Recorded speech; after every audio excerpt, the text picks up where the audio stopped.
Witness the biggest academic esports event of the year, VESL's State 40 Championship. seconds between maybe the horn! Experience the best North Carolina students facing head-to-head in Rocket League, Valorant, and more for their share of $120,000 in prizing. This event is not just for our competitors. Attendees will have a chance to win a one-of-one $3,000 PC, meet some of their favorite gaming influencers, and more. All of this and more is happening in the Raleigh Convention Center on May 31st and June 1st. Sign up for your free tickets today and be a part of the action, only happening at VESL's State Championship. Well, hello, everybody, and welcome to the Charlotte VESL Regional Finals, day number 1, live from the University of North Carolina College. And I am your host today, Captain Atsoka, joined on the desk with my wonderful co-caster here. How are you doing this morning? I'm doing great. Ready to cast alongside you. The first time we got to cast together. I'm excited to do it here in regionals in Charlotte, and excited to see some great gameplay.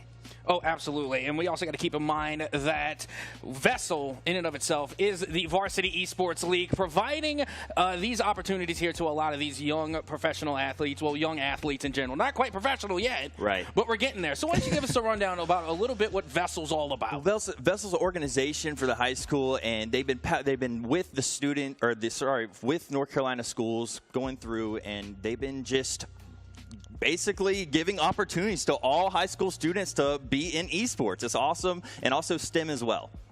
And you know what? We're going to have a completely stacked weekend. I mean, we're going to be going over some Valorant and some 2K, of course, and again, there's going to be a lot on the line. Of course, we're talking about $2,400 for the first place team for both Rocket League and 2K, not to mention they get a chance to punch their ticket to Raleigh to go to states, and that's what both of these teams are going after today. Right, and Raleigh will be on May 31st and June 1st. Don't forget to get your tickets to go to that, because that's going to be a hype event. I mean, that's going to be a big one. Oh, absolutely. And you got to keep in mind, while we're holding it down here in Charlotte, we also got to throw it out to Wilmington as well. That's where we have our other regionals there. And not to mention, we have some 2 great casters over there, don't we? Yeah. Hail Monkey Man, and who's other? Shamako, of course. Oh, yes, absolutely. 2 colleagues that, we've gotten to work with on several occasions. Yep. And I got to say, you honestly can't have a better pair. Maybe this pair. Maybe. But still, regardless, they got a great show over there in Wilmington as well. We might be able to check in with them from time to time and get updates on those regionals as well to see who's going to make it to finals to join our Charlotte teams. But with that being said, also got to recap that this isn't the first weekend that we have been running these tournaments.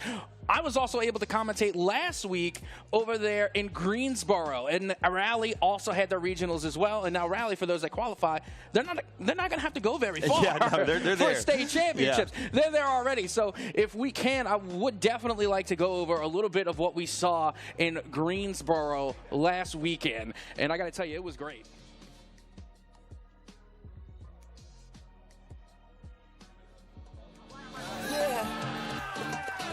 Y'all think too small, I got big dreams. You just starting, I'm way ahead at the end scenes. Started reading and dodging all of the quick schemes. Money like another one. What a shot. And I'm still looking for Jisoo! The fourth 1v4 clutch to close out the half. It will be Northwest Gilbert and your Valorant Greensboro Regional Champions. There's no time. The volley's in the lane. It's half, but it's over. Thought he was going to get the 50 and sent back in by Arcs, who has just been so consistent when his team needs him most. And I promise I'm trying to before you find me out, homie. Let me remind you, they was blocking the shine. Now I think it's my time to counting them dollar signs like lights they'll blind you. Let me rewind to back when I was broken, I couldn't acquire 2 cents, and now I got 2 rents. They were sleeping on me, homie, must have got too big. Call my phone, I be like, who this? Damn right, hell yeah, I'm brand new. Smell like can too. I'm fresh forever like canned food. Try and tell me what I can't do. I wanna see the world, my vision on Shamu. I mean, I got to tell you, it was exactly as hyped as it looked, if not more so, to be completely honest. When I was there, the last player we saw, the one standing up with his elbow like this with the mask around his chin, that person there is called Siren, and they had to be one of the best Smash players, I think, in the high school scene I've seen recently. That player right there, put their team on their back to qualify and go to state. Again, big kudos to them as well. But also I want to go into what we are going down here today as well as format.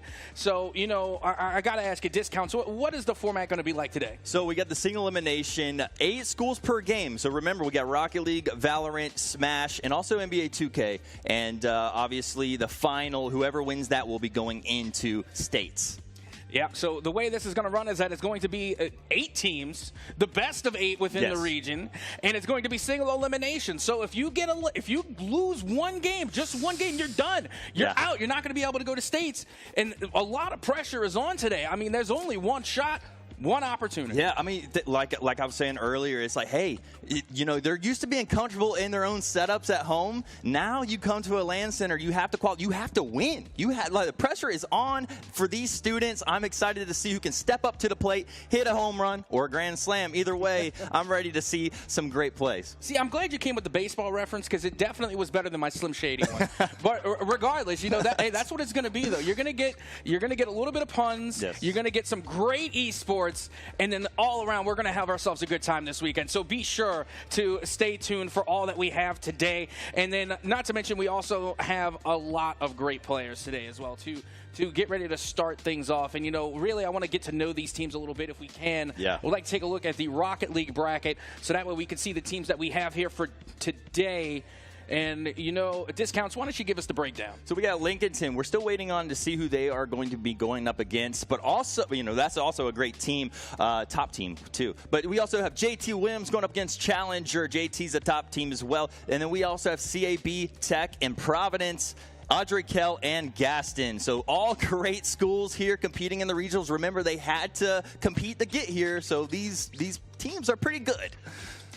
Yep, that they are. And as a matter of fact, during the entire regular season and past seasons for the CMS Esports League, we do have some familiar faces here today. And I got to tell you, all of these teams are up to snuff, and they are experienced. Now, however, we do see some roster changes as, again, we had some seniors that went on to graduate, now fulfilling out their collegiate esports careers, dreams, etc. But now it's time for these younger students to get their turn. Absolutely, yeah. I mean, think about it. Freshmen will sit back, kind of watch a senior, you know, and then they have to take that role the next year. So it's really great to see, you know, the team come alive, the franchises of all these teams, you know, stepping up to the plate. Oh, absolutely. And, you know, unfortunately, we're not going to have the 2K bracket out just yet, unfortunately, you know, but 2K is going on. I just want to confirm that we do, in fact, have some 2K basketball going on Absolutely. Today. We'll be covering that later on today. But, hey, I'm ready to see more. But then again, have you seen some great 2K games here, last week, right, for the regionals? Absolutely. Yeah. And you know what, again, you know, I haven't gotten the opportunity to really go over a lot of 2K. But I can even say that probably had to be one of the best 2K esports championships ever. For the championship game there in Greensboro, it went all the way to 3 games and then was decided by 1 point. 1 point. Was it a buzzer beater? In basketball. Was it a buzzer beater? No, it was they were able to foul out towards the bitter end. Oh, man. But it was still decided by 1 point. Absolutely insane. And that's a lot of pressure. I mean, we talk about that, you know, playing it, like I said, playing in your home and now going to LAN center. It's a little different. It's not the same as playing in your setup or your office, whatever you play at home. You know, you don't have your comfort with you. So you kind of have to adjust to the LAN center. And you see, that's the thing I love about LANs, too, is because, you know, a lot of the time, I mean, we're gamers. We go online. First thing we're going to talk about is the connection. Going to talk about lag. Well, guess what? Not here at LAN. No excuses now. You can't blame it on the connection. We're all the same here. Yeah, and one thing is, for me, is like, the thing is, you could beat somebody and look across and be like, I did that to you, and you actually get to see the person you beat. I like that so much better. I'm competitive. I'm big on that, so I'm looking forward to, hey, a little bit maybe some talking after some games. Oh, there's going to be a lot of that. I wouldn't be surprised, because there in Greensboro, there was a whole lot. Oh, yeah? As a matter of fact, there was one instance of the famous, what are you standing up for? Oh, yeah, that's what we call the premature pop-off. I feel like there's going to be a lot of standing up here tonight or today. Yeah, but you got to be careful that you don't get called out in the what are you standing up for? Job, as a famous person once said, job's not done. Job's not done. Until it's done. Officially, yeah, and that is correct because you have to win. You have to win to go to states. Obviously, all of these teams played well enough to qualify to get here, which is already great because they had to take down some other schools that were also tough, and they snubbed some teams barely got in here. So they are fighting, and obviously those #1 seeds and Lincolton and Audrey Kell all have JT Williams. I'm not gonna forget them. They all have targets on their backs. Everyone knows those schools. They've been here in the past. They have that target on their back. I think a lot of schools are out to get them. Oh, absolutely. And not to mention they have the disadvantage of having their games streamed many times. Yes. So anybody that is willing to go and put in the homework can go look at their past games, look at the replays, take notes, and then come correct here today. That's what I try to say during the season to all those students watching this. Hey, do your homework. Go do the film. It's just like any other sport. You got to do your research. You got to do your homework. And that way you're going to be prepared for a event like this here, regionals. You know how hard it is to get high school kids to do homework? I mean, we were high school students as well. I didn't do homework. That's how I know. But regardless, I mean, you're 100% correct. Even as someone, I'm sure, for those that don't know, a lot of people involved in esports actually have traditional sports backgrounds. So, for example, I come from baseball. That was my sport. So even back then, Coach would tell me, go and watch the pros, take notes, and then, come correct for practice. And the same thing would go for watching, team footage. We're going to take a look at some of the other teams. We're going to see what their strengths are, Yes. And then also, coming from baseball, we'd be like, always watch the pitcher while they're warming up. Exactly. All the time. New pitcher. Everyone get up on the fence. We're watching, right? Oh, 100%. Oh, man. I'm excited to see it, but are we... I think we're going to... Yeah, we're just about ready to go. I mean, we got our players joining in the match. Again, our first match is going to be Audrey Kell versus Gaston Early College as we get our players loaded in to finally kick off this regionals here in Charlotte for VESL, the Varsity Esports League. They prefer you say VESL. Right. But it is an acronym. Right. We're not riding in a ship. It's not a vessel. You're right. It's VESL. Well, guys, everyone stand up. We're going to get ready for the national anthem. Here we go.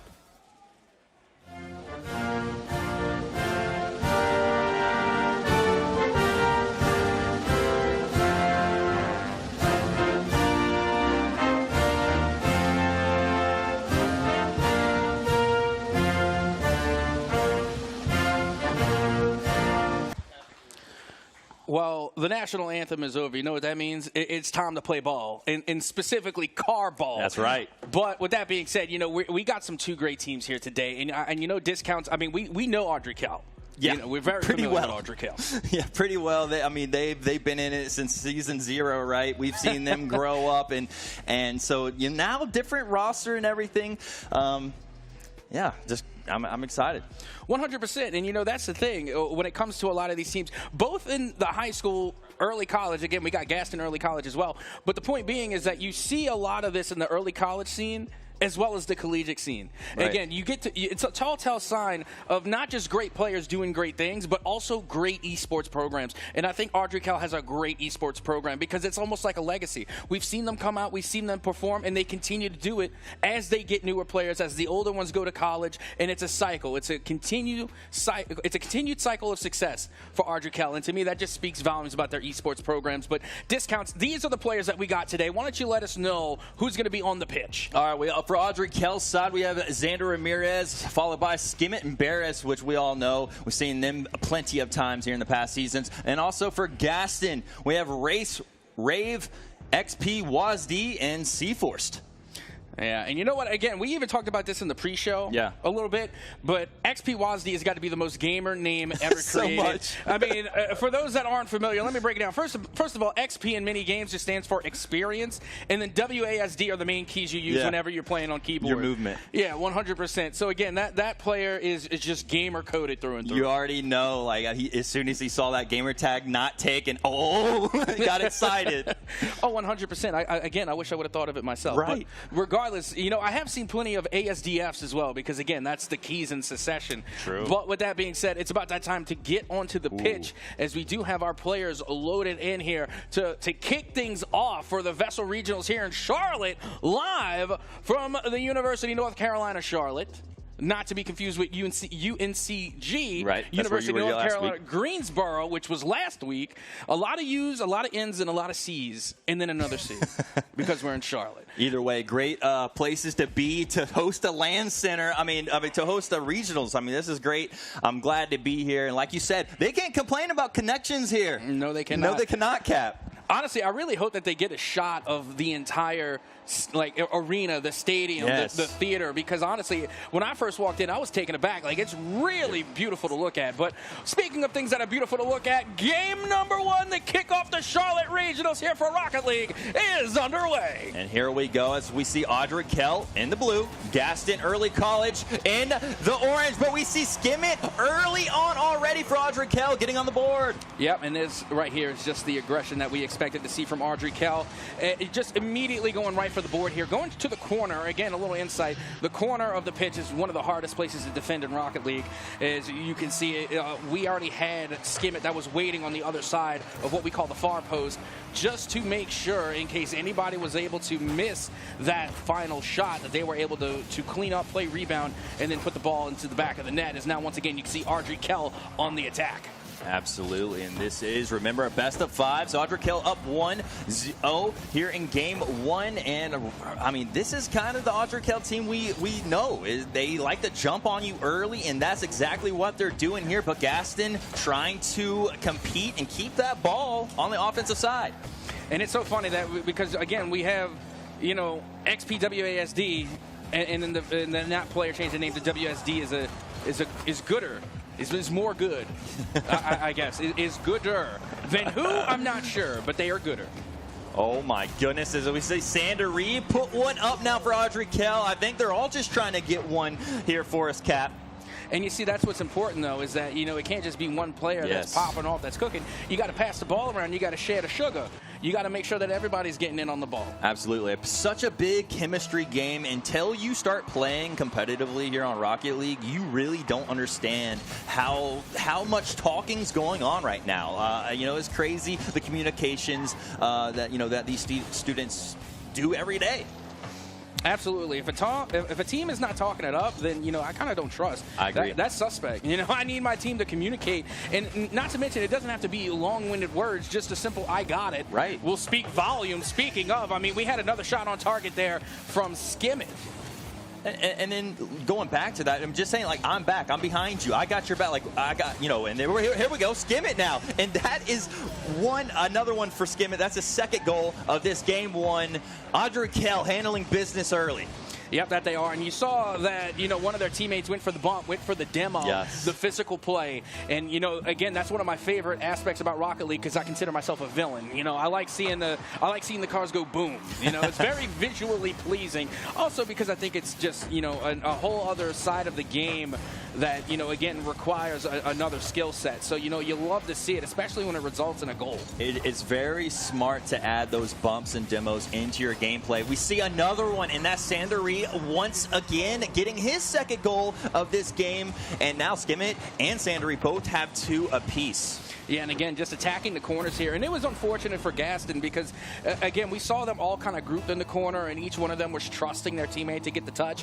But, again, it's so difficult to get those reads out of the corner. So, unfortunately, they were just all in the wrong place at the wrong time. Yeah, there was not a bad shot right there on the side by WASD, and now Racewave has a chance right here, but not enough boost on that. But still, Gaston isn't out of this one yet. Plenty of time in Rocket League, right? 2 minutes, 50 seconds is it feels like a long time when you're actually in the game. Yeah, that's what we like to call Rocket League time theory. Essentially, it's that every minute in Rocket League is like an hour. It feels like it. In regular time. That's definitely what it feels like. But you're right, they do have plenty of time. We're just now approaching halftime. Yeah.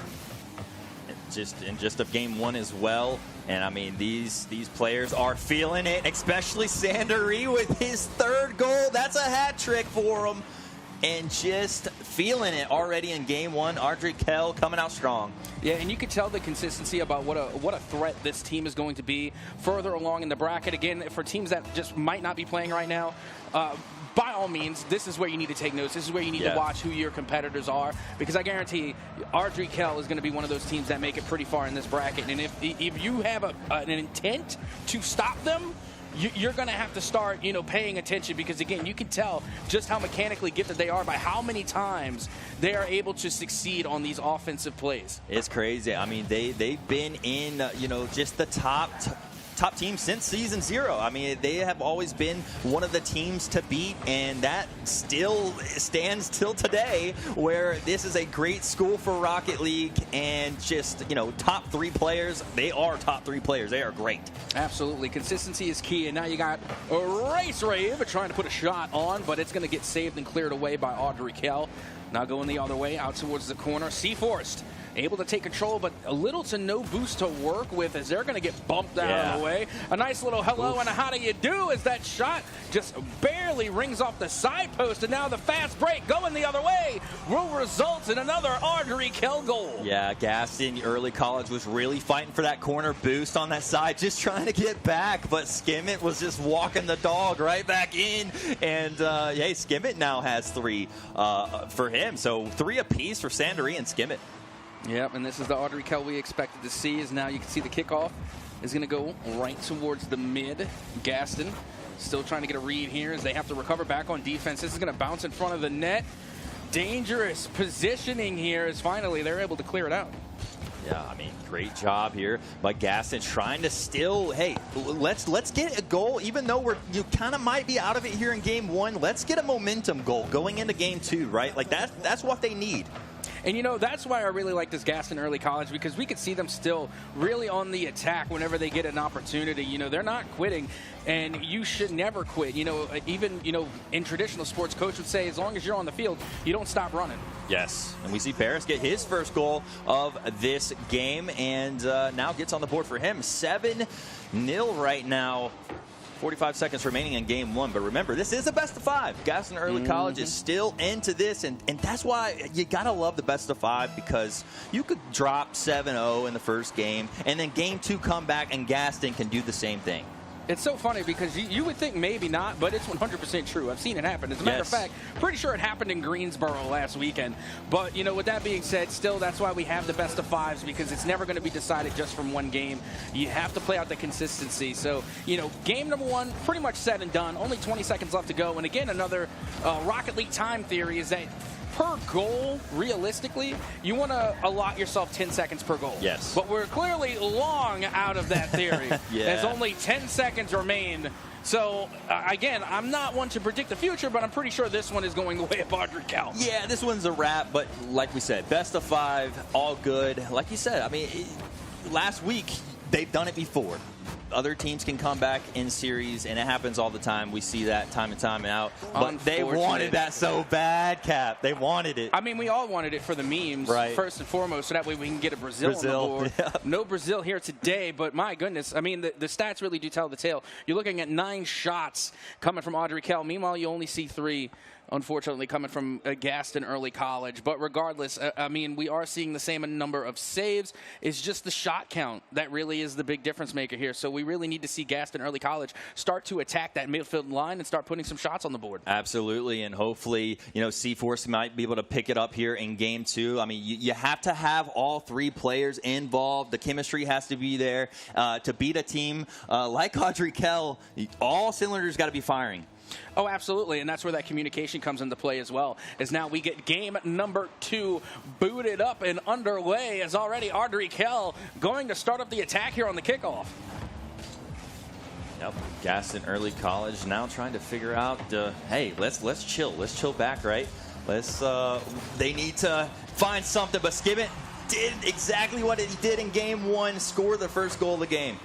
Yeah, great 50-50 here. And you can see the defense, they're really stepping their game up, but it's that bump. Yes, those bumps. That physical play. Audrey Kell, they know they're in the driver's seat. They know they have the momentum, and yet they still are showing absolutely no mercy. That's the difference between good teams and great teams. The teams that they know that they should be there and still do the same thing, that is what you want. Oh, absolutely. You can't afford to show mercy here. I mean, we're trying to go to states. There's only one spot. I know. Only one team gets to go to states. So you really can't afford to pull your punches here. No, this is all gas, no brakes, and Audrey Kell is showing just that here in this match 1.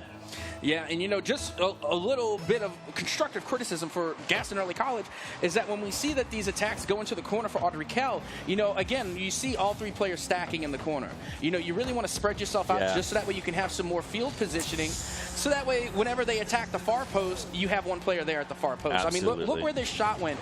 As long as you have a defender in the front post and the back post, you're positioned to play some good defense. Yeah, Barris did a great job on that. He knew the setup was there. Real quick to the punch, and now up 3-0, 4:21 left in game 2. Remember, we said that's plenty of time. I mean, this hasn't even been a minute gone on, but Audrey Kell already put up 3 goals and now trying to dance a little bit around their goal and trying to get their 4th.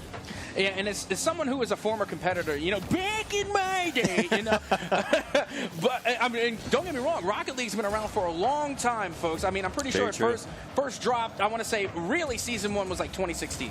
Okay, so it's been 7 years. Okay, so when I say, I used to play. As a matter of fact, I used to play Supersonic Acrobatic Rocket Paddle Battle Cards. Say that again 4 times fast. Supersonic Acrobatic Rocket Paddle Battle Cards. You don't think I could do it? I promise you, I can. Let me learn you something real quick. For those that don't know what Supersonic Acrobatic Rocket Power Battle Cars is, it is the precursor to what we have now that is Rocket League. Yeah, and man, it's already been that long, huh? Yeah, and that game dropped in 09. 08 even. Oh, jeez. That's telling our age, man. Oh, what? I'm bald. My age is already out there. He is showing on the face cam, so all good. Hey, we see Audrey Kell doing exactly what they just did in game 1. Now, just kind of repetition. Gaston Early College doing it, having a tough time. I really think it just comes down to how fast these guys are playing on the Audrey Kell side, just a little bit faster than Gaston right now. Yeah, and what I was given the insight to from a competitive background in Rocket League is that when you see these plays being made, the demos, the flip resets, being able to air drag off the ball, the dribble moves, you even said yourself, they were doing some of those dance moves. It takes hours upon hours of practice to be able to do that. Again, these players are making it look easy, let me tell you. But I can guarantee you ask what their play time is, how many hours they spend in training packs, how many hours they spend in free play just driving the ball around. It is a skill that has to be honed and perfected. Yeah, I mean, for you to be able to do what some of these players are doing, I mean, I know they've been asked, go outside and touch some grass, right? Just because of how much time it has to be to perfect this. I mean, it's Joke's great. on you. I have a chia pet. It worked out. You have it on your desk. Yep, chia. Mine's Bob Ross, as a matter of fact. No, I'm kidding. But regardless, though, again, just truly a display of talent coming out from Audrey Kell here. And like I said, I can instantly tell just how much work they have put in. And my goodness, the demolitions, they are just so satisfying. Yeah, and you're going to see that throughout this whole day. I mean, that is Audrey Kell, if they feel like they're not doing anything, they're going to find something to do, right? If you feel like you're not rotating or something, they're going to be going for demos. They're going to be opening up the field for their teammates, and that's just the next level, what we're seeing with all these demos and bumps. Yep, there's always a play to be made as this one's going to go high. And now Race Rave trying to dribble out of the corner here. Not a lot of boost to work with, as it will be WASD to take control out of the corner. Here's your demo. Yeah, there's another one. As you can see, Sanders now taking it towards the side. Big 50-50 back out towards the mid. That one looked like it was going on target, but the recovery from Audrey Kell is there. Now a pass down the mid. The shot will go on, and it will go in. Yeah, I mean, skim it with the score on that, but you got to give credit to Barris with his setup. Watch this again as he had that nice little touch. Racewave was there in goal, just a little bit late on that save. He tried to get up with his jump, but just not quite there. Not quite there. But you know what's really interesting is that any time that we cut to the player cams, right? There's always one player taking a swig of water. So again, it's a friendly reminder out there to everybody. Go hydrate. There's a lot of water here at UNCC. Feel free to take advantage because as soon as we go on break, you best believe I'm headed to the water fountain. Absolutely. Hydrate. I mean, I always have to have something near my gaming setup, right? I have to have some type of liquid to take a sip after I score a goal in some Rocket League. Oh yeah, and I gave up on caffeine, so I'm on the water. I'm on the water train. You know what I mean? So all H2O for Cap over here. High quality H2O, as a matter of fact. As we continue on, 5-0, less than a minute left to go, and Gaston nearly finds their first goal to go here. And if they can just continue that, if they continue to put shots on like that, one will go in. Eventually. They just got to get that defense going because Audrey Kell's offense is really unmatchable. But oh no, that was a triple commit on that one. that was some finesse. Okay, so they got the double touch off the backboard, right? But then they got the flip reset and was able to hit it back on target. And it was a triple commit, but I think that took all three of them to get the block. Absolutely, and Gaston Early College still trying to find their first goal of the series. Not just match, game, but the series. So right now having a tough time, but like you said, they're around it. They're all around it. They are, and you know what? They really did show, a little bit of progress there because you got to keep in mind their shot count in the previous game was a little lackluster, but at least this time they're spreading the ball around. Every single player from Gaston Early College registered a shot on the board. Yeah, and you see a bunch of shots from Audrey Kell just like last time, but now Gaston Early College with all those saves, they had 6. And what's even more impressive is that it's each and every player. Yeah. And, at least that's what I'm seeing good from Gaston Early College is that they're rotating well. Because you can clearly tell when one team is just relying on one player, whether, in contrast to everybody getting involved. And the thing with Gaston Early College is that everybody's getting involved. Everybody has a shot on the board.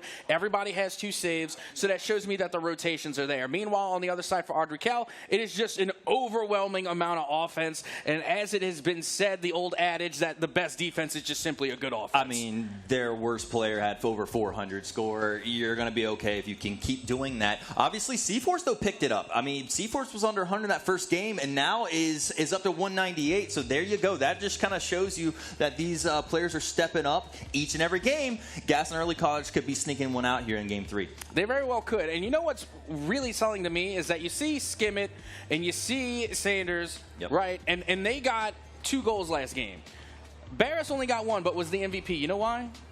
And when I say MVP, I mean awarded in-game MVP. Is because they had the Playmaker medal. They had 3 assists on the board, and that right there is my favorite medal in Rocket League. To me, it is far more impressive to be the one that creates the play than it is to finish one. Yeah, absolutely. I mean, and that's why, like in hockey, you still get points for the assist and the goal. Exactly. I mean, that's exactly kind of how we look at it here in Rocket League as well. So I'm glad they do give that player of the game to the right person who's actually doing it. It's what we call the unsung hero. Because again, they don't get the highlights. You don't get on the highlight board for great passes. Every now and a while, that'll happen. Especially for the Savior medal. You're not getting a highlight save on the reel, even though they should be, because you have some great saves as well. Crazy. I would love some Savior. I'm a defensive player, so again, a lot of my highlights never get shown. Hey, defense wins games, right? It definitely can, 100%. But here we are. And you know what? Again, we're seeing Gaston Early College really progress in real time, because now it's been over a minute, and they still have held Audrey Kell to 0. Which they weren't able to do in games 1 and 2. Good point there. But as Sanderi trying to get something there, but Barris will be able. Oh, I thought that was going in. No, Gaston still stays alive here with that great save. Now, you see, that was just what we call a low 5. I don't know if they still award it in Rocket League, but there was a time where you got a little bit of extra points for the high 5 and the low 5, and that's when you bump your teammate in celebration. But regardless, Skimmett going to be able to get a high 5 to go right into the back of the net here to start things off for Audrey Kell. That is his 3rd opening goal of this series. So we've only played 3 games, and guess what? He was the first scorer on all 3. So shout out to Skimmett on that, as Audrey Kell leads 1-0 against Gaston Early College. But Gaston Early College, like you said, definitely an improvement here. They took a while for letting Audrey Kell to score. Now, don't get me wrong, Skimmett did get the early goal again, but guess who got the assist? Was that Barris? 100%. You're darn tootin'. Yeah, that was Barris. And again, that was Captain with your daily dose of cringe as we continue on here. And Skimmett, once again, going to lead the way. Oh, come on. Big opening demo and a bump to follow it up. My goodness, there was a lot of effort put into that play. And good on Gaston Early College to recover. I mean, I didn't know if they were going to pull up a chair just in front of the net. That ball was just hanging out. Yeah, but, I mean, Skimmett was literally knocking everyone out of the net. I mean, they can't save the ball if they're not there. They started off with the demo. They followed up with the bump. And at the end of the day, they still managed to recover for Gaston. And keep in mind, we're at halftime now, and it's a 1-goal game. Yeah, this is such a different game compared to the first 2. And like I said, Gaston can sneak this one out. They definitely need to score, though. We need to have some type of momentum going on the offensive side, but we've been close. We've been so close. But now, Skim it once again, up 2-0, Audrey Kell. I mean, the passes are just too good. It can't be denied. I mean, you look at the three-way pass play. That's what I like to call a game breaker. Whenever you get three players in, you know how in 2K, for example, which we're going to see later on today, there is such a thing as known as pass to assist. And that's what we just saw. We saw a pass to assist in Rocket League. Even though they don't get credit, you still got to point it out because all three players got involved. Absolutely. And you know, the best time to pass it is when you're getting double teamed, and that's kind of what we were seeing. We saw two cars going toward one of the Audrey Kell. Well, we're going to see a slow roller going then. That's Barris with his third, but we, you know, just top-notch plays here by Audrey Kell. Absolutely, and again, you know, we're seeing a lot of passing between Barris and Skimmett. And, you know, again, we saw Skimmett score the first goal. It came off of Barris, and now Barris' score is coming off of Skimmett. So, again, you know, a lot of good passing plays coming from Audrey Kell. And as I often have said a million times, and I'll say it 1,000,001 more, it's the pass plays that win the games. Yeah, this is exactly what Audrey Kell does. I mean, and in a LAN center as well. I'm not just saying just online as well, but LAN centers, they know how to perform. And look at Barris. He says, hey, I'm here once again. 4-0 right now, Audrey Kell up in this game 3. And remember, this is a best of 5. So if Audrey Kell does close this one out, they will move on. You see how good you can play when you're hydrated? Again, every time, you know, we look at the Audrey Kell side, they're drinking some water. So, you know, as long as you stay hydrated and you're drinking some water, you're going to play some good car ball. Exactly. And when you're talking, I'm taking my swigs. Exactly. 100%. In between matches, you got to stay hydrated.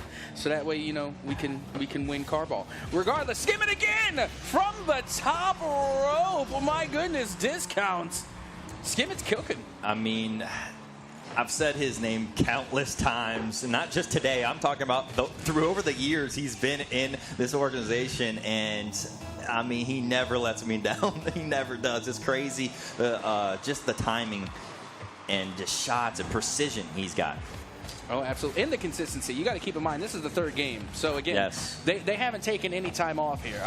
They have not taken their foot off the gas, and it's just been nonstop since game number 1. And it wasn't just like a one-game fluke, and that's what I mean by consistency. It's not like, oh, you know what, you had a good game, you know, chalk it up, GG, go next. They're consistently having 3 good games in a row. It's insane what we're watching. As you see Skimmett just play around with the ball. Barris was there to catch that assist, but I mean, I'm speechless right now. Yeah, from the top rope again. Yeah, they like to go onto the ceiling and have a little bit of fun. As now we are less than a minute away from Audrey Kell moving on in the bracket. And all they really have to do now is run the clock. Yeah, at this time, I mean, I really feel like they get better as it goes. So it's like you really want to say, like, hey, jump on them early. But right now, I mean, they haven't really missed a beat. They really haven't. And you know what? I think it's safe to say that they probably had some good warm-up matches before this even started. Because normally in game number 1, you'll see a couple of fumbles, right? Yeah, first game jitters, right? 100%. You know, you got to crack the knuckles a little bit. But, again, Audrey Kell just hasn't missed today. And they continue not to miss. And I'm telling you, they had to have had some type of warm-up game. Had to. Yeah, and they've been in this situation plenty of times. So maybe the first game jitters might not be there for Audrey Kell. As we see, you know, they handle business here in match 1.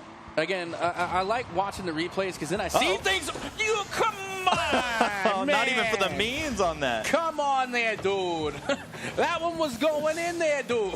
But no, in all seriousness, I don't blame them. You don't stop. You bring your best 100%. And again, that's also from a competitive standpoint, because if at any point in time you do take your foot off the gas and, you know, you show a little bit of leniency, then, you know, that has a ripple effect. I think you got to stay 100% the entire time. I think this is a statement here in this match 1. That's a statement right there. I'm telling you, Cap, that is something that you don't just see just nonstop get foot on the gas from Audrey Kell like this. But in a LAN center in UNC Charlotte, they are showing out right here this Saturday with 0 seconds on the clock. Also, that one was just for fun. I'm convinced that was for fun. 0 seconds on the clock. Come on, let's go for broke. But again, it's the shot count, the overwhelming offense that is coming from Audrey Kell. I mean, they're bringing 14 shots onto the board. No, 15. Oh, my good, 15 shots. Look at them, calm, cool, collected right here. Audrey Kell, just all smiles across the board. And, oh, my goodness. Again, a fantastic game that we have seen there today. And surprisingly, it says no demos, but I feel like I've seen some demo. Maybe I just saw what my mind wanted to see. But also, I got to give a shout-out to the assists as well. 6 assists, 4 of which came from Skimmett. That's quite the performance. Yeah, absolutely. And I think the demos, we saw so many in the first 2 games. That's probably what you're... There was a demo right there. I saw it. I know I'm not crazy. It was in the replay. Yeah, but that's a game 2, man. Oh, okay, that's why. That's what I'm saying. I got excited listen, for a second. first 2 games, unreal amount of demos. Right? So now I was like, I was surprised seeing 0 here in game 3. Like I said, I could have swore I saw some, but I guess my mind was just seeing what it wanted to see, and that's to see things go boom. Yeah. But really, I mean, it was Audrey Kell that went boom. I mean, they popped off. It was absolutely ridiculous, the amount of offense that they were bringing. And again, you could tell what level they are on just by the consistency of how they were landing a lot of these great shots. Absolutely. All gas, no breaks. Audrey Kell shows up 3-0 in the first match. And, hey, looking forward to some more crazy rocket ball car games. Some good old-fashioned supersonic acrobatic rocket battle cars. You really can do it 4 times in a row. I can. I was not kidding. I'm not going to do it for the sake of, monotony. Yeah, But with that being said, that is going to wrap up our game number 1. Of course, Audrey Kell will be moving on, and we have to say a bitter adieu to Gaston Early College. But again, I had a blast actually watching them because they did improve in real time, and they could take this experience and really learn from it. Again, go back, watch your VODs, watch your replays, and come back better, come back correct. But congratulations again, GG's to Audrey Kell as we get our next game getting ready to go underway. So we are going to take a quick short break, but do not go anywhere because we're going to have some more esports for you live again from the Charlotte Regionals Finals Day 1, live from the UNCC for VESL. Do not go anywhere. We will be right back.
Well, hello and welcome back again to the VESL Regionals Final Day 1 here for Charlotte. And again, we are live at the University North Carolina, Charlotte. And we have ourselves quite a good game number 1 there. Again, Audrey Kell was able to take the dub, and they're going to be moving on. But now we're going to have a CAB Tech versus Providence here for game number 2, as the players are already underway as we get ready to get loaded in. All right. We saw. We're good. Well, thank you for that. Okay, I'm hearing pray tell that this is what we call the button check to make sure that everything is right in the world of Rocket League. Yeah, just checking to see what we got to do. A little practice game or whatever going on to our side. But, yeah, I'm excited to see. I'm pretty sure we got, is it JT and Challenger coming up?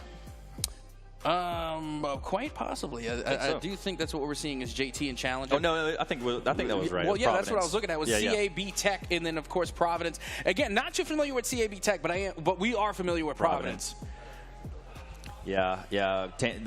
Banana, we got Gecko, Field Sins, those players, as we see now on the board for Providence. And then go ahead and let us know about CAB Tech. Well, we're going to have Sad. I'm just going to call them Sad because I don't want to take a chance at mispronouncing the rest of that. We're going to have Tailman and we're going to have B. Cole. But I also got to point out one more player from Providence, and that's Little Noodle Guy. I like that name. Oh. Little Noodle Guy. Yeah, new name for me on that one. I haven't really seen that, but I guess that's maybe a Discord name or something, because we're seeing a little bit different on gamer tag wise. But either way, I'm excited to see. We have getting everyone ready. You see their faces here, just getting all warmed up and ready to go. I'm excited to see a game too. I want to see a little bit closer of a match though, Cap. Oh, no, we're definitely going to get that, especially when we move into the semifinals. You got to keep in mind we're still in the quarterfinals. So, again, we're still working our way through the bracket, and we are going to be able to, again, see those more highly contended games, especially as we continue to move on here. And you know what? You love to see this on the stage. It's all smiles so far. And, again, this is the pregame warm-up, so, enjoy those smiles while they last. Right, I know. Once we get in the game, you're going to see them pan to them, and it might not be smile. Well, one of them. One of the groups might be smiling. One of them. Because remember, this is a best, not a best of 1, but it is single elimination. Yeah. It is a best of 5 series, but it is still single elimination. So you lose 1 best of 5, and, that's it, unfortunately. But, again, only 1 team can go to regionals, so that's how it's got to be. Yeah, 1 team. Yes, for states. Yeah, but regionals. I mean, 1 team can go to states. Yeah, we're here regionals, but only 1 gets to go to states. So the pressure's on all these schools. You can't really go buddy with anybody. You can't dap everybody up after the games because you have a mission to do for your school. You're trying to head to states and compete with the others who qualified from the other regionals. Yeah, absolutely. And again, it's really interesting because, like you had mentioned, you can't really be buddy with a lot with your competition. And it's also funny because a lot of these players are buddies. They know each other. Yeah. And they play against one another often. They scrim against each other. So they could be friends after the regionals. But during the regional, it's all competition. You got to punch your ticket to Raleigh. Right. And what, like we saw in that match 1, all gas, no breaks from Audrey Kell. But can Providence or Cabarrus match that? I mean, that was a performance from Audrey Kell. Oh, 100%. Not only was it a performance, but I still don't even think it was their peak, to be completely honest. They might have just been getting warmed up. Exactly, because that's what we were talking about. In game number 1, normally, you see that little warming up progress or process, but it seemed like Audrey Kell was already pretty warmed up. So, again, who knows? They could actually even outperform themselves as they continue on. Again, I'm going to be looking forward to seeing what they can do in the semifinals. But, meanwhile, again, we're getting our teams loaded in. We're getting everybody, again, ready to play. Big waves to the camera, and again, it's going to be CAB Tech versus Providence, and it really is a different ball game when you have like the lights, the cameras, you got the crowd there. It's a lot more tense of an atmosphere. It's different. I mean, this is something that you get here and you either love it or you don't like the attention. So it's either you want to shine under the lights or sometimes you can fold. Which one will you pick here today? Well, that remains to be seen as we get ready to get loaded in. And like we had mentioned, we are familiar with Providence. We know they can bring the ruckus. You know, they can play some great car ball. But with that being said, CAB Tech, they have the advantage of us really not knowing what they're capable of. Exactly. So, again, for all we know, they could be bringing quite an amount of competition for Providence and giving them a run for their money as we get ready to, again, head into our game number 1 of match number 2. Yep. And I'm excited, like you said, we don't know too much about CAB Tech, but I'm excited to learn after this match. I feel like we're going to learn a little bit more about this team just on how they can take on Providence.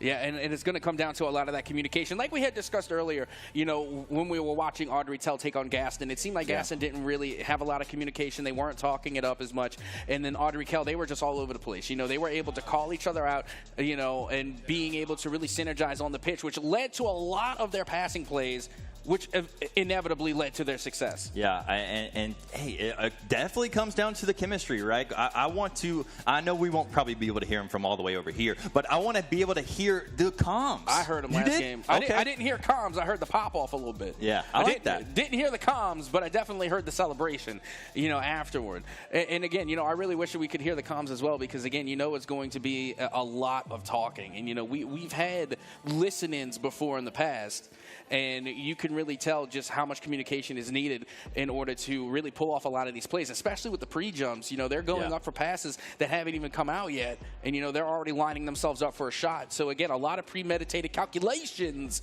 that are going into a lot of these plays. And that's all coming from how many hours of gameplay they've played, right? Like, they know where this ball's going to be before it's been hit. The second time, it's like, how do they know to get up there already after that, you know, pinch in a corner, right? They're already up in the air, ready for a shot. So it's ridiculous on, you know, just how great these students can play some Rocket League.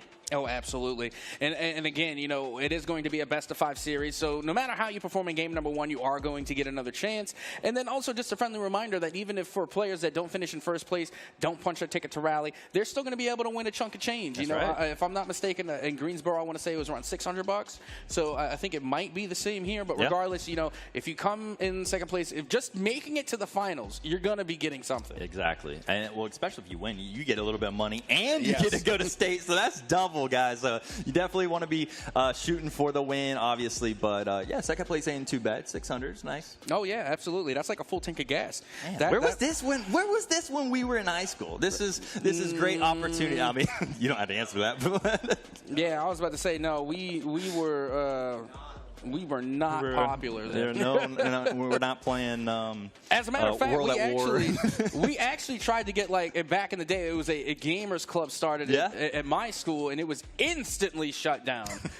Didn't even pass, you know, the application process. Instantly just thrown in the garbage. Well, thank goodness VESL is here to, you know, give these students opportunities all the way across North Carolina as well. The whole North Carolina state gets to have these opportunities to play in esports and have their opportunities to just be in the esports community.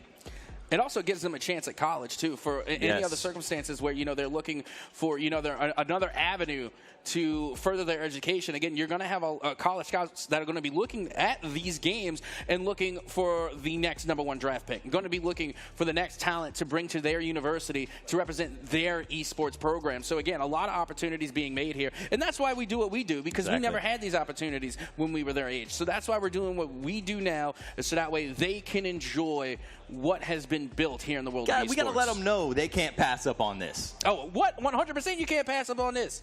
No, I mean, this is too big of an opportunity to let go by. And again, you know, I'm very familiar with the collegiate space, and so I can tell you in collegiate esports, this is where they go to scout. They come here. And not to mention, a lot of high school talent end up becoming professionals, especially in the Smash scene. There's currently a high schooler right now who is already competing at the professional level in Super Smash Brothers. And that's motivation for y'all who's listening right now. I mean, you're already a professional. You're in high school. At such a young age. That's crazy. It's absolutely insane. And again, you know, I just can't wait to get this game underway. Again, I'm really excited to see what CAB Tech can bring to the table against Providence. As I think we are just about ready. 5 minutes on the clock. Game #1 of match 2 is officially underway. And here we go. We get to see finally in this Best of 5. Who's going to be able to come out hot here in this game 1? Right now, Field Sins with a great play, and he's going to pass it to himself on that. Try to get a little stuff on that already early on as Providence trying to start with their offense. But here comes Cabarrus with a shot and a goal. You can hear him now. They're already probably popping up and standing up as we see a goal early on for Cabarrus. And not to mention, it was a really nice goal, too. A good read off the backboard, just chips it right back into the net. And that's only 24 seconds off the clock. That's showing you something. Cabarrus has some motivation right here today. I mean, they want that states. They want to go to states and compete, but they do have to go through a gauntlet of teams. Yeah, and, you know, I mean, they were still very early on here in game number 1, match number 2. As now a follow-up shot is going to be coming in from Providence off of the crossbar. Not going to be able to go in, but the follow-up shot from Tan Banana is good. Already seeing back and forth here, Cap. I'm liking this. I'm liking it. You're seeing a lot of, you know, hey, I'll score, you score. I'll score, you score. I'm liking that a lot. Nice little tug of war to start things off here. And again, you know, Providence might be given a run for their money here as we do have that even game. First minute of play just about over. And already Providence going back on the attack, but can't leak up on the pass. No, but that was a great setup. And I want to see them continue to make those setups because eventually those shots will fall.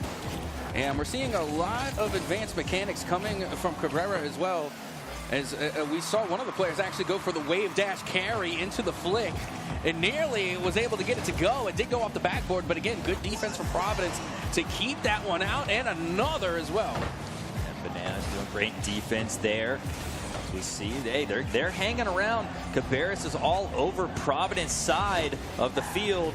But now Providence trying to make their offensive push right now, and that's Failed Sins with the pass. Yeah, and you know what? I think I hear the crowd coming alive a little bit too, as it will be Gecko to find the second goal here for Providence, as now they will take a 1-goal lead. Might be able to save you some money on your car insurance after he scores some goals here for Providence. We see a 2-1 right here in game 1. Providence, you know, was down 1-0 early, now answered back with 2 right in a row. Yep, and only about a minute and 40 gone, as that one's just going to go in. Where were they? And it says in Rocket League Proverbs that we take those. Yeah, and looking at that, you know, replay real quick, no one was in the back. They had a double commit going for that kickoff, and no one was back.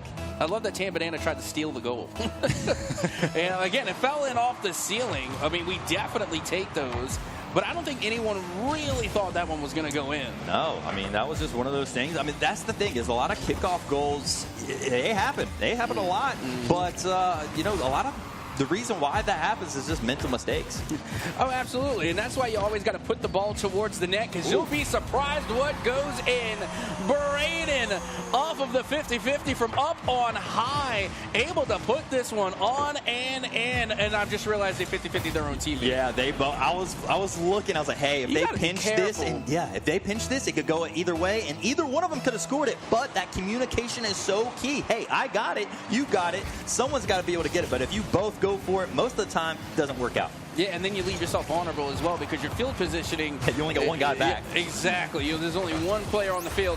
But Gecko right now is all over the field as they get the 4th goal here for Providence. Yeah, and that's Gecko's 3rd goal, back to back for Gecko for the Providence squad. And wow, I mean, what a performance already from Gecko here in game 1. But Cabarrus is doing their best to staying in this game. I'm loving the back and forth.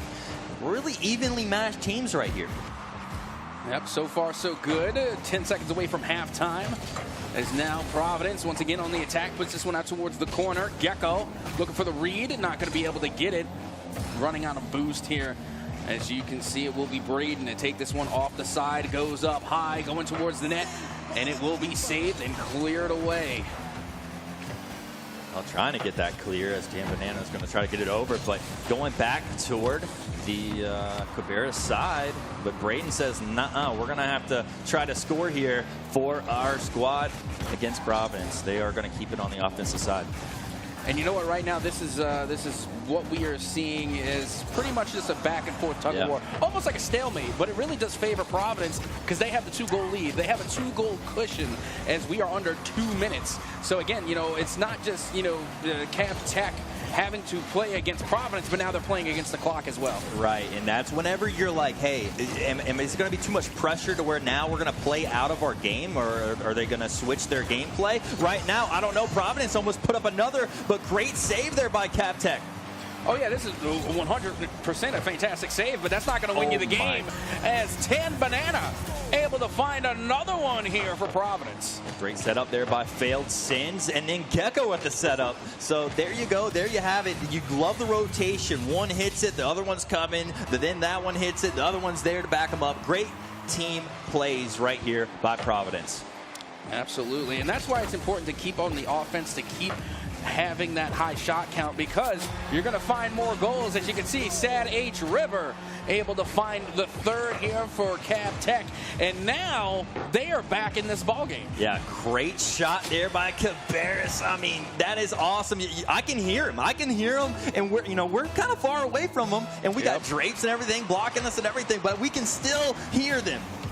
Absolutely. I think the crowd's getting involved with that too. Again, a lot of hype going on here at UNCC. Is now Braden has another opportunity, goes up high, has a little boost to work with, goes for the flip reset and can't get it to go, as that shot's going to go down and by the wayside, as now possession goes back to Providence and towards the mid. Sad H River hits this one up high, gives possession to Braden.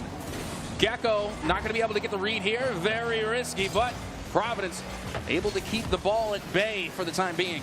Yep, 48 seconds here left on the clock. Providence in a good spot. I mean, they are kind of back on their own goal, but up 2 as Cav Tech trying to just fight for this game 1. Not much time left, but in Rocket League, like you said, you still need 10 seconds usually to get 1 goal. Yep, that's usually about how it works in Rocket League. Time theory, good follow-up shot. And there you have it. It will go in for Supernova. So there you go. 20 seconds still left on the clock. We have time here for Cav Tech to tie this one up and possibly send it to OT. Very possible. Again, 26 seconds is a lot of time in Rocket League, as this next kickoff is going to be monumental to see how the rest of this game will fall. Again, letting the ball go to the back right towards Tan Banana, looking for the follow-up here. Not going to be able to get it. Braden with possession from the corner, up on high, tries to drop it down. Tan Banana loses possession. Back over towards the side, only 10 seconds left to go. As once again, Supernova trying to get this last play on the board. The final few seconds are on the clock. Supernova goes up, touch as it goes the other way. And Providence will hang on to the lead to get game number 1 on the board. I mean, 4-5 for our first game 1 is awesome. I know they're excited out there because I can hear them. But some great gameplay here from Providence and Cav Tech. Oh, absolutely. And I got to tell you, that was a fairly even match. And if that was just game number 1, I can't wait to get to the rest. And not only that, but it was a high-scoring game number 1. A total of 9 goals. That is a pretty high-scoring game. And you know what? I got a theory that whenever we have a high-scoring game number 1, game number 2 is going to be lower scoring. I'm seeing, and again, I'm going to predict. I'm going to rub the crystal ball head of mine, and I'm going to predict 3 goals to 1.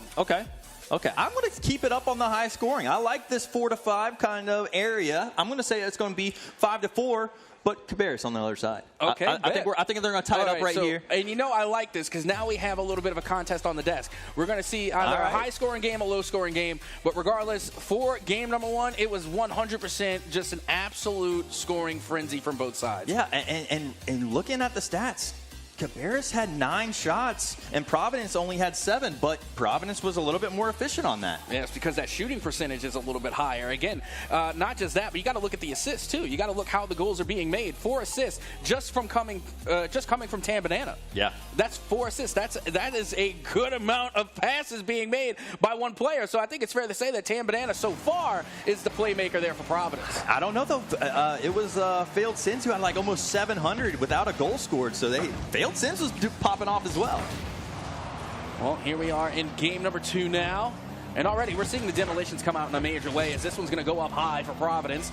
Not much doing there. Braden not able to follow with the touch, but hold on. Sad able to pass this one out, and they're going to pitch that one to the side. Yeah, I don't know if that was a block on purpose, but I don't know. Failed Sin's going to try to take it all the way, but great defense there by Braden on the CapTech side. Now on the way on the offense. I love this. I love this. Trying to create a great setup on that. I can't do that. Not me neither. From someone that was a former competitor, I can't musty flick into flip reset. That is some advanced mechanics right there. And these players are in high school, Cap. It's disgusting. It's actually really impressive, but now I know who's, making me D-rank online. It's these fine folk here today. Right. It's these kids. These kids are sending us back to the little bit lower levels. Oh, 100%. And now you can see Failed Sin's going to be taking control. Nice wave dash to take control, but did not get by the defense there. Still 0-0 after about a minute and 15, a minute and 25. Sad River going to put this one out towards the mid. The 50 goes on for Supernova. We have our first goal of the game. Yeah, Supernova, a great play here, and that was a setup by Braden. Watch this, sneaking it in, and he kind of got the double touch on that, which flung the ball up and over and into the goal there for CapTech. So now 1-0, Cabarrus up. Well, here we go. As you can see, off of the kickoff, Tan Banana puts this one back into CapTech territory. Going to be able to get the touch back towards that midfield line. Sad River not going to be able to get it to go, as now the pressure is on once again for Providence. And here comes the Failed Sins. Putting it on, and the rebound is good from Tan Banana. Yeah, and that's great plays right there. That just shows you the chemistry. Failed Sins got the ball all the way there, but look at the rebound. Gecko and Banana were both there to put it in, and now we have ourselves a tie ball game. Oh, absolutely, and that's why we have the adage in Rocket League that the best passes come off of blocked shots, because of that reason right there. Yes. Yeah, I mean, just a great gameplay all around. We got a little ping pong match going on back and forth, and look at that, and that's gonna be River putting it up for CapTech to go up 2-1 against Providence here in this game number 2. And what a read there, getting the touch from off the wall and then reading it off the backboard to drop that one back on and in. We are in for a treat here in game 2. That was a tough angle to make as well. So, I mean, that was just phenomenal gameplay. And now, great save by Braden. Failed Sins trying to get something to go here for Providence. And a nice touch off the side. Open opportunity, as that one's going to get chipped right on in from Tan Banana. Absolutely, just completely teed off on the defender.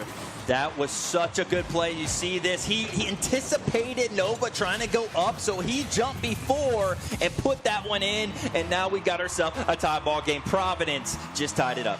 Yep, that they have. We are now here at 2-2, right around halftime, as that one's going to get 50 up high towards the ceiling. Tan Banana able to get the touch, going to follow it up. Back to the midfield line we go. Braden going to send this one up high. Sad River tries to get the touch to hit it out, and a great read off the defender. Yeah, and here we go. CapTech trying to get that offensive side, but Failed Sin trying to go the other way. It's a back and forth tennis match now, as Banana trying to get this clear. Still back in the side of Providence. Cabarrus really trying to just keep the pressure on Providence right now, and doing a pretty good job of it. Yeah, that they are. And I mean, we're really seeing a fight for that midfield line. And that's where a lot of the contention goes down. Whoever is going to control that midfield, more often than not, is going to control the game. That's where the pace of play is decided, because you have both 100 boosts at the sides. And then not only that, but once you take control of the midfield, you can move your defense from your own goal up to that midfield line. So now you're able to push forward into enemy territory. Again, a lot of battle strategy actually goes in the Rocket League. Yeah, a lot of that 50-50 line just going back and forth. But Providence almost failed Sins, almost had it, but let his teammate take it on that. Providence still trying to get something going, but so is Cabarrus. I mean, this is just a back and forth game. It is, and you know what's really interesting is that, we got to see a lot of solo mechanics. Again, we saw the flip resets, we saw the musty flicks and everything in between, right? But now things are starting to slow down. Right. People are starting to pick up on that in the game. Like, they're starting to recognize, okay, we know that they're mechanically gifted. So now we're seeing them really start to kind of, like, really bear down. Right. and locked down on the passing plays. So now they're disconnecting passing plays, and then you end up in a stalemate like this. Yeah, and you called it. I mean, definitely a little bit low scoring on this game compared to game one.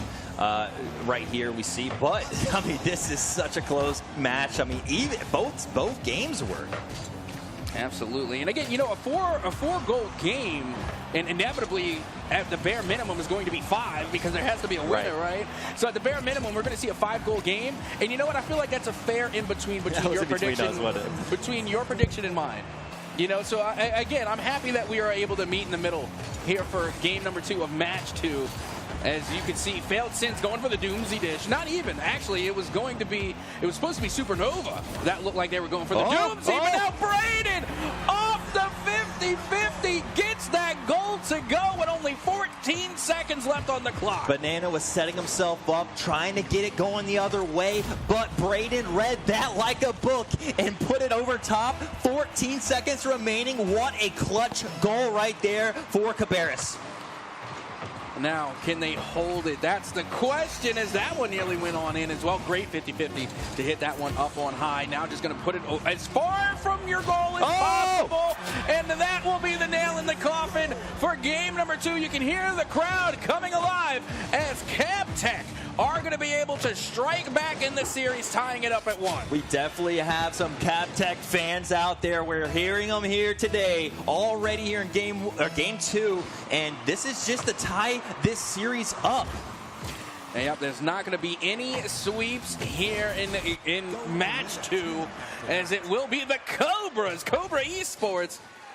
Why didn't they just put that? That's so much easier for me to pronounce. Yeah. Can I just call them the Cobras from now on? Can I just call them Cobra Esports?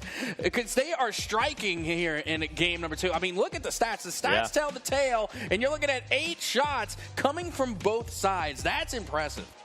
Yeah, that just shows you both how evenly matched these two teams are, and really just shows you after going even after 2 games how evenly these matches are. 100%. And then what really was the difference maker was the save count. You're seeing 4 saves coming from Providence. You got 6. 2 saves. And what is the difference between the goals? 2 goals. Exactly. Not a coincidence. Me thinks not. I think the saves really saved the day for CabTech or Cobra Esports, rather. And it was Braden. Yeah. Braden was the unsung hero of that game. Don't get me wrong.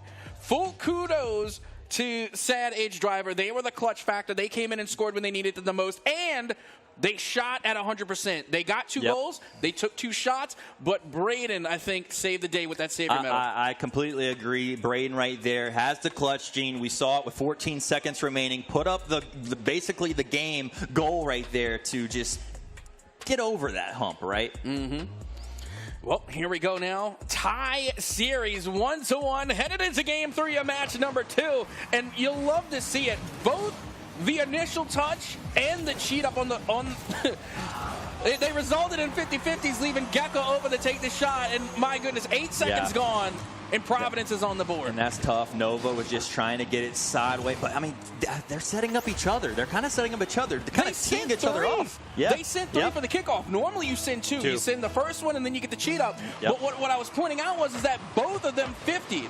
The initial touch and the cheat up both just canceled each other out. So then you leave it wide open for the third player, and you're not suspecting the third player to come through, but who else than Gecko?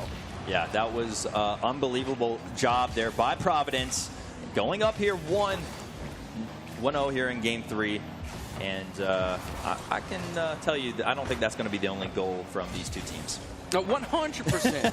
Absolutely not. Now, don't get me wrong. I wouldn't be surprised to see a low-scoring game because, you know, the further you come along into these matches, and again, this is just from my experience, both as an analyst and as a competitor, is that, you know, both of these teams get comfortable with each other. Yes. So both of these teams are going to know, you know, how the other plays, and they're going to know the tricks, they're going to know the playbook, and then they're really going to start cracking down on it. We even saw that a little bit earlier in game number 2. They were cracking down on the mechanics, on the musty flicks, then the flip resets, and then for a while there, what felt like for a really long while, we had a stalemate. So don't be surprised if we see a low-scoring game here in game 3. I completely agree with you. I think it's going to be low-scoring as well. Yeah, they start figuring each other out. You know, by game 3, you're kind of, like you said, you know the playbook, you know what's kind of going on and what you need to do to kind of keep it, a low-scoring game. So that's exactly what we're kind of seeing here. But right here, let's see if River can do something. It's setting up his teammate. That's Supernova putting it in to tie this one up here in game 3. Watch this one again, Cap. Yeah, and don't get me wrong, Supernova, they were there, they got the goal, but I got to give it to Sad River, or Sad H River, because that flip reset pass was just immaculate. I was going to call it tasty, I'll be honest. There's no better way. Chef's kiss, mwah. Just perfect flip reset pass. That was a great entree here for the day. That made me giggle. Oh my goodness, we're tied. I mean, this match is great. I'm loving it. This is a neck and neck game. Feels like it should have been the grand finals matchup, right? Because of how even it is. But no, we getting this treat early. We must have been good this year. I think so. Well, going right back to it, you can see Gecko has a good bit of boost to work with. Gets the demo. Failed sins, able to get the pass out and towards mid. Great communication. Banana up high, off the backboard. Good read to drop that one down. Supernova trying to clear this one out. Possession back in the way of Providence. And again, we're seeing that battle for the midfield line start to take place. Yeah, failed sins now off the wall. Trying to do something for himself. Maybe his teammate setting up, but Braden's going to be able to get that clear. Now it's going the other way. Cabarrus, but back and forth. Here we go. And this is kind of tricky. We got some big clears here. Glad we have Cabarrus back. And you know what? I'm gonna make a little bit of an educated guess here. In that last play that we saw from Failed Sins, it looked like they were going for the solo play. I think they called their teammates off. I think that's why there was no follow-up. They sensed the danger. The Spidey senses were tingling. They knew that CapTech, the Cobra Esports, they were setting up for a counterattack. So I think that is great temperament and great discipline and a good call out from Failed Sins. CapTech with the setup right here and a great shot, but even a better save as now it's going to be floating around the net, but Providence doing their best to get this ball out of their territory. Yep, they're going to try, and this is where things get sketchy, because whenever you're applying this amount of attack, with this amount of offense, you're constantly putting shots on target, eventually you're going to force a mistake. And when you force the mistake, that's when you're able to score goals. Like, even on the last shot that we saw from CapTech, wasn't successful, but it forced a double commit. You're forcing Providence to make moves and forcing them out of position. And what's going to be more of a force is if one of these teams score this next goal, that's going to put even more pressure on their opponent to, hey, we're not going to have to be, we got to score now. We're going to have to kind of play a little different speed, different tempo.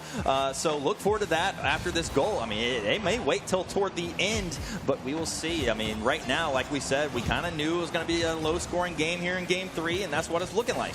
And you know what I really, really love is when, you're watching the defense, okay, and you're watching them get in their normal positions, but no one home for Providence as now Cobra Esports able to find their second.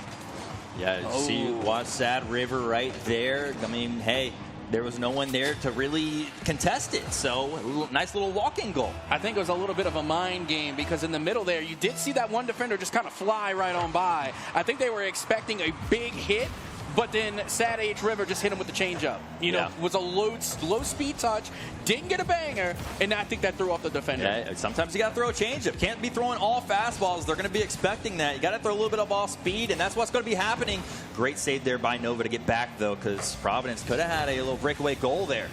And you know what? This also translates to traditional sports as well. One thing that I always remember from baseball, and I apply it to Rocket League every single time, the ball will always travel. Not always, but more often than not, the ball is going to be faster than your opponent. Yes. So if you're able to get the hit, a solid hit, you're going to be able to outspeed them, and that's exactly what happened here. Look at this. Look at the speed on the ball, and the defender simply couldn't keep up with it. I mean, bottom right corner pocket right there. Great shot there by Gecko to tie this one up with 26 seconds remaining of here in this Game 3. Remember, we're tied up in this series 1-1, so that was a huge goal here for Providence. And another one! That's failed sins! Failed sins! But takes it down. Watch this one again. Oh, look at the finesse. I mean, look at the play. Gets the flip reset. And it's one of those flip resets where you're not sure if they got it or not.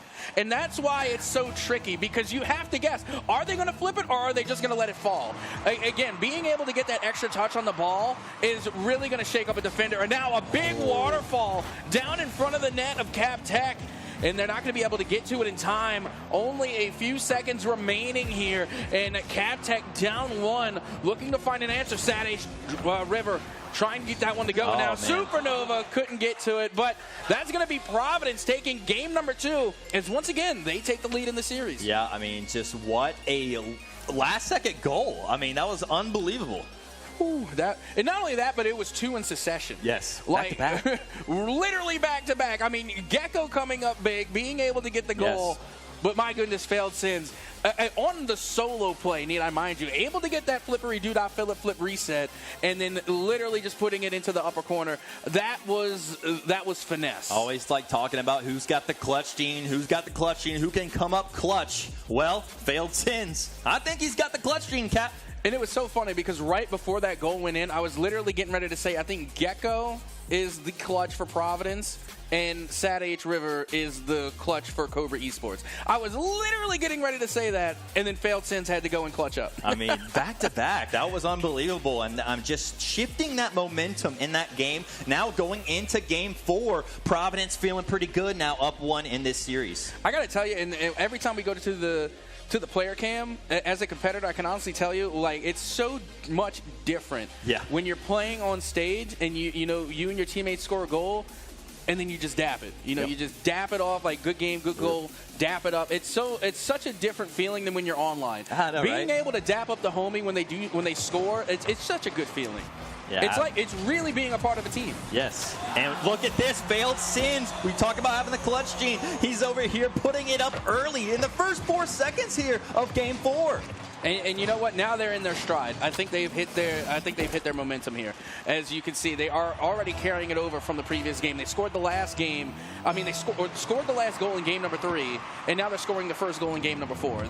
Failed Sins is locked in. Yeah, this is the time the Cabarrus needs to step up right here, and look at what happens. That's Supernova stepping up to the plate and getting this one tied already early. Hey, that's exactly what Cabarrus needed to do. They said, hey, Providence, I know you put up an early goal on us, but we're going to throw that right back in your face. I'm about to say, you saw the homie put the rally cap back on. He said, hold up, not done yet.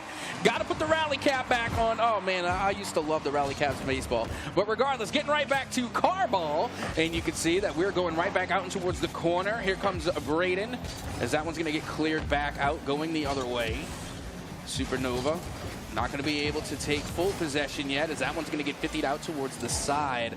And now a big read coming up the mid, and a great block there from CavTech in order to break up that play. But they're not out of the danger just yet, as once again they have to come up with yet another save. Yeah, yep, exactly. And they got to put up some points too. I mean, that's the only way they're going to be able to stay in this one.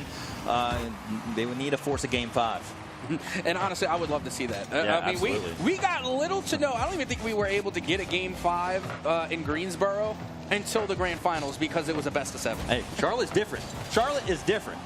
So that's what I'm hearing. Charlotte hits different, as Sad H River with the pass and the follow-up shot.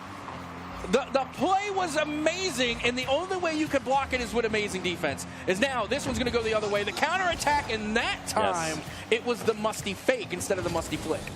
And now going the other way, Sadler, we've seen him pop off a few times already, and also Supernova, but back going to the Providence side, has a possible shot off this backboard. Anyone going to be there? No. Fieldsen's going to keep it on the offensive side here for Providence, though.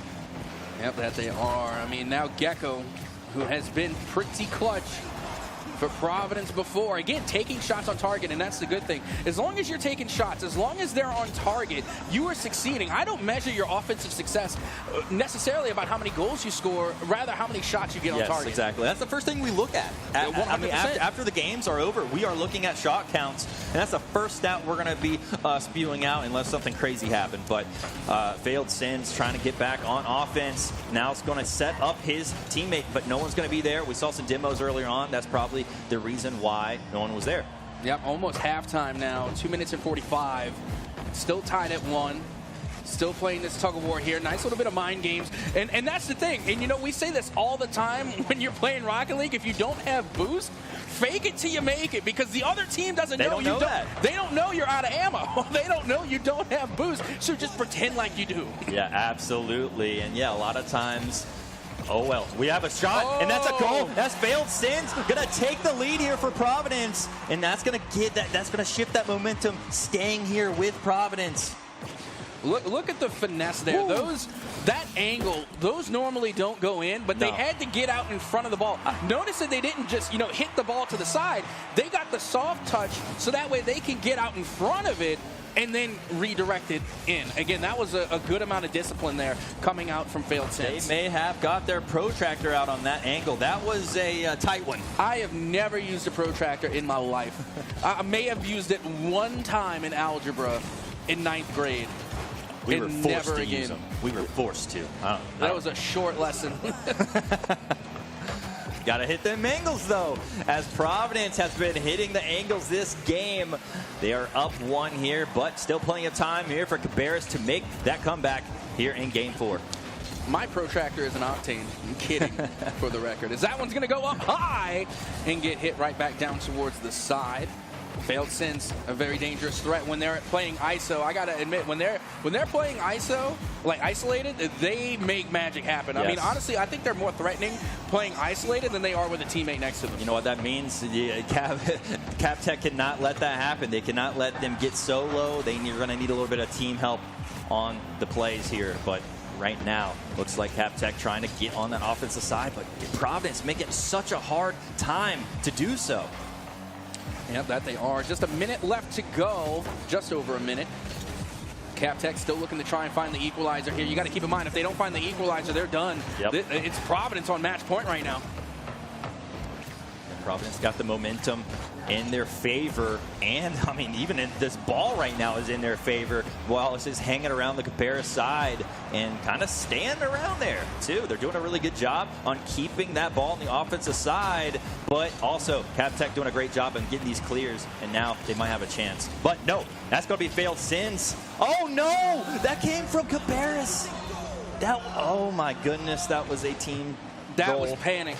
That was a panic. They're both going for it. They're both trying to get this clear, and they pinched it into the goal. That's devastating. That is the shaky hands right there. That is a symptom I have seen one too many times, and that's where communication comes into play. Yep. Somebody's got to call, I got it. Again, that's where the double commits are so dangerous. They were so nervous of the opponent scoring a goal that they ended up and scored themselves. That is a ripperoni with cheese right there. Yeah, that's real tough, and you really, it's hard to bounce back after that with only a few 10 seconds on the clock, but you got to try, and that's what they're doing here. Is they almost got that one. That would have been big. Yeah, woulda, coulda, shoulda, but at the same time, it is a 2-goal deficit. So again, it's tough. That is a hard way to go. But with that being said, Providence came out and they did work. They were consistent. They didn't fumble the bag, and they came through to get the win. Providence will be moving on. Yeah, and just hats off to Providence on moving on. I mean, just great scores all around. Look at the shots. We had 8 for Providence and 8 as well from Cap Tech. Such evens on the shots. Everything was just about even. The saves, the shot count, it's all even. It literally came down to the one error. Yep. That's what it was. One error, one mistake, and that was the difference. It feels bad, but that at the end of the day, you really can't afford to make those mistakes, here at the regionals. Yeah. This is where we're deciding who's going to go to state. But with that being said, you got to give it up to Cobra Esports. Absolutely. They came out and they played a heck of a game, and they definitely were really fun to watch. I mean, I really did feel like that could have been a grand finals matchup. Yeah, I mean, it was back and forth momentum. The tennis match continued all the way to Game 4, and honestly, we might not have that mistake. Could have seen a Game 5. So that was a great series right there. It certainly was, and we had plenty for the highlight reel. I mean, again, every single player came out and they had their moments. Sad H, River, Braden, Supernova, they all got on the board. Failed sins, I mean, my goodness, probably the scariest. And then you have Tam Banana. The back. Exactly. They were literally the shooter, and then failed sins showed out in games like, what was it, like 3 and 4 is when they came in. So, again, all around great performances from every single player and great teamwork coming from Providence as well in order to get the dub and move on in the bracket.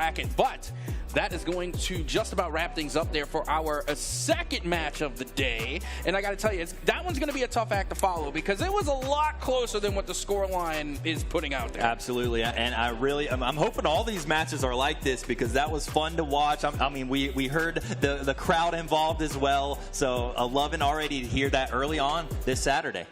Oh, 100%. But again, it's not over yet. We're going to have much more esports left to go here at the VESL Charlotte Regionals Finals, day number 1. So don't you go anywhere. We're going to be right back with more Rocket League right after this.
Well, hello and welcome back once again to VESL UNCC Finals Day number 1 here in Charlotte, as we have already seen games number 1 and 2 in Rocket League, and now we're getting ready to see game number 3. But again, just a quick recap of what we had just saw. I mean, again, we just got to see a really great game. Yeah, it was kind of pretty different from match 1 It really was. Going to match 2, back and forth action between Providence and Cabarrus. Just a great matchup.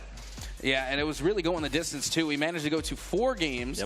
Yep. So no sweep on the board for game number 2. Nearly was able to go to game number 5. We were right there on it. So close. And again, both the teams, you know, they were sharing similar stats, same saves, same shot count. It really came down to the wire. So again, a really close game, and it's going to be a tough act to follow. Hopefully, our next matchup will be just as good. Why don't you break down what is coming up next for us here? Yeah, we got JT Williams versus Challenger. So, you know, I don't know too much about Challenger, but I do know JT Williams, and they're usually up on the scale with CMS. So they're up there.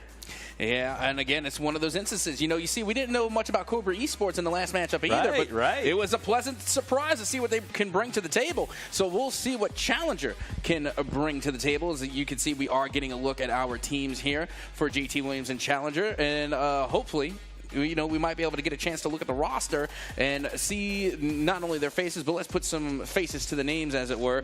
As you can see, here we go. We're going to have Grassy, 31-32, Seba Nutella, and Am4425 for JT Williams. And for Challenger side, we got Work, Livid 4590, and a One Trick. Let's see if he's going to show us a one trick or two this series. You're going to have to break out more than one trick if you're going to try and make it to the grand finals. Absolutely. Just throwing it out there right now. You're going to have at least 2 tricks. All right. One trick needs to have a few, right? Yeah, you need at least 2 tricks to make it to grand. So we'll see as we get ready to have our game number 1 brought to you shortly. And again, just to recap, we already seen Providence. They went through, and then in the game before that, it was Audrey Kell that had gone through. So we already have 2 of our semifinal teams, and now we need 2 more as we get ready for JT Williams and Challenger going head to head. It's really going to be interesting to see if we're going to end up seeing like all CMS teams in the semis. It's possible, but also, like we said, we don't know much about these other teams. So I'm ready to see Challenger make a challenge to JT Williams because JT Williams plays fast. I do know that. Grassy's usually a top player as well, and you're going to have to watch him. But Challenger's going to... They got to do it. Challenger has to bring a challenge. Yes. That's what we're getting at here. As you can see, you know, it has been quite the day so far. A pretty eventful day for Rocket League, as we have seen some pretty good matches. We've seen a lot of skill. Yeah. One of the players, actually 2 of the players I'm going to be looking out for is going to be Gecko. Yep. I want to see some more of Tan Banana going forward as well. I mean, we got to see them earlier. And then also I want to see more of Failed Sins. Okay. So those are 3 players that have really stood out to me. Okay. Yeah. I mean, for me, I go all the way back to game 1. We'll talk about, you know, Skimmett and Barris. I mean, those 2 guys, they always surprise me each and every match that I get to cast for them, and you know, really excited to see, you know, their next match as well. But I'm looking for some more highlight players here, especially in this match. Oh, absolutely. And, that's why it's really interesting, because then you see a story start to kind of unfold, and you get to see who we would like to see go head-to-head. Again, being able to see Audrey Kell take on Providence, I think, would be a really fun matchup. So, again, now, not only do we have the teams that we look forward to seeing, but we also are pointing out specific players who we think will be good matchups against other players. And with that being said, I'm really interested to see what the players from JT Williams and Challenger have to bring to the table, so we can get even more highlight reel plays on the board. Will there be first game jitters? I know we really didn't see that much already in the first 2 matches, but that is still a thing. I mean, you're still, performing in front of everybody here in a LAN. Like we said in the past, you're not sitting at your setup at home. This is a little different way to look at things. But let's go ahead and check out this bracket. Oh, absolutely. And again, it does look as though Lincolton, who we saw earlier, they have their opponent set is going to be Garinger, and we are familiar with Garinger as well. And then, of course, we have JT Williams and Challenger, which is about to happen now. And then you had the Cobra Esports team taking on Providence. Providence was able to take the dub. And Audrey Kell, as we know, again, not surprised to see them go 3-0 in their game, moving on into the semis. And we're going to have Providence versus Audrey Kell. Yeah. And that's I know Providence is looking forward to that, because Providence, I mean, they definitely have a target on Audrey Kell's back. They've been beat by them in the past, so definitely looking for some redemption games here in the semifinals. And you know what? We see that all the time too. Teams that have somewhat of a rivalry, so to speak. Not to say that they do, they might not, but I'm just saying, whenever you go up against a team in a regular season, and in the regular season, you kind of, maybe you didn't have the best game. Yeah. Now you get a chance to really make that redemption game when it counts the most. I'll tell you, one big rivalry is Audrey Kell versus JT Williams. That's the 2 teams that we've been covering in the past, and matchup? They go back at it, and they love it too. So it's possible they see each other later on today, but either way, we're going to be able to find out, especially after this match. JT Williams got to get through Challenger first. Yeah, and you know what? That sounds like maybe like a little bit of a prediction there. I didn't say anything. Could be JT Williams taking on Audrey Kell in the grand finals, and you know what? That wouldn't surprise me either. But with that being said, the tale has yet to be told. So again, we got to get to this JT Williams and Challenger game to see how these two stack up head to head. But hopefully Challenger will surprise us all. Yeah, and one other team that I don't want to not talk about is Lincolton. They're also a great school for Rocket League 2. I mean, they've been there and done that as well. So watch out for them as well. Another great team out here. Now, what's interesting, though, is that they got to go up against Garinger. Yeah. And, that is also a pretty notable team, as, again, we're familiar with a good bit of these teams. Garinger has made a name for themselves as well. And, we were waiting to see who was going to play Lincolton, and I'm not surprised that Garinger managed to make it through. Me too. Garinger is one of those schools that, just don't give up all the way until literally triple zeros on the clock. And it's one of those things where they just know how to get it done. They know how to get those wins and end up in these situations here in regionals once again. Yeah, and what's really interesting is that, we're going over a lot of these players. For example, we talked a lot about failed sins, right? And then we were also talking about Skimmit. Yep. Who do you think is going to win that in a 1v1? I'm talking about strictly 1v1 solo play. I got my answer. Skimmit versus failed sins. Who's taking that? Skimmit's taking that. Listen, Skimmit has had plenty of jump arounds. He first started with Charlotte Engineering early college, then went on over to South Mech, and now is over here on Audrey Kell. So he's bounced around and also carried those schools throughout in the past seasons, and he's doing it once again. So, I really got to ask myself, like, with these high schools, is it like a recruitment type thing? Because it sounds like they're bouncing around I'm not all sure. these different schools. I'm not sure on that one. Regardless. We got a little transfer portal. Yeah. Regardless, clearly, Skimmit definitely experienced, and, I think it's funny that you mentioned South Mech, because fun fact, there's like a north, south, east, and west Mech. Yeah. They're the Mechs. We just need to have just a Mech round robin, so we can find out once and for all who's the best Mech. Who is the best Mech? Exactly. Now that's a tough one. There are plenty of great mechs out there. You got the north, south, east, and west. Who would win that one? I'm not sure. We're going to have to find that one out on a little scrimmage or something. Yeah, that's going to be a stream brought to you to a later day. If it ever happens, just know we're putting it out there in the universe. Can we cast that one? I would love to cast that one. To. Because I bring it up every season. I need a battle of the mechs. Yeah, We need to know once and for all who's the best. But, and again, we're still trying to find out who's the best here today. Just a friendly reminder that these are single eliminations, so whoever does get eliminated will be going home, and they will not be able to go to state there in Raleigh. But with that being said, as long as you make it to the grand finals, you're still going to get a chunk of change, but it's going to be that first place spot that is going to give you the $2,400 and a ticket to go to state at Raleigh. That's what this is all about, the road to Raleigh. The road to Raleigh, and that is exactly where all these students want to be. They want to end up. You're going to be playing the best of the best. If you want to be the best, you got to beat the best, and that's what they're going to have to prove today. Oh, absolutely. And, you know, I'm really excited to get this game underway.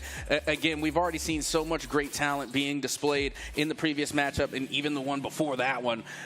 So, again, you got to ask, how are they going to one-up the games that we have already seen? And how are they really going to make a name for themselves? Because so far, Audrey Kell made a name for themselves. Providence made a name for themselves. Now one of these two teams has got to put their name on the map as well. Yeah, exactly. And also for some of these, you know, schools that we really didn't cover too much, maybe like Challenger and all that, this is the time to make your name right here. This is, you beat someone, a team like JT Williams, who's very well known here in the VESL community. That's going to put you here on the board, and we'll be talking about you all day, all night. Exactly. Like if Challenger comes out and is able to take the dub off of JT Williams, they're going to be one of your new favorites to go the distance. Exactly. I mean, that is going to be a very threatening team because JT Williams has that reputation. And for someone like Challenger, who, you know, we're still becoming acclimated with, to really take down one of the top dogs early, that is going to speak volumes for their team. And again, we're just waiting to get this one started, and that's what we got to do. You know, we got to build up the anticipation. We can't just give you the dessert right away. You know, we got to make you want it first. So again, I mean, this game it's going to be a doozy. Yeah, I think so, and I really think it comes down to who can just play the most who can be fast on their break, everything. Speed is really going to win this. Oh, yeah, the pace of play. And, you know, and not only the pace of play, of course you want to bring that speed, but you want to be able to control the pace of play. You need to be able to slow things down when you need to. And you know what? We did see that from Audrey Kell, for a record. You know, we did get to see them really bring that fast pace of play and then slow it down when they needed to. Like we had mentioned, you know, they were throwing out the changeup. So we also got to see that from we also got to see that in the last matchup as well. But it is going to be what I assume is Nutella to score the first goal here for JT Williams. Yeah, Nutella already off to a great start here for JT Williams in game one. Already first. I mean, I can't say that's the fastest goal we've seen today so far because the fastest one was 4 seconds, but 6 seconds is a pretty close second. It's the fastest goal of this match. Very true. Very, very true. To start things off, and once again, JT Williams going right back to the attack, wasting no time. They do put a shot on, but it gets saved and cleared away. And now going back out towards the side, it is going to be Eck to try and take control. And a good fast break going the other way. And it will get saved and cleared away last second by Grassi. And that's the thing is Eck was the one who got the save, and he almost went coast to coast on that one. Very close, too. That was a really good play coming from Challenger. And even better is going to be Grassi, who's going to be able to get that one to go. Now 2-0 in the favor of JT Williams. Talk about speed, how fast you got to be. Grassi's already there before, you know, Challenger's player was even up in the air. So Grassi already off to a great start. Don't see the first game jitters yet. At least from JT Williams, maybe a little bit from Challenger. Yeah, nice little alley-oop there. The give and go is now Nutella with 60 boost. It's going to do some unorthodox aerials, but still nearly was able to score a goal as the dish out does find the target, so to speak, as that one finally will go into the back of the net, and it will be AM. Get that one to go. I mean, look at that setup. That was Grassi right off the top bar, and Am just knows where that ball is going to be and able to put that one in off the rebound. Great job there by JT Williams. Already off to a great start. 3 goals in 1 minute. I mean, that's exactly what you need to do in this type of situation. Yeah, reminding me another. and again, reminds me a lot of Audrey Kell. Yeah. And you had even said that they are rivals. They go up against one another a lot, and I could see why. Both of these play styles are pretty reminiscent of one another. Yeah, exactly. And you know, they've been there and done that. They've been in LAN centers like this throughout the years, and it kind of shows. You know, it's just one of those both of these teams, Audrey Kell, JT Williams, we'd like to talk about, and it's because they show up to these events and just perform. Well, here we go. About a minute and 25 now gone off the clock. Nutella out from the side is able to dish it out towards the middle, off of the crossbar, and it will be a three-way pass play with Grassy finishing things up. Yep, we talked about Nutella and Grassy and Am. I mean, all three, the chemistry's there. You're seeing it here in game one. I mean, 5 goals already is just absurd, and they're not slowing down, Cap. No, they are not. That is a minute and 24 seconds off the clock, and JT Williams has 5 goals on the board. Now Nutella is going to lead that one as this gets 50'd out back towards the opposite side of the pitch. Grassy gets a 100 boost. Nutella taking possession, able to get the 2-touch off the sidewall, looking for a third, puts it out in front of the net, but it gets cleared out. Yep, great saves. Still able to get some saves there for Challenger, but the pressure is getting put on with Grassy with that great play there. And just adding on to it, Grassy doing what he does best. And this was just pure finesse. I mean, 1v3. Exactly. They were able to follow that up with consecutive touches. And, you know, that last touch, it was light, but it was enough to push it over the line and get that goal. 6 goals now here for JT Williams. Just tap it in. That's what we're seeing from JT Williams. Doesn't have to be too hard of a hit, but they know precision, and that was a great challenge by Challenger on that one. Now they need to get that ball on the offensive side, because right now JT Williams is just playing so fast. And there's Am with the 7th goal for JT Williams. Yeah, and once again, every single player getting involved. You see that initial touch coming from Nutella, and then the assist from Grassy with Am following it up, and it's just so consistent that every single player is getting involved nearly on every single play. Yeah, and they're setting each other up perfectly. I mean, you see where this ball's ending up on the side wall, and they're somehow able to put it right to the net for their teammate to just put it in or barely touch it in. And right now, just great chemistry we're seeing by JT Williams, but and even more bumps. I mean, you gotta love that as well. You know, we saw Audrey Kell do the same thing, getting those bumps and demos early on, and JT Williams is kind of mimicking that. And now 2 minutes and 25 remaining. Challenger still looking for their first goal here as Am does get the read off the pass. It does get saved and cleared out. Now coming from the top rope, it's going to go right back down to Grassy. Grassy with a solo play, maybe. What works is there to break it right on up, and JT Williams has just been spending all of their time in the Challenger half. Yeah, I mean, they're having a field day right now, Cap. I mean, they're really doing anything and everything right now to this Challenger team, and it's tough to watch sometimes, but the good news is this is the best of 5. This is not it. It is single elimination, but it is a best of 5, so you need to win 3 games to move on. Tis true, as we are now at a minute and 40.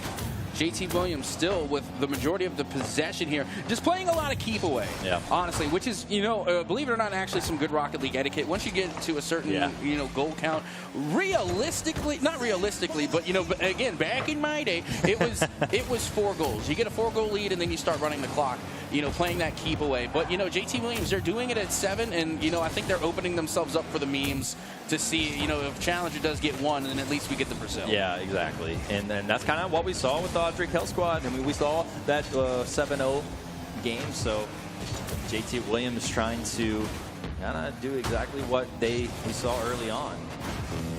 And JT Williams operating from their own half with just a minute left to go. This one's going to get touched out to the corner. Grassy going to try and keep it out for as long as they can. Unfortunately, Liquidify not going to be able to get that one to go, but it will be Eck for the to find the back of the net, and now we have ourselves a Brazil. Yep, there you go. 7-1. 46 seconds remaining as Eck will put that one in for their first goal of this series and of the game. But yeah, JT Williams probably going to take this one, but like we said, best of 5. Challenger just needs a reset. Just needs to, hey, bump your teammate. We got a brand new game right here after this. Yep, that we do. There's only 30 seconds remain here in game number 1, and it has been all JT Williams as they continue to control possession and are just running down this clock again, taking to the skies just to keep Challenger away from the ball and keeping them from playing any amount of offense, just so that way they can keep this lead and ride it all the way to a victory. 14 seconds remaining here until we can safely say this is over, but Here we go, 5 seconds remaining. What will they do as we see some bumps and possibly one more goal here in this game number 1. That's going to be 8-1. JT Williams will take this one. Yep, you'll love to see it here, and I'm pretty sure Nutella scored this goal. And got like two bumps also in goal on that. Yeah, it's funny because Am hit it into Nutella, and then it went in, right off the tuchus. Maybe they need to add that strategy for game 2, but I mean, for the most part, you're not really trying to show your cards after you're up by this much. Let's just chill back a little bit. Well, that's going to be game number 1. Going to JT Williams pretty one-handedly. But again, got to give it up to Challenger. They were able to come through with some great defense. Got 6 saves on the board. But it's that shot count at the end of the day that's going to be the big difference maker. Again, I mean, you're looking at 16 shots there for JT Williams. I mean, they are peppering them. I mean, it's ridiculous seeing that many shots in one game. But going back to it, looking at Challenger's save, they had 6 saves. Just couldn't get too many shots going for them, as we're going to see some of this replay.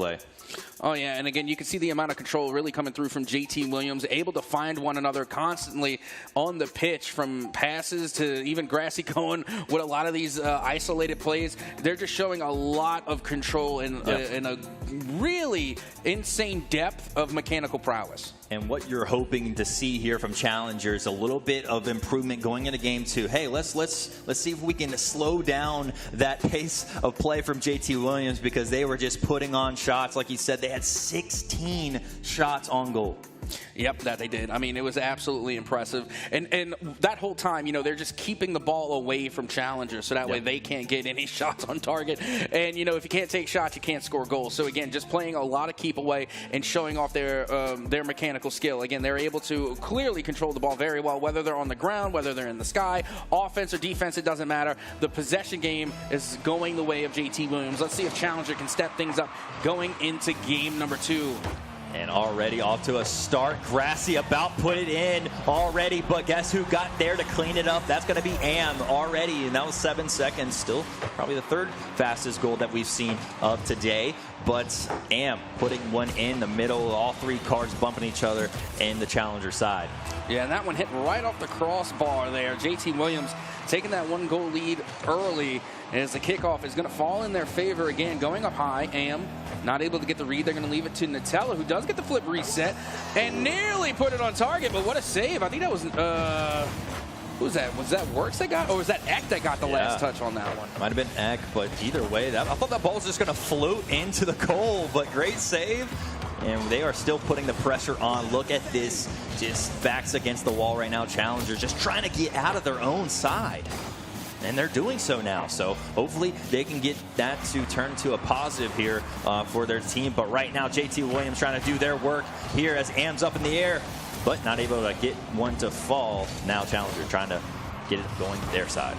Yeah, it's just a lot of coordination coming from JT Williams. I mean, they're playing the long ball, and you normally think that would give up possession away to the opposition, but, when they are on the side of JT Williams decide to play long ball, it's because they're going for a pass. Yeah. It's because they already have somebody that's kind of cherry-picking on the other half of the pitch. So, again, it's pretty premeditated, just like that demolition. JT Williams, again, just displaying an abundance of control. Yeah, and those demos just get Challenger off balance, not really trying to get confused on their rotation. As we see Grassy able to float that one in, and that's 4 shots already just from Grassy alone.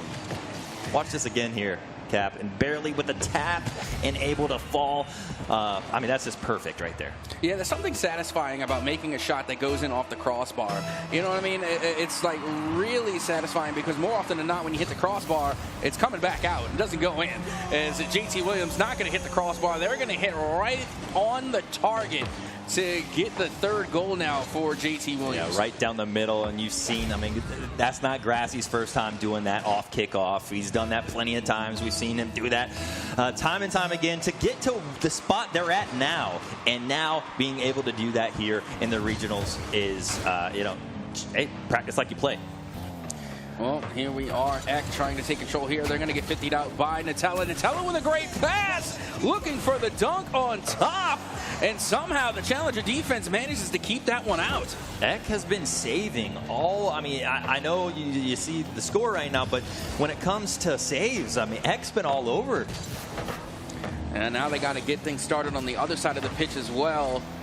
because saves are not going to get you goals at the end of the day, as this one's going to go right back into the danger. Big demolition. Going to open things up for Grassy, going for a flip reset, and will get the fake instead as that one goes right on in. What a fake there, and they almost got the save, but not able to do so. Watch Grassy pull the fake. I mean, Eck did his best to get that save, but that's a very hard read to do there, Cap. Oh, very hard read indeed. Didn't mean to rhyme. I was just dropping those off the top of my mind. You know, again, didn't mean to do that. That was 100% accidental. Meanwhile, out of the corner, Nutella again able to get the pass out towards the center. Am not able to get the angle on it quite right, as Grassy able to win out that 50, and now Works able to get the touch. Going to send this one up on high. Nutella, another 50-50 straight down. And we have officially reached halftime. Still, JT Williams going to be able to score again right at halftime. Yeah, exactly. 5-0 right now. Still 2:28 remaining here in game 2, as JT Williams did take game 1. And still, Challenger having a tough time trying to find that goal. In all fairness, I feel like any team would have a tough time finding a goal against JT Williams. I mean, they are a very talented team.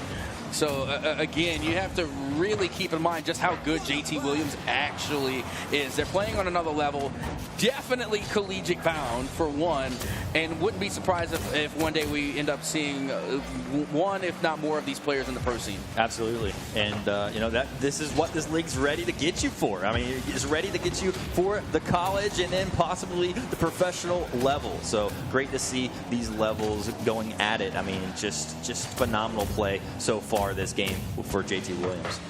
And another 50-50 back out towards the mid. Am going to leave that one for Nutella, as they have a little bit of boost to work with. They're going to hit it off the ceiling and leave it for Grassy. Grassy off the backboard now. Great clear. Going to be going the other way. Am has to recover.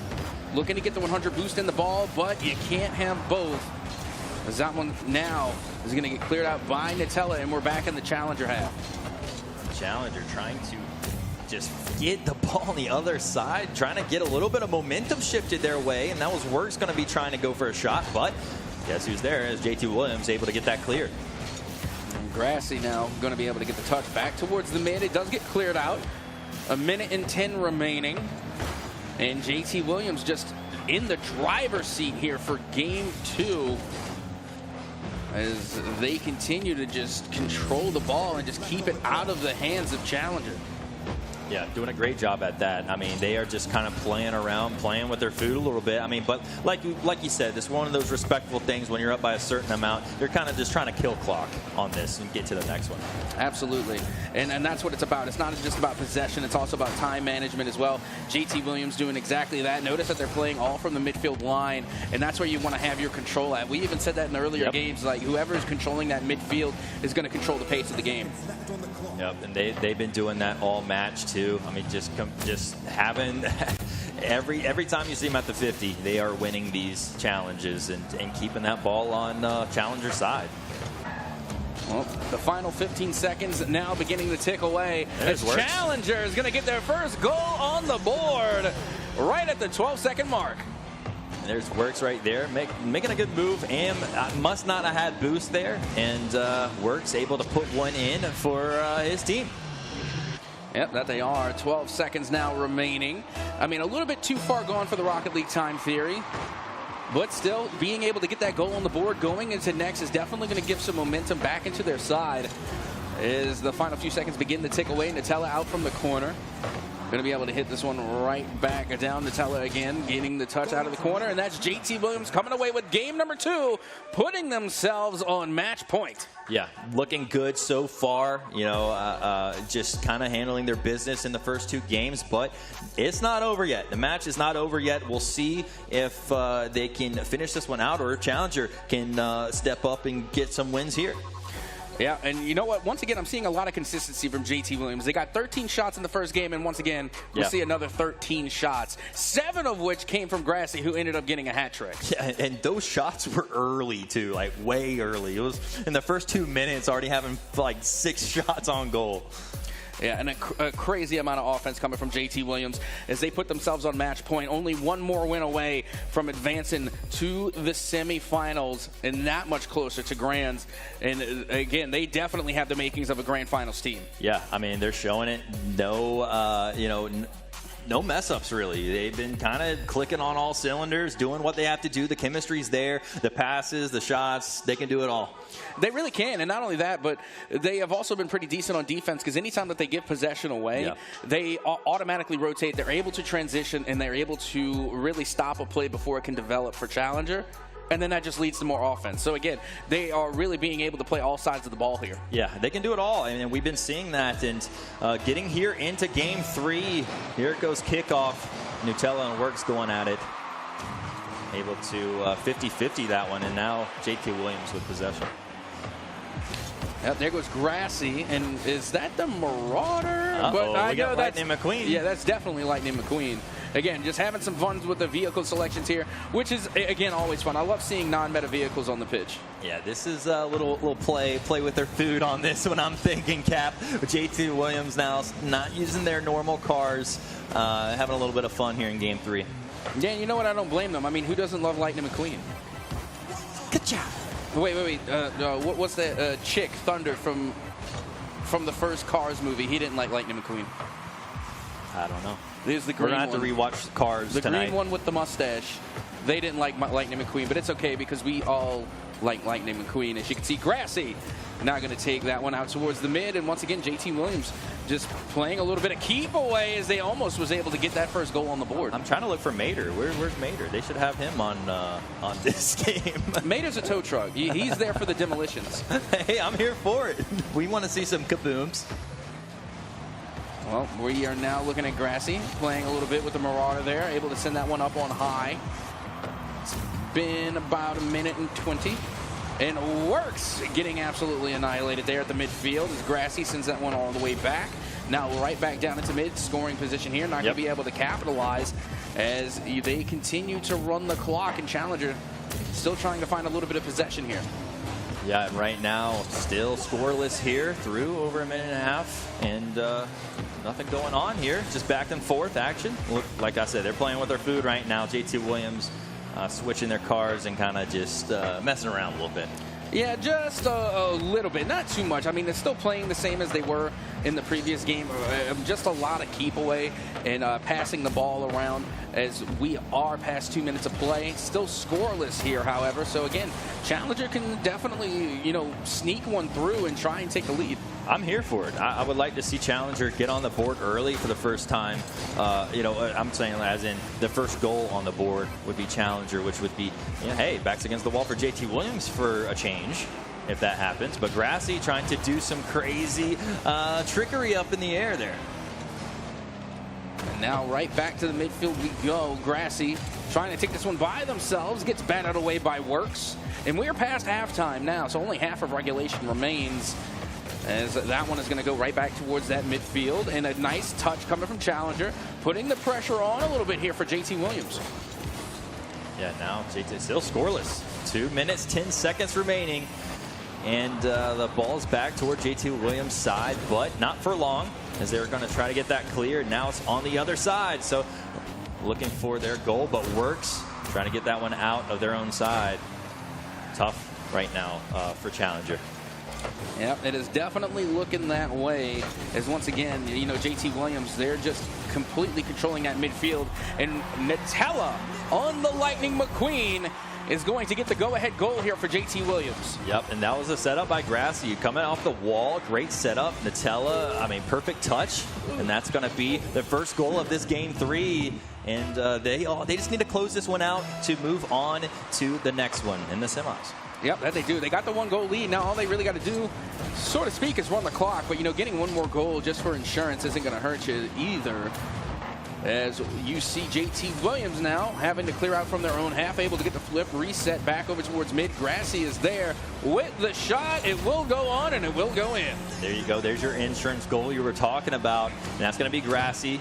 See him playing very patiently and then just timing that ball perfect to where Eck couldn't get to it. And now with just 1 minute and 30 left to go, JT Williams looking as though that they are going to be moving on into the semis if they can continue to hold on to their lead.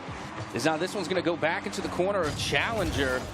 And Am hitting that one down, as you can see Works just going to keep it out of their net and try and get as many saves as possible, as this one is falling right back in front of the net, but Nutella is going to put it down and towards the corner. Yeah, just wasting time a little bit there, as they are up 2 with minute 3 remaining here. So kind of just, like you said, playing keep away. They've been doing a really good job of it. X trying to get here on the board. There was your pass, but Works a little bit ahead of that pass. Not able to get a shot on. Oh, but we have something here. That Works. Able to find a goal here right in the last minute of play. And they are now within 1 of equalizing against JT Williams. That ball was crazy. Got under the car that was up in the air and then over the top of the other. What a play there for Challenger. Oh, yeah, we 100% take those. As Am looking to take control, hold the phone. Could have found an equalizer there as that one goes off the crossbar. And now it looks like Challenger starting to wake up a little bit here in the final 30 seconds of play. Will it be too late, though? I mean, it's 30 seconds remaining. This is going to be a tough one. Right now, Nutella looking for another one, but great save here by Challenger. They just need this clear and try to get that ball on the other side, which Am's not going to let that happen. He's going to set up his teammates, but that one's going to be flying. Yeah, that was actually an amazing save because that was a double touch. They were able to read the first save and then put it back in, and Challenger managed to even block that save. But with the final second now ticking away, 0 seconds on the clock, the ball will hit the dirt, and JT Williams will come away with the series, moving on to the semifinals. There you go, and that was the series win right there for JT Williams. Looking good. They will move on into the semifinals to see if they're going to be going up against either Lincoln High or Garinger. And you know what? I got to tell you, that was again a great display of mechanical prowess coming from JT Williams. Very reminiscent of that of Audrey Kell. I can completely understand now why they are considered rivals. Now you know what I'm thinking, because I would like to see those two go at it, Audrey Kell and JT, toward the end. But hey, we still got plenty more Rocket League today. Oh, as a matter of fact, we do. Coming up next, of course, is going to be Lincolton versus Garinger. And that is going to be quite an interesting matchup as well. But again, you know, we really got to take a moment to just look at how good JT Williams actually is. And like we had mentioned earlier, other teams really need to take notes. Yeah, absolutely. I mean, this highlight, I mean, this could be a whole season for some of these schools just in this series, just for JT Williams. So that just shows you how great they are when it comes to the level that they play against, you know, all these other schools. Yeah, and JT Williams specifically, you know, they have definitely made a reputation for themselves. They've been in the situations before. They've been to the semifinals. They've been to grands before. So they know what it's like to taste victory, and they want to achieve victory again here today. But with that being said, they are able to achieve victory in their first game, putting themselves into the semifinals. And next, we have one more semifinal spot available, and it's either going to go to Lincoln or it's going to go to Garinger. That will remain to be seen until our next match, as we get ready to take a quick short break. But don't go anywhere. When we come back, it will be Lincoln taking on Garinger to fill out that last semifinal spot. So do not go anywhere. We're going to be back with more Rocket League live from the UNCC for the VESL Charlotte Regionals Finals Day 1. Don't go anywhere.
Well, hello and welcome back once again to the VESL Charlotte Regionals Finals, day number 1. As always, I am Captain Itoka, joined on the desk with my wonderful co-caster here, as we've already gotten to see some fantastic games. Again, we're 3 down, and we still got 4 more to go in total, but we have to get through our final quarterfinals to see who will be going on to the semis. And that's going to be Lincoln High and Garinger going at it here very shortly. I'm excited to see. I mean, we know Lincoln High. We know how the high level they can play out as well, just kind of on the same page as Audrey Kell and JT. So look forward to that type of level. But Garinger is not a team to, hey, let off the gas. This is a team, there's a reason why they're here, right?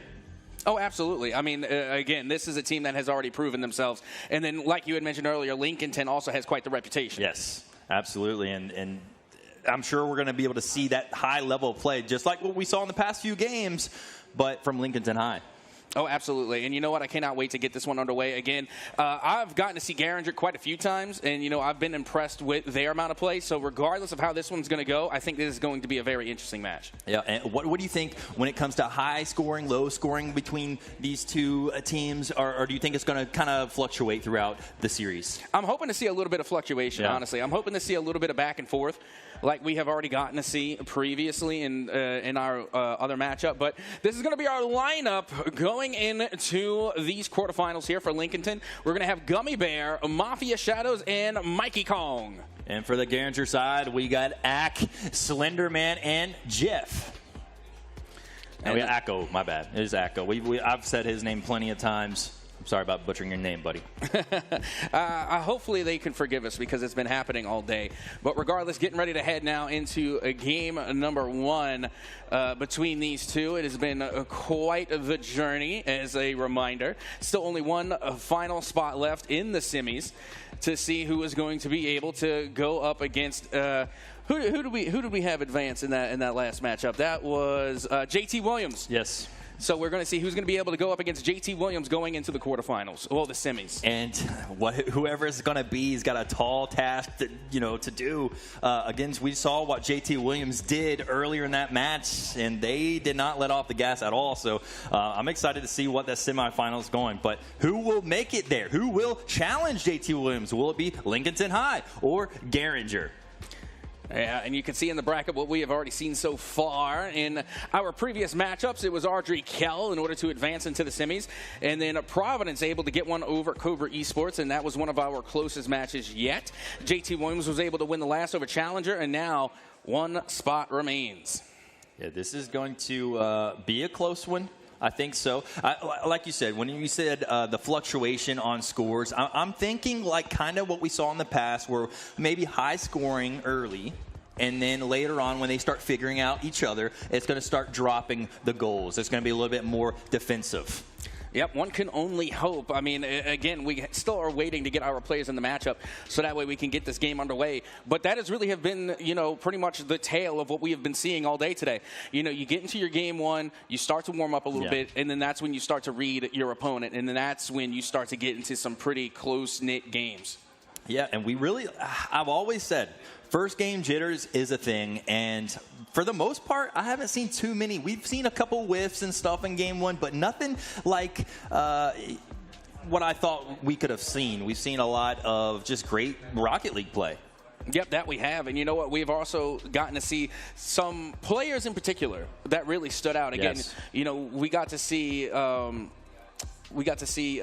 final Skim It. Yeah, Skim It for sure. But I'm trying to remember the one in the match right after that from Providence that really, really impressed me. Again, they were just putting on some great isolated plays there. And they were just, it was really a team that I was looking forward to seeing, later on in the line. And I think they're going to make a great matchup against Audrey Kell. So either Tan Banana, Failed Sins. Failed Sins. One of those, failed. I know it. I said failed, and I couldn't remember the second part of that. Failed Sins. Yeah. He was the one that could just, if he's alone, dangerous. Exactly. Right? In the ISO. Yeah, as soon as he's isolated, you never know what kind of tricks or how deep their bag is of tricks that they can show you. So I'm excited to see all these other students, to see what other bag of tricks they have. Oh, 100%. And not to mention, we're looking at Garinger taking on Lincolton. Now, on paper, Lincolton is the favorite. You know, again, they have a little bit more of a reputation, but it all is new this season. Yes. Especially in the postseason. It's a clean slate. So Garinger can come in and then put up quite the fight as well, as it looks like we are going to be getting the lobby remade, just so that way we make sure everything's on the up and up. Yeah, and it's just one of those things. Can you match up with Lincoln High? They've had a great past in this type of, they've been to states, they've done it. So I'm excited to see if Garinger can get that challenge to Lincoln. Will they be able to challenge them? I hope so. I hope it's going to be a good game. You know what? I'm counting on it. I'm pretty sure it's going to be a good game. Honestly, I think it's going to be a lot closer than some of the matches that we have seen so far today. And again, I think Garinger might just come out and surprise not everybody, right, but make a definite surprise for the rest of the bracket. Again, I wouldn't be surprised if this one goes the distance. Yeah, remember, Garinger had a fight to get into the quarterfinals. So they've already played earlier and got in to have a chance to face Lincoln. So now, they've already played. They already warmed up. Let's see if they can take that to this next quarterfinals. Well, they're going to have to. They got to bring the momentum. They have got to bring their best, because Lincoln, again, a very formidable team. They have proven themselves in the past, and they continue to prove to be a really, really great Rocket League team. So I'm really looking forward to seeing, Garinger step up to the plate and go toe-to-toe with some of the best here at the Varsity Esports League. VESL. Absolutely. And, one of those things is Lincoln is just one of those teams, but also Garingers, they can fight in too. But we're going to go into break before we get into that game. So until then, we'll see you next time.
All righty, welcome back once again to the VESL Charlotte Regional Finals Day number 1.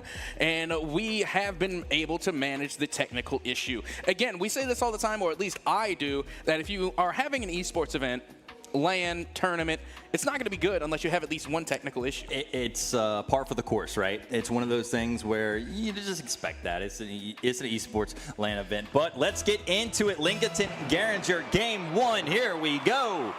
Yeah, 5 minutes already ticking down here. Wasting no time. Lincoln going to be hitting this one up. Trying to follow it up with a secondary touch, but it gets cleared out by Expert Jeff.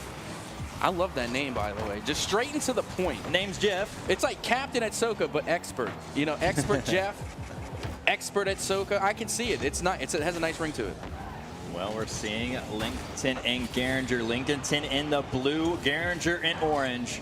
As we see, it looks like that was a great try there. That was by Lincoln. Yep, we got the super duper arrow. Gotta watch out, or arrow. I mean, super duper cam. Yeah, it's a very yeah. I'm just noticing that there's two super dupers. Yeah. We're gonna have to go off the last name of the super duper. Cam and arrow. But regardless, I want to be part of Team Super Duper. I know. I'm surprised what team John is hasn't this? changed his name to Super Duper Trooper. Yeah, Super Duper John Mooney. Regardless, Super Duper. Oh! And it's going to be Super Duper Aaron. I'm sitting here saying Aaron. I thought that was an Me too. Okay, it cuts off at the O. Yeah. There you go. So we didn't get the N. That's a long name. But It Super is. Duper Aaron, it takes up a lot of character space. So Super Duper Aaron going to be able to get the first goal on the board for Lincoln. Yeah, this they weren't expecting out in the UI to have that long of the name. Yeah, so many people are looking at me like I'm so dumb right now. Well, here we go. Lincoln off to a great start. It looks like Aaron going for a second goal. He's going to let it go. And there you have it, 2-0 here for Lincoln. And that surely was super duper. I mean, we're able to grab the 100 boost and then off of the wall, literally carry the ball from coast to coast, post to post, straight to the crib, and are able to get the second go-ahead goal here for Lincoln. I'm going to highlight Aaron. Let's kind of watch out to see what Aaron does, because right now is looking pretty good, already putting up 2 goals for Lincoln, and now looking for a third maybe. Great save though, and that was going to be Ian Warrior. Ian Warrior does a great job on that to kind of diffuse all of this momentum going for Lincoln. Absolutely, and it's really been Garinger that has been stepping up. They're able to really find control of the ball, but now they got to turn that control into some offense. As when it comes to the shot count, I feel like it's been all Lincoln so far. As now they find another pass out towards the mid and it gets deflected away. Yeah, Lincoln doing a really good job. But like we said, Garinger just doesn't go away. This is a team, a school that just always somehow stays in the game. And, this is one team that you cannot just bat your eye on like, nah, this team's not going to do anything. No, Garinger always stays in the game and competes no matter who they play. Exactly, and you can see they can definitely hold their own. I mean, it's not like this is a pitfall, so to speak. I mean, it's 2-0 at halftime. Still plenty of time to find 2 goals on the board, but hold the phone. Big fast break going the other way. Aaron able to get the dish out towards the man, and the shot just goes wide. Oh, just missed that shot. That setup was almost perfect, Cap. I really don't know on that one. I really thought that was going to be their 3rd goal, but not able to do so. Garinger now needs to answer back. They need to get that momentum kind of shifting toward their team. Yeah, they do. And you see, that's the thing with Garinger is that, again, they're contending. They're able to really get up there and deny a lot of these shots. So, again, they have experience against high-level mechanics, but now they have to get the job done on the other side of the pitch. We know they can hold their own against Lincoln. Now they have to come together as a team and start being able to really assist one another. Agreed. And you see the teamwork's there. It's just the shots aren't falling right now. And, if it would have been a little bit different if Aaron wouldn't have put up those 2 goals that quick, because now you haven't really seen Lincoln do too much damage here in the second half of this game. Yeah, not to mention, I want to see more demos, and not just for the sake of demos. I mean, for the sake of play as well. I mean, you have 3 goalies there on the side of Lincoln. All of them are jamming up in the net, and it's going to make it that much harder for a ball to go in. So you're going to have to move them out the way, one way or the other. Yeah, the bumps and demos are a must if you're playing against Lincoln. And look at this super duper cam able to put this on the other side. But Garinger needs to do something, needs to get that ball back on the other side. But Lincoln doing a great job at keeping it on theirs. Yep, just a minute left to go here in game number 1. Lincoln still with a comfortable 2-goal cushion as they try and hold on to the lead for the last minute of play. But that's what I'm saying. Lincoln is not shy. They will go and get the bumps and go and get the demos. So Garinger just needs to give them a taste of their own medicine.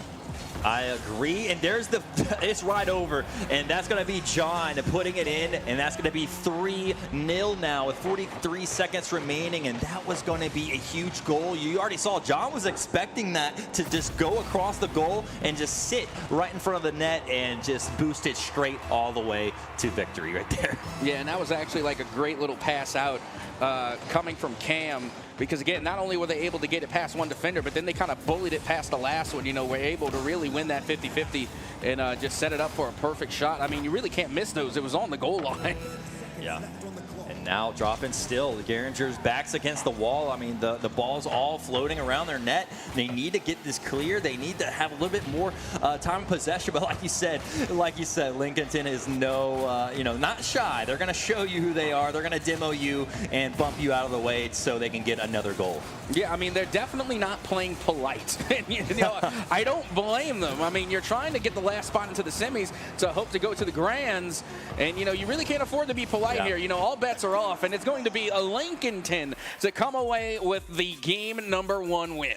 Yeah, and Lincolton just shows, hey, that high caliber play. But still, looking on the other side, Geringer's still not doing too bad. You saw the score, just couldn't put the shots down. You saw 3 shots only for Geringer and 9 from Lincolton. Exactly, and again, it's the shot count. That's what we're looking at, because not only are you seeing, how much offense is being brought onto the table, but also shot count is a good indication of the possession game as well. Who is, having control and possession of the ball on the pitch, and clearly Lincolton are doing just that. But if you look at Geringer, 5 saves. So that shows you their backs against the wall. They're on their own side for the most part of the game here in game 1. Hopefully they can do a little bit different in game 2 and maybe get on the offensive side and maybe force Lincolnton to have a few saves. Well, and you see, that's the thing, though, because they do have 5 saves, the only problem is that they're spending too much time in their own half. Yes. Those 5 saves are telling me that they are more than capable of being able to keep up with the pace of play that is coming from Lincolton. Yeah. Again, they're at the same caliber. Now you just got to take that amount of effort that you're putting in onto the defense and put it into some offense. You got to be able to take a risk. And one more other stat I want to point out was demos. 6 demos for Lincolnton and only 1 for Geringer. That's what you were talking about earlier in the game. Hey, Geringer, let's start bumping. Let's start demoing Lincolnton and get on their same page. But here we go. Game 2, 5 minutes on the clock. Yeah, I was about to say, the demos just can't be one-sided like that. I mean, it's time to get a little bit of mean on the field, right? I mean, we're playing on the green. You got to get a little mean, as we are now underway in game #2 of match #4. It's already the 4th matchup of the day. 4th match already. We've seen some good ones. We've also seen some blowouts. But right now, we are watching Lincolton and Geringer go at it. Lincolton did take game 1, and now that ball was so close getting in there, and Lincolton would have had a great start in game 2 if that would have went in. Yeah, I don't even know how they got that out. It looked like the save came from reverse. That looked like it was like the ball was already in the net, and they just kind of yanked it out. That was a little bit too close for comfort for me. Yeah, this was back and forth. Right now, still scoreless. It's almost been a minute so far, and this is kind of what we talk about early on in the games. You see goals, but now game 2, they're starting to figure it out. So now, still scoreless. Yeah, now finally we're seeing some shots on target coming from Geringer. They forced Lincolton to get a save. And Geringer now starting to apply a little bit of pressure here. But once again, it's just Lincolton. They're just so consistent of taking control of the ball, constantly putting shots on target. And it will be super duper Cam to get the go-ahead goal for Lincoln. Watch this. You see the double commit on the goal. That leaves the wide open shot for Cam. And guess what? He's not going to miss those wide open shots. So he's going to put that one on. And Lincolton will take the lead here in game 2. And, just adding to it. Great job there by Super Duper Cam. Oh, absolutely, and good job being able to be in the right place at the right time. That positioning is key, because again, it wasn't like it was a dunk right in front of the net. They had to shoot it from nearly mid-range, so they had to find the right opportunity, just like Akko has just done. Again, from that midfield line, being able to get a solid read on the ball, and look, they were able to beat out a defender to get there first and capitalize on the open net opportunity. Exactly, and that's your Geringer motivation. That's going to help you go into this game 2 after scoring and tying it up with Lincolton. You can keep up with this team, but now look who answers right back, and that's Super Duper Cam with their super duper shot. Let's watch this again. Yeah, big cheat up there. And that was so risky for Akko just now. They went around towards the side.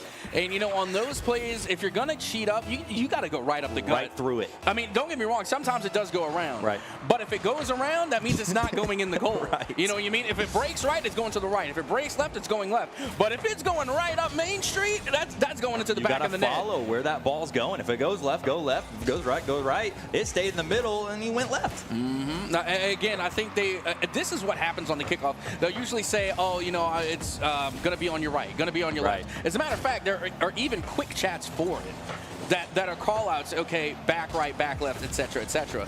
And I think maybe they were trying to call out to the right, and it just did not go that way. Yeah, it's one of those things where that communication, and it's got to be quick, too. You can't be a little slow. That might be the time to where you get scored on. I mean, you got to have clear communications, and that goes a long way. And then you also got to have like a lot of responsibility, because that happens a lot when I'm queuing and ranked online, and they'll say, oh, you know what, I'm going to send it back left, but the ball doesn't go back left. You know, you got to be able to make sure 100% that you could, as the leadoff kickoff person, that you're able to make it go back left. Right. If you're going to communicate saying it's going to be left, it better be left, because if not, I'm going to look at my teammate next to me who just called that out and say, hey, buddy, it wasn't on the left, it was on the right. Where are we at? Come on. So that's one of those things where you want to have that clear communication. It comes a long way.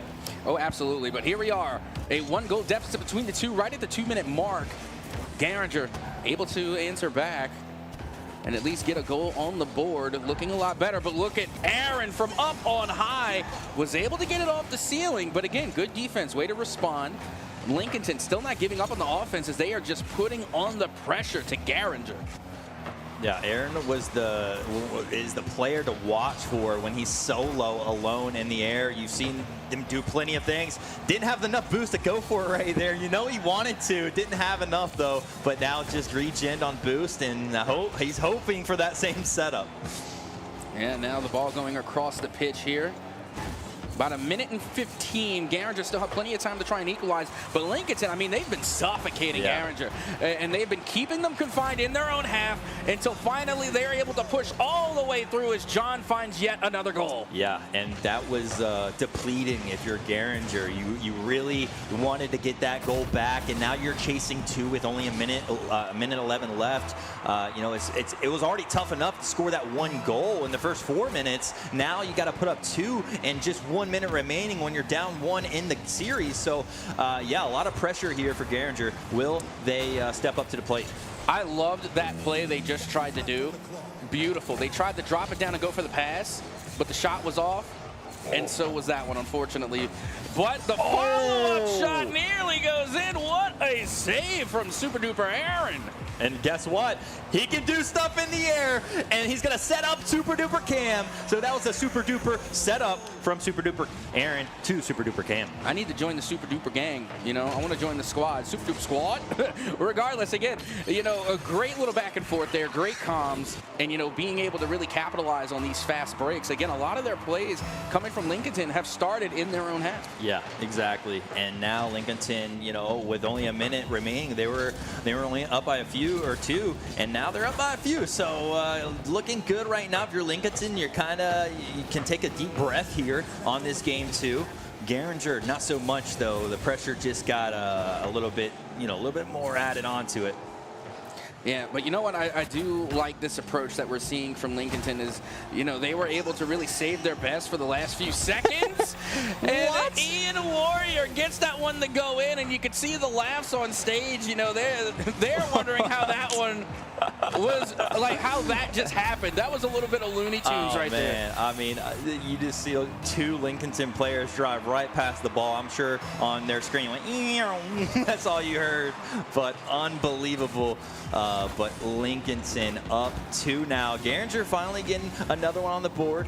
Not due to some crazy plays, but hey, we'll take what they can give you. But it looks like they gave John one, though, with 0 seconds remaining. Lincoln takes this one 5-2. I'm telling you, the Super Duper gang, they're just feeding John, right? I mean, they're just tossing the ball up. I feel like John has been, you know, the goal scorer for a lot of these plays.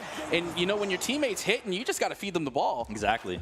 I feel like, you know, Aaron is one of the, you know, players that's up in the air, and John's kind of keeping it down low and scoring. Yeah, but little did we know it was Super Duper Cam that came away with the most goals scored, and this is where it's really important. This is where we really get the breakdown here, is that you see Super Duper Cam got a hat trick and 2 assists on the board. There were 5 goals, so Super Duper Cam has 100% goal participation. Yeah, and similar on the saves too. You know, 6 saves for Gehringer. This time they actually got a little bit more shots on, so that is definitely a plus in game 2. Hopefully that can carry on to game 3, even more shots, because if you're putting down 13 shots for Lincoln, I mean, you're going to make some of those, right? What has been up with the number 13 in the shot count today? That is the 3rd time between 4 games that the shot count has been exactly 13. Can they break it? Can we go 14 this next game? Is it bad luck or good luck? It's good luck for Lincoln, but that's like bad luck for their opponent, right? Exactly. Again, it's just been a 13 shot count just consistently throughout the day. But you know what? You're 100% right. I mean, we're seeing 5 shots from Gehringer, and you know what? It's definitely a step up from the previous game. But at the end of the day, you know, the 15 to 13 disparity is just too wide of a gap. And honestly, Gehringer was pretty lucky that it was only a 3-goal difference. Yeah, I mean, 5 shots is a lot, but when it comes to you had to go up against 13, that's a little different. So here we go into game 3. Lincoln up 2 in the series, and now getting up early once again. Lincoln right here, and that was a 7-second goal. So still not our fastest of the day, but it's up there. Yeah, and you know what I really love whenever we go to the player cams of Lincoln is that, you know, a lot of the times you'll see the fist bumps, you see the smiles, maybe a little bit of giggles. They're stone-faced. You know, they are locked in. They're like, yeah, you know, this is what we do. Hey, this is just another day at the job, but look who answers back, and that's going to be Acko for Gehringer. And watch this one again as Super Duper Aaron kind of bumped it right to him, but right on perfectly timing on Acko's car, and he was able to do a flip into that goal. Yeah, and I love that they're on the Dominus too, you know, showing off some of that old school meta from back in the day. I mean, before the Finnick, it was the Octane and it was the Dominus. Yep, those were our 2, and it's for reasons like that. I mean, maybe it's just a placebo effect, but it always felt like the Dominus had that extra flick power. I love seeing the Dominus on the field. But look at this pinch, and that's going to go to Aaron, and Lincoln takes the lead here. That had a red stream on it. Like, this one, I mean, call it what you will. We will just call it calculated. But my goodness, I mean, no one's saving that. No, that was a unfortunate pinch. I guess fortunate if you're Lincoln, right? Unfortunate if you're Gehringer. But either way, yeah, no one's going to stop that pinch. But we do take those 100%. We'll take those every single time, regardless. Ball now going back the other way. This time in Lincoln's territory.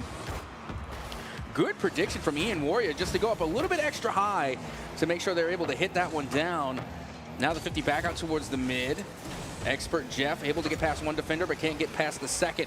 Big pass, big redirect, coming back down. Super duper Aaron, the Superman flies to get that goal. What a shot off the backboard. Had the redirect, hit the backboard, and then touched it one more time. Just for good luck there, Cap. Crossbar and in. I love it. And this is why we love the crossbar in shots, because they're so hard to hit. And because they're so hard to hit, they're so hard to block. Yes. So it's like a little bit extra on the end of that amazing shot. It's on. That's highlight of the day. Good luck beating that shot. Good luck. Absolutely. And we're going to see a little drooper there coming from Aaron. So not definitely not going to match what we just saw, but great play there as we're seeing Acko kind of just didn't have enough boost or maybe misjudged that one. You see, we were all talking about Cam last game, and Aaron took that personally. You know, this is a super duper team. It's not just super duper Cam. You know, Aaron came out and they're putting on 2. I mean, my goodness.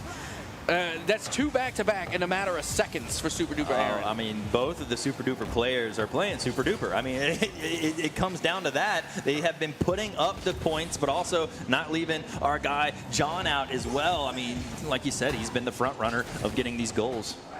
Yeah, more often than not. Meanwhile, Acko is going to be able to get the stop there, send this one up high. not much doing. As, again, you know, we still have plenty of time left in this game and still plenty of time for Garinger to equalize. I mean, you got 3 minutes. That's at least a minute per goal. Yeah, yep, plenty of time. But they have to start putting on some goals here. And, hey, they're definitely trying here, but trying's not going to cut it. They need to do it. As this one's going to be going out towards the side. John down low, trying to get back in time. And expert Jeff is definitely going to wish they got there just a split second earlier, as that pass was pretty darn good. Yeah, it was just a missed timing on that, but that one would have put Garinger back into it. They need to now have something happen here very shortly, which, great demo there by Garinger. It's sitting there just around it. Can they put it in? It's going to hit the crossbar on the right and bounce in. That was a lucky bounce, I think, Cap. I mean, in my experience, to quote the great Obi-Wan Kenobi, there's no such thing as luck. Well, right there. All calculated. Again, we've seen it go off the crossbar and in. Why not off the sidebar and in? Well, why not is exactly what just happened. Why not? As we see Garinger now just chasing 2 minutes, 30 seconds remaining. Plenty of time here in this Rocket League world as we're seeing you know, some great gameplay. Garinger now trying to fight back. Like I said, you cannot count this school out. This is a team that will keep fighting until you see all zeros on all the matches or all the games. Well, we're just about at that 2-minute warning and a big read to put that one in. Ian Warrior gets the 3rd goal for Garinger and puts their team within 1. They're smiling. I like it. They're seeing that they still have a shot here in this series after getting back-to-back goals and now only chasing 1 with still so much time remaining here in this game 3. Will Lincoln fold here? I mean, they were up by 3. Let's see. I mean, still 2 minutes remaining. Plenty of time for both sides here. Garinger trying to equalize. Lincoln trying to hold on to their lead. Let's see what they can make of it. It is now Ian Warrior once again tries to put a shot on. Another follow-up. It's going to be batted away, as this one's going to go right above the goal, but that's what we needed to see. More backboard defense coming from Garinger. Garinger has been improving each and every game. Every single game, they've been getting better and better, and now they are competing here for possibly this win here in Game 3. That's what they're hoping for, just to stay alive here, you know, in this quarterfinals. You know, they're the ones that want to go up against JT Williams, but who will be able to do it? We're about to find out very shortly with only 1:20 left on the clock. Garinger needs to put one in. And they're right in the, you know, right in the right area for the most part until that demo. I mean, that demo definitely opened some things up. Wow. As now you can see it's going to be Lincoln on the attack, trying to stay on the offensive side for this last minute of play. Great touch now coming from Ian just to put Lincoln back on their back foot. And now the follow-up shot. It's good from Agol. And it is good to tie the game back up at 4 goals apiece. Beautiful plays, and this is what I'm talking about. You cannot count out this Garinger team. I mean, this team will hang around if you let them. If you don't keep putting those insurance goals down, they will make a comeback, and they just did. But they still have to finish this game out. They cannot lose this one, or they will be eliminated. So this is a big pressure situation for this Garinger school. But right now, it doesn't seem like they're seeing too much pressure. They're all smiles around. Yeah, I was going to say, what's our favorite quote? Job's not done. So let's see if they're going to be able to finally finish the job here in Game 3. Lincoln still trying to end things here and now. They are on match point. Garinger trying to stay alive in the series. As you can see, Super Duper Aaron puts it up high. Here comes Cam, 50'd, back out towards the side. Aaron now with a possible pass, but it gets deflected. John now to put this off the backboard. Ian Warrior, great backboard defense, and it's going to go the other way. I mean, Garinger's is doing a great job at just adjusting from those last 2 games to what Lincoln has been doing, and now they're seeing themselves at a tie game. 4 seconds remaining here in this Game 3. Will we see overtime? If it hits the ground, we will. But the shot was on. Great save there by Garinger, sending this to OT. Our first overtime of the day. And I wouldn't have it any other way. Garinger and Lincoln now going to extra time to try and determine who's going to take the dub, and it will be Super Duper Cam to secure the win in OT to move Lincoln on to the semis. Yeah, not wasting any time there in OT. I mean, Lincoln just did it. Look, exactly. Just ice in the veins. They've been there, done this before, right? Cold-blooded. You know what I mean? They are. I mean, that's a ruthless. That is a ruthless team right there. When they show like no expression, no smile emotion after a win, after exactly 3 games. The definition of standing on business. Like, Wow. just came to work, no play, nothing else. We came here to get dubs, and they got it. I mean, a 3-0 sweep, an impressive display coming out from Lincoln, and now going into the semis. JT Williams is going to have a formidable opponent. Yeah, but going back to those shots, guess who actually outshot? Carringer had 10, Lincoln only had 9, but a little bit more efficient on their shots, and that's what got them the win. But, I mean, just unbelievable fighting back from where Carringer was down in that game 3.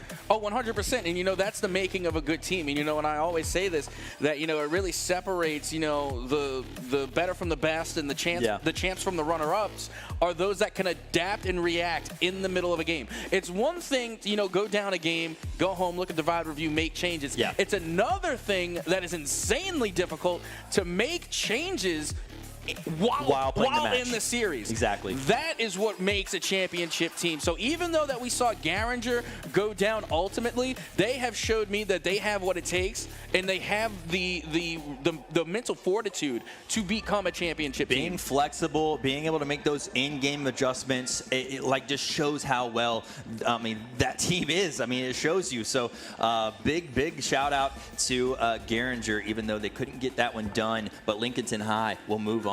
Yep, that they will. And you know what? We also got a little bit of an update from our friends over there in Wilmington and their Rocket League bracket as well. Again, this happened quite a few moments ago, but we do have SEA Tech moving on 3-0 over Lumberton High. Okay. And then you have Havelock going 3-1 over Grays Creek High, and those are going to be your 2 first semifinal teams there over there in Wilmington. You know, with our friends Chamaco and Hail Monkey Man. That's right. I'm sure they're having a great time over there in Wilmington. I mean, just great gameplay over here. I'm sure they're doing the same thing. Ours is better. Yeah. Either way, I'm ready to see whoever can win these matches at the very end. They're going to be going at it in states. Completely non-biased opinion. Charlotte is the GOAT. Charlotte, let's go. But regardless, that is going to be the end of our quarterfinal matches. Only semis and grands from here on out. So you're not going to want to miss it. We're about to get down into the nitty-gritty to see who's going to make it in the money. Do not go anywhere. We're going to be right back with more Rocket League action right here at the VESL Charlotte Finals, day number 1 regional. We'll be right back.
Well, hello and welcome back once again to VESL Charlotte Finals, day number 1. Again, it is your wonderful host, Captain Etsoka, joined on the desk by my wonderful co-caster and also just one of the greatest, one of the GOATs of all time here in esports. At least in VESL. There we go. I guess so. I don't know. I'm not good at taking compliments. That's okay. I'm not good at giving them. So that means a lot to me then. It plays out rather well. But we have already gotten to see our 4 semi-finalist teams, and now it's time for them to go head-to-head. As we have already seen, we got Lincolton taking on JT Williams, and we're going to have Providence taking on Audrey Kell. Oh my goodness, already down to our final 4 here in this semis. I'm excited to see who's going to come up clutch and go into the grand finals. Remember, grand finals will be best of 7, so a little bit different than that best of 5 that we've been seeing throughout the day, but great games going on, and especially these next couple. Yeah, and you know what? I'm wondering if we're brave enough to do predictions or not. I don't know, just because I don't want to cast this curse any of the teams either. You know, the caster's curse is real. It's real, I know. It's very real. But as you can see, these are going to be our starting lineup. Some very familiar names. Why don't you break it down for us? Yeah, we got Providence, which has a little noodle guy, and Tan Banana Failed Sins on that Providence side. And on the Audrey Kell side, we have Xander Ramirez, Skimmit, and Barris. Yeah, and we've already gotten to see some fantastic plays being made by these players as well. The Skimmit, that's it. Okay, so Skimmit and Barris, again, a very formidable dynamic duo. Again, those pass plays are absolutely insane that they're able to pull off. And then, of course, we got Failed Sins coming on the other side for Providence, and they are very scary in the isolated situation. But not to mention Gecko as well. Gecko can definitely come in clutch. And, you know, we really got to wonder how these 2 different play styles, because they are 2 different play styles, how are they going to clash head-to-head? And you know, they faced each other in, you know, their own divisions, so we've seen them play each other in the past, but this is not the same. This is LAN. We are here. We are into the game already. Game 1, 5 minutes on the clock and counting down. Let's go. All right, here we are. As you can see, big bump already being made, but it's not going to do them any good. 50-50 out towards the mid, and the follow-up is there. Barris able to get the touch to send that one out.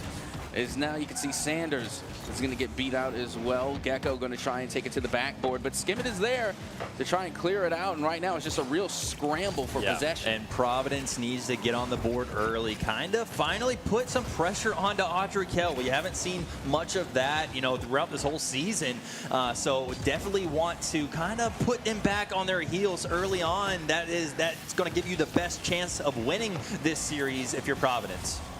And look at this. The ball is in a dangerous place right now for Audrey Kell. They're going to have to clear this one out, and they do. Able to get past one defender there. That was huge. And now a good 50-50 going off the backboard there. They're not going to be able to capitalize. Failed Sins now going for those ISO plays, trying to get this one out of their own half, and they succeed.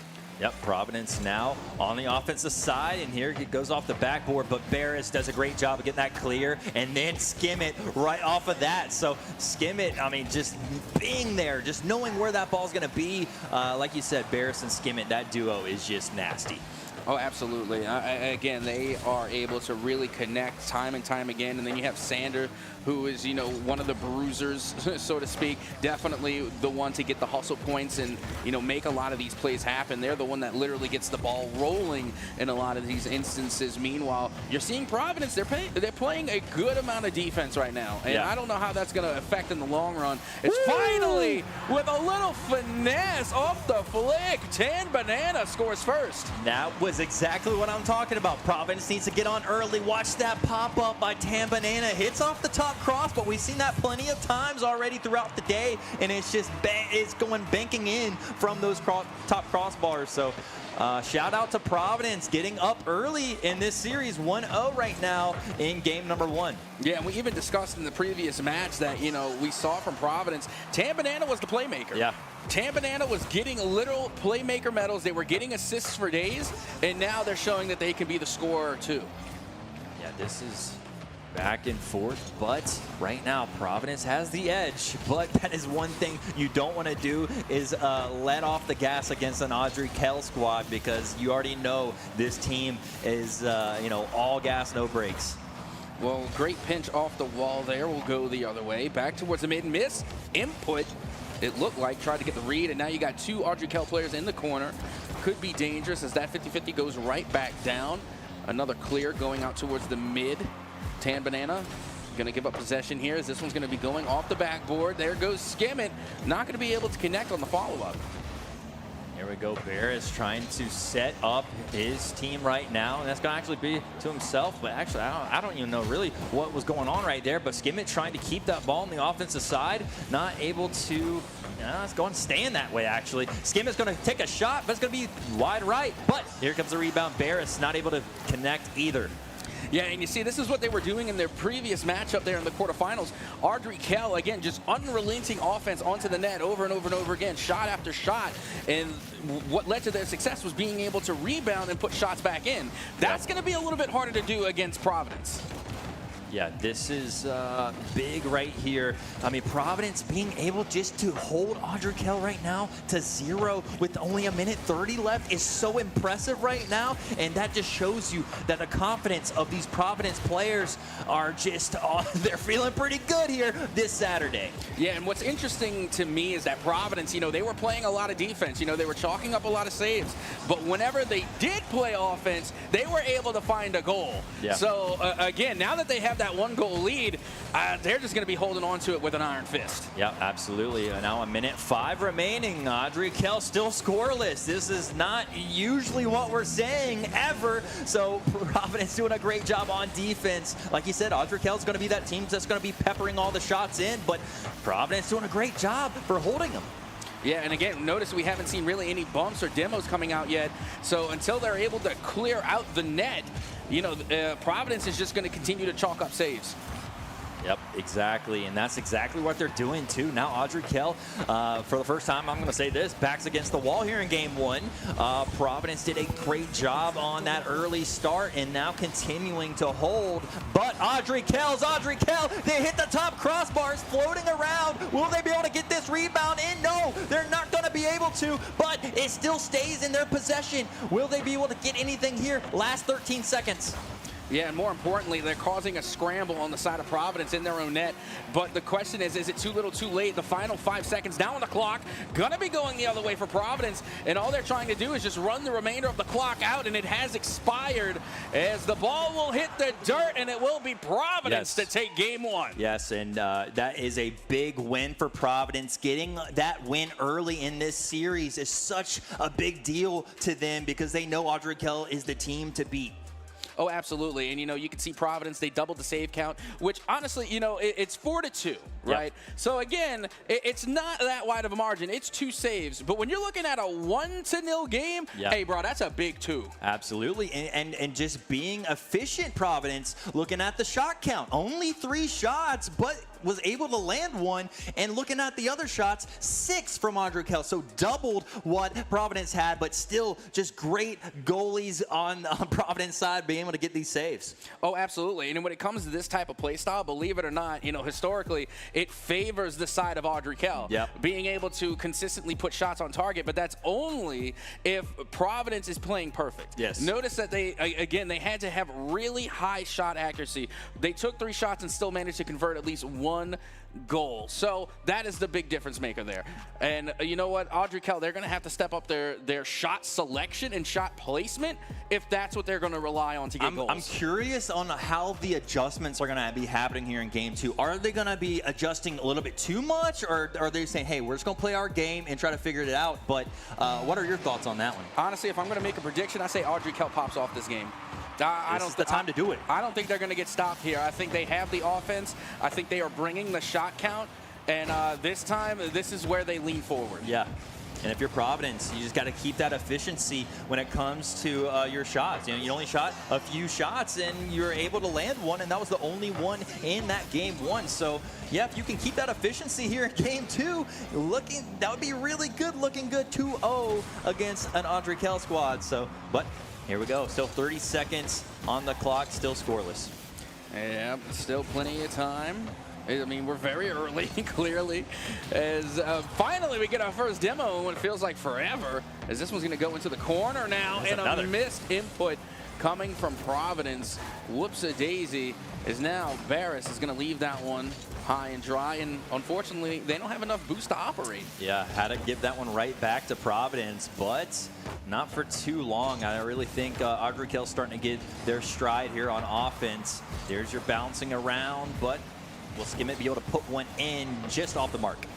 Yeah, again, trying to go too far on that one. Again, like, I know you want to hit the far post, you want to have that shot selection, shot placement there, but you're just a little bit too far. Sometimes you just got to throw the ball at the net and see what sticks. Yeah, exactly. And usually Audrey Kell does a pretty good job at that. I mean, you see usually their shot count is ridiculous, and they're used to that. So, but maybe they're trying to place these shots because they know Providence has been saving them recently. But look at this, and that's going to be Gecko getting Providence on the board here in game 2.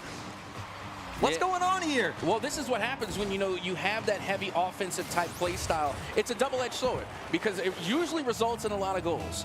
However, you do leave yourself vulnerable for counterattack. And the reason that Providence is able to make this happen is because they're playing perfect defense. If Providence has even like a single error, a double commit, anything, it's going to result in a goal for Audrey Kell. So Providence, they have to continue to play perfect in order for this play style to work. And hey, it worked in game 1. They're trying to make it work here in game 2. 3 minutes remaining and still up here in this one. Remember, they only had one last time, and that could have been Audrey Kell. You never miss those if you're Audrey Kell.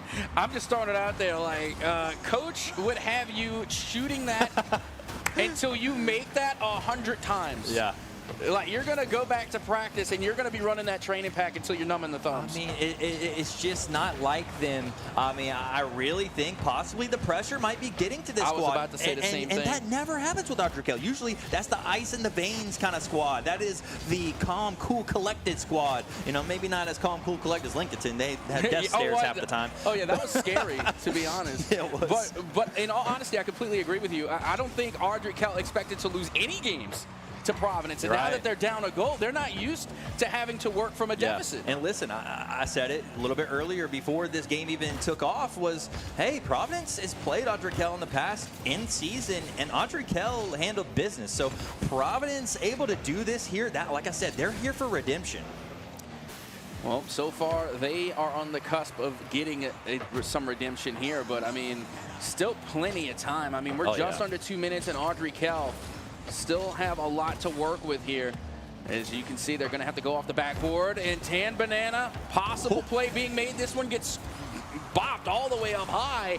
Finally, it does get cleared out back to the midfield line. Yeah, but still, just Gecko doing a great job of keeping that pressure on. They're keeping the ball on the other side, but like you said, they can't be messing up because Skim It is somebody not to mess with or make mistakes in front of, because they will make you pay. Audrey Kell is that team, like you said. If you mess up just a little bit, they will capitalize, and we see it here as Barris gets on the board and ties this one up in game 2. Yeah, and now we can hear the crowd coming alive even more so than what we were seeing earlier in the quarterfinals, right? And you hear it from both sides too. Whenever you hear Providence getting a goal, their cheering section goes off. Now Audrey Kell has their cheering section, because they know that, right now it's the semifinals. This is where the games, matter the most, other than the grand finals. Yeah, I mean, you have to, you gotta clean your competition. I mean, this isn't, hey, first, second. No, this is first. You have to win this regionals to move on to the states, and they know what they gotta do. Providence right now is impressive, but Audrey Kell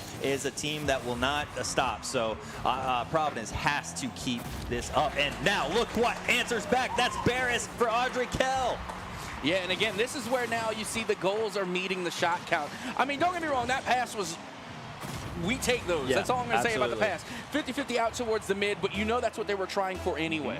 They were going for that pass, regardless who was able to get in and, get a touch on the ball. And not to mention, that was a great reaction time for Barris just to be able to get the touch and then put it on target. Yeah, you called that. Hey, Audrey Kell is trying to now take their stride here in game 2. Looking here as Skim It now gets on the board, and that's 3 for Audrey Kell here in game 2. And this is what I was saying. Like, we talked about the double-edged sword to to the offensive play style. But this is the double-edged sword that comes with the defensive play style, and trust me, that's my play style. I know what I'm talking about. The only way you can keep up that defensive play style is playing perfect. You cannot have a missed input or it's going to lead to a goal every time. Yeah, and you know, they were playing perfect until those last couple goals. I mean, they had the defense going for them, but trying to be perfect against a high caliber team. As you see another one here, Barris puts it in, and that's going to be his hat trick.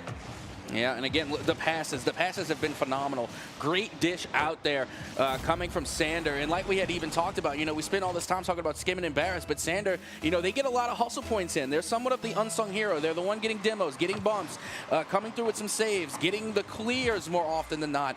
And they also show up with the assists as well. Absolutely. It takes, I mean, think about it. One player is 33% of your team. I mean, that's a big percentage. So you need all players playing their role. And that's exactly what we are seeing here on this Audrey Kell side on game 2. 7 seconds remaining here, and it looks like they're going to be trying to add one more. Yeah, and why not? You know, you got to build the momentum going into the next game. You got to remember, you know, they were down 1-0 in the series, and they were able to answer back in a major way. Audrey Kell come away with game number 2, and we have a tie series. Yeah, and that's pretty impressive because Providence was holding them all the way until what? How many minutes left when Audrey Kell just started popping off? It was down to the wire. It was down. I mean, it's crazy. Providence was playing perfect last 2 games all the way down to those last couple minutes, and Audrey Kell just took off. Oh, 100%. And now you're looking at 11 shots coming from Audrey Kell. I think that is the most they have had so far in this series. And then you have 8 saves coming for Providence, which is great. But unless you're getting 11 saves for those 11 shots, you're not going to come out on top. Yeah, the shot count has to improve if you're Providence. That is the only way you're going to beat this Audrey Kell team. And unless, like you said, you got to play perfect defense and capitalize on the transfers. But very tough to do against this AK team.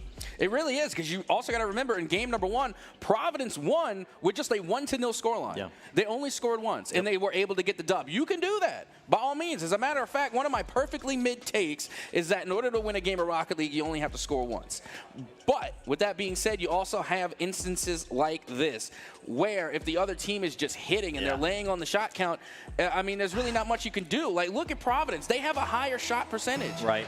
But it's just overwhelming, the shot count coming from Audrey Kell. 11. And, you know, and here we're in game 3. I'm sure they're going to try to add on to that as they're going to put one in early on. 9 seconds in the game already now. Audrey Kell taking off. This is the first time we saw Audrey Kell actually put up the first goal in these games. So that's a little different, and that's kind of scary if you're Providence. Yeah, and Sanders was the one to get that assist as well. They were the ones that put the pass down off the waterfall. Yeah, Providence only averaging 1 goal per game right now. So right now, the Audrey Kell's already there. Yep, that they are. They are knocking on the door, looking to take the lead here in this series. As now it is danger for Providence as they are able to barely keep that ball out. And now Barris trying to put it right back on target. The follow-up is there. Gets saved away by Gecko. And a big demo should give them a little bit of breathing room here, but they got to attack that ball. You can't give away free shots like that. Gecko means business, though. I mean, that is a player that stands out on this Providence team. You know, the ones that are putting up goals for your team, but also some crazy saves that we're already seeing here in game 3. Yeah, but right now, I mean, Providence, to me, just playing a little bit too cautious. Is now, here comes the follow-up, going for the bump. And it's not going to do them any good. Barris now able to find the second goal here for the side of Audrey Kell. And that's just teamwork. You know, that was Sander to skim it and then right to Barris. I mean, they're all touching the ball before the ball goes in. And that's what I call teamwork. And they're definitely making it work pretty well. Now, that's what I call Teamwork Jams Volume 8.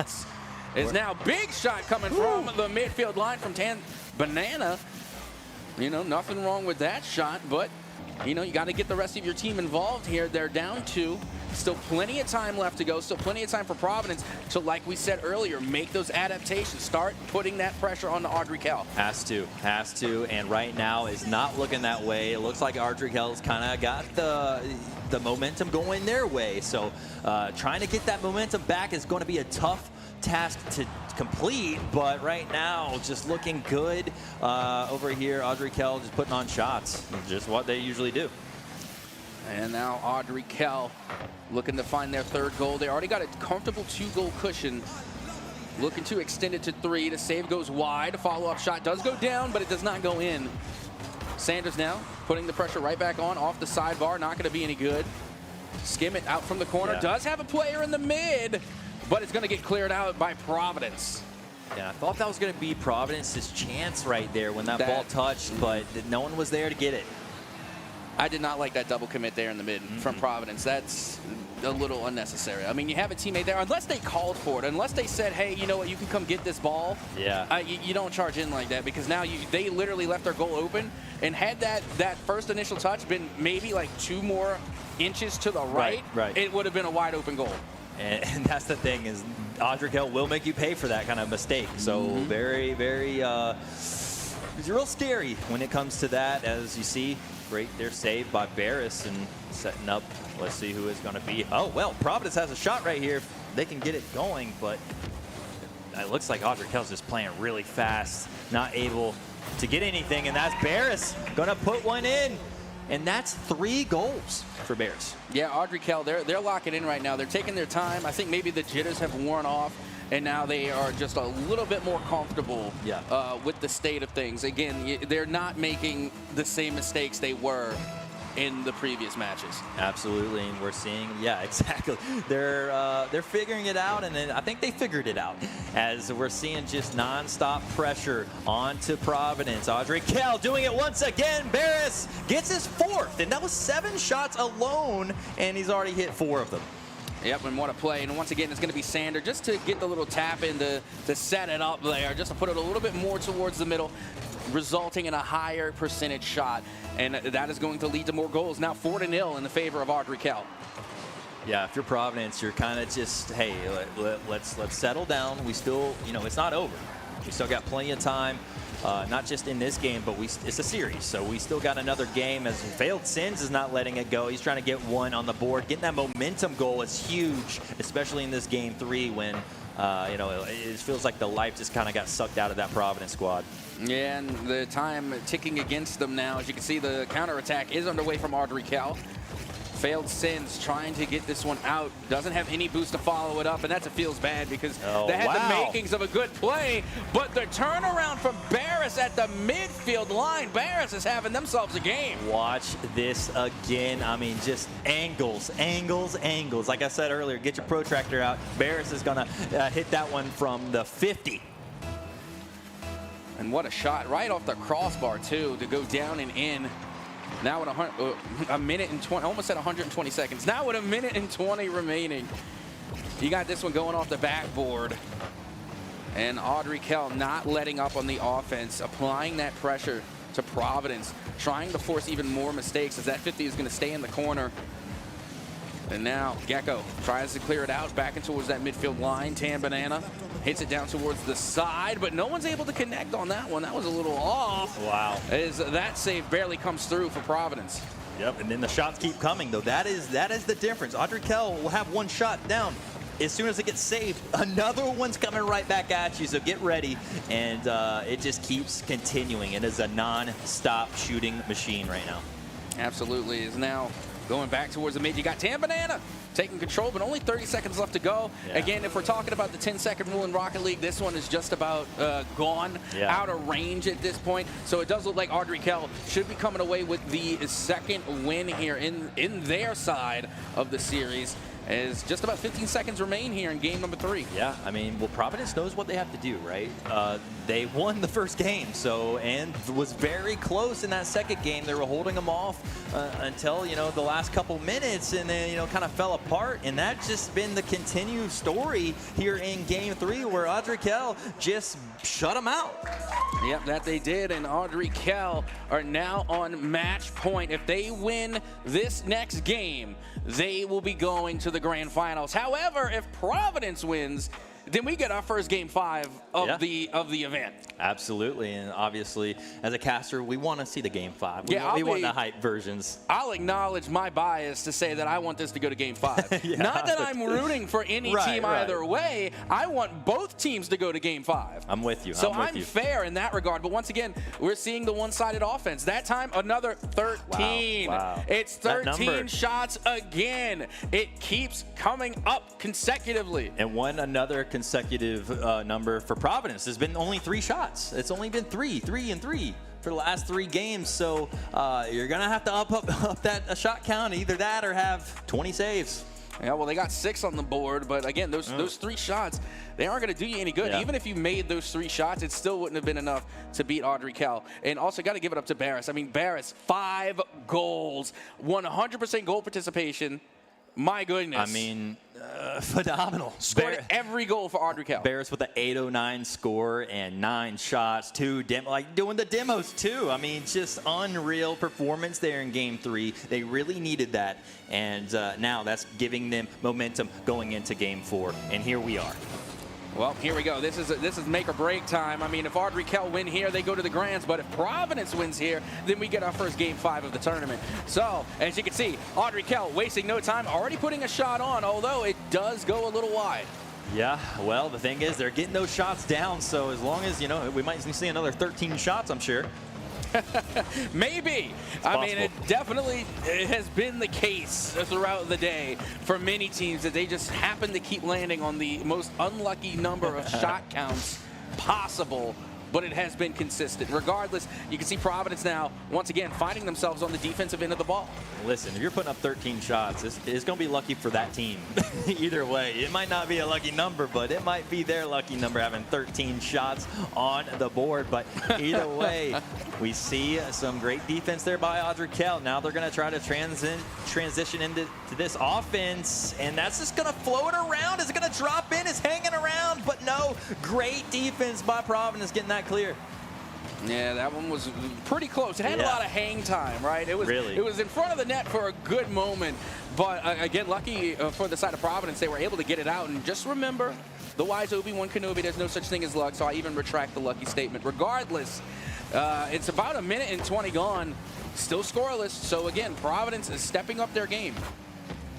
Absolutely, and hey, this is kind of what's been Providence's bread and butter. They're just playing really good defense, but they have to stick with that the whole game to win this one. And Barris, I mean, just coming out strong in here in Game 4. They know they got to win this to move on, and never disappoints as that went right over failed sins, and Barris put that in the bottom corner pocket. I like how Sanders is consistently the pass player, right? They are the ones consistently getting the passes off. Even if Barris is the main goal scorer, right? I mean, it's Sanders that is just getting the ball to Barris in order to make these plays happen. So again, like I said earlier, Sander, kind of an unsung hero. Yeah, absolutely. I mean, we see great plays. I mean, we're seeing it time and time out as Audrey Kell puts one up. And now Providence is trying to get out of their own. I mean, that's kind of been the story of this whole series is, hey, Providence, get out of your own goal. It's kind of tough to do, though. Easier said than done. 100%. And you know what my take is, perfectly mid-take, about this defensive play style is that it does work. The only problem is that you can't have your defense constantly line up on the net. You got to push it forward. And now Gecko able to push forward and get the equalizer against Providence. And there you go. And that's exactly what they needed. Gecko to step up, somebody from Providence to step up, and Gecko was the one to do it. And we got ourselves a tie game here in Game 4. 2 minutes, 41 seconds remaining on this kickoff. So, I mean, Gecko doing a great job even now, even on kickoff, setting up teammates, but not able to get anything going. Now Sander, let's see if he's going to be able to get another assist. That's a pass to the teammate, and it's going to go in, and that's Skimmett able to put it in to give Audrey Kell the lead. Look at the finesse there. Sander came through, didn't have any boost in the Providence half, and then wave dashed to the ball in order to flick it out again, showing the consistency of Sander as a playmaker. Yeah, Sander said no boost, no problem. I got you. I got you. The assist master right now. Sander is just passing to everybody, sharing the love for Audrey Kell squad.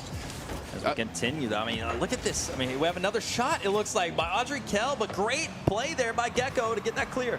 Yeah, I was going to say, you want to know how good a player really is? See what they can do with no boost. And then you can see just how good somebody really is. Now we are past the 2-minute warning. Audrey Kell still with that 1-goal lead, looking for the flick there. Tan Banana not going to be able to get it to go. Skim it, keeping the ball on Audrey Kell possession. It's now around the 50-50, but we know Audrey Kell is going to be able to get this one, and there's your pass, but no one's going to be there. Great defense there by Providence. They got to get that offense going, though. We've seen in the past they're only putting up 3 shots per game, and I don't think that's going to be enough against this great Audrey Kell squad, but we still got a minute 20, plenty of time. We said it time in, time out. They need to, again, move their defensive line from their own net and bring it to the midfield. Like, imagine if had all those saves, all those blocks had occurred at the midfield line. Yeah. How many of those blocks and saves would have turned into goals? You got to move that back line of your defense up. Yeah, that's the only way to even have your chance of shots, too. And, you know, like we said, we only saw 3 shots per game. So, like you said, we had the line kind of move back, and it's been staying there. Hoping for Providence to send this to possibly overtime and get one more on the board, but they got to put those shots down, trying to get out of their own side. And they're running out of time. 40 seconds left to go. Still time to make the magic happen. Yep. They just got to find possession of the ball as this one's going to go back towards the middle. Gecko trying to get out the way. Big opening here. An even bigger bump. Yes. But that one is going to fall down by the wayside. Now a clear going back the other way. Just over 20 seconds remaining. Doing a great job. I mean, on these bumps has been Audrey Kell. That was a setup for Gecko, and it's coming back. It's going to land. Failed Sins. Tied it up here with 14 seconds remaining. Extraordinarily clutch there. And again, everybody getting involved. And that's what happens when you push that line up. You keep getting closer and closer and closer until eventually the ball that you block ends up leading you to a shot. Providence has to win this game to send it to the game 5, but Audrey Kell just needs to get a win to advance to the next round.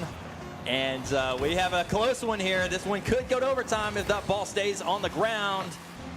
And it's going to overtime, game 4. Yep, this is only our 2nd overtime today, and we have played many games for the record. So again, it speaks volumes that we've only seen 2 OTs. Golden goal. Audrey Kell need 1 more to advance.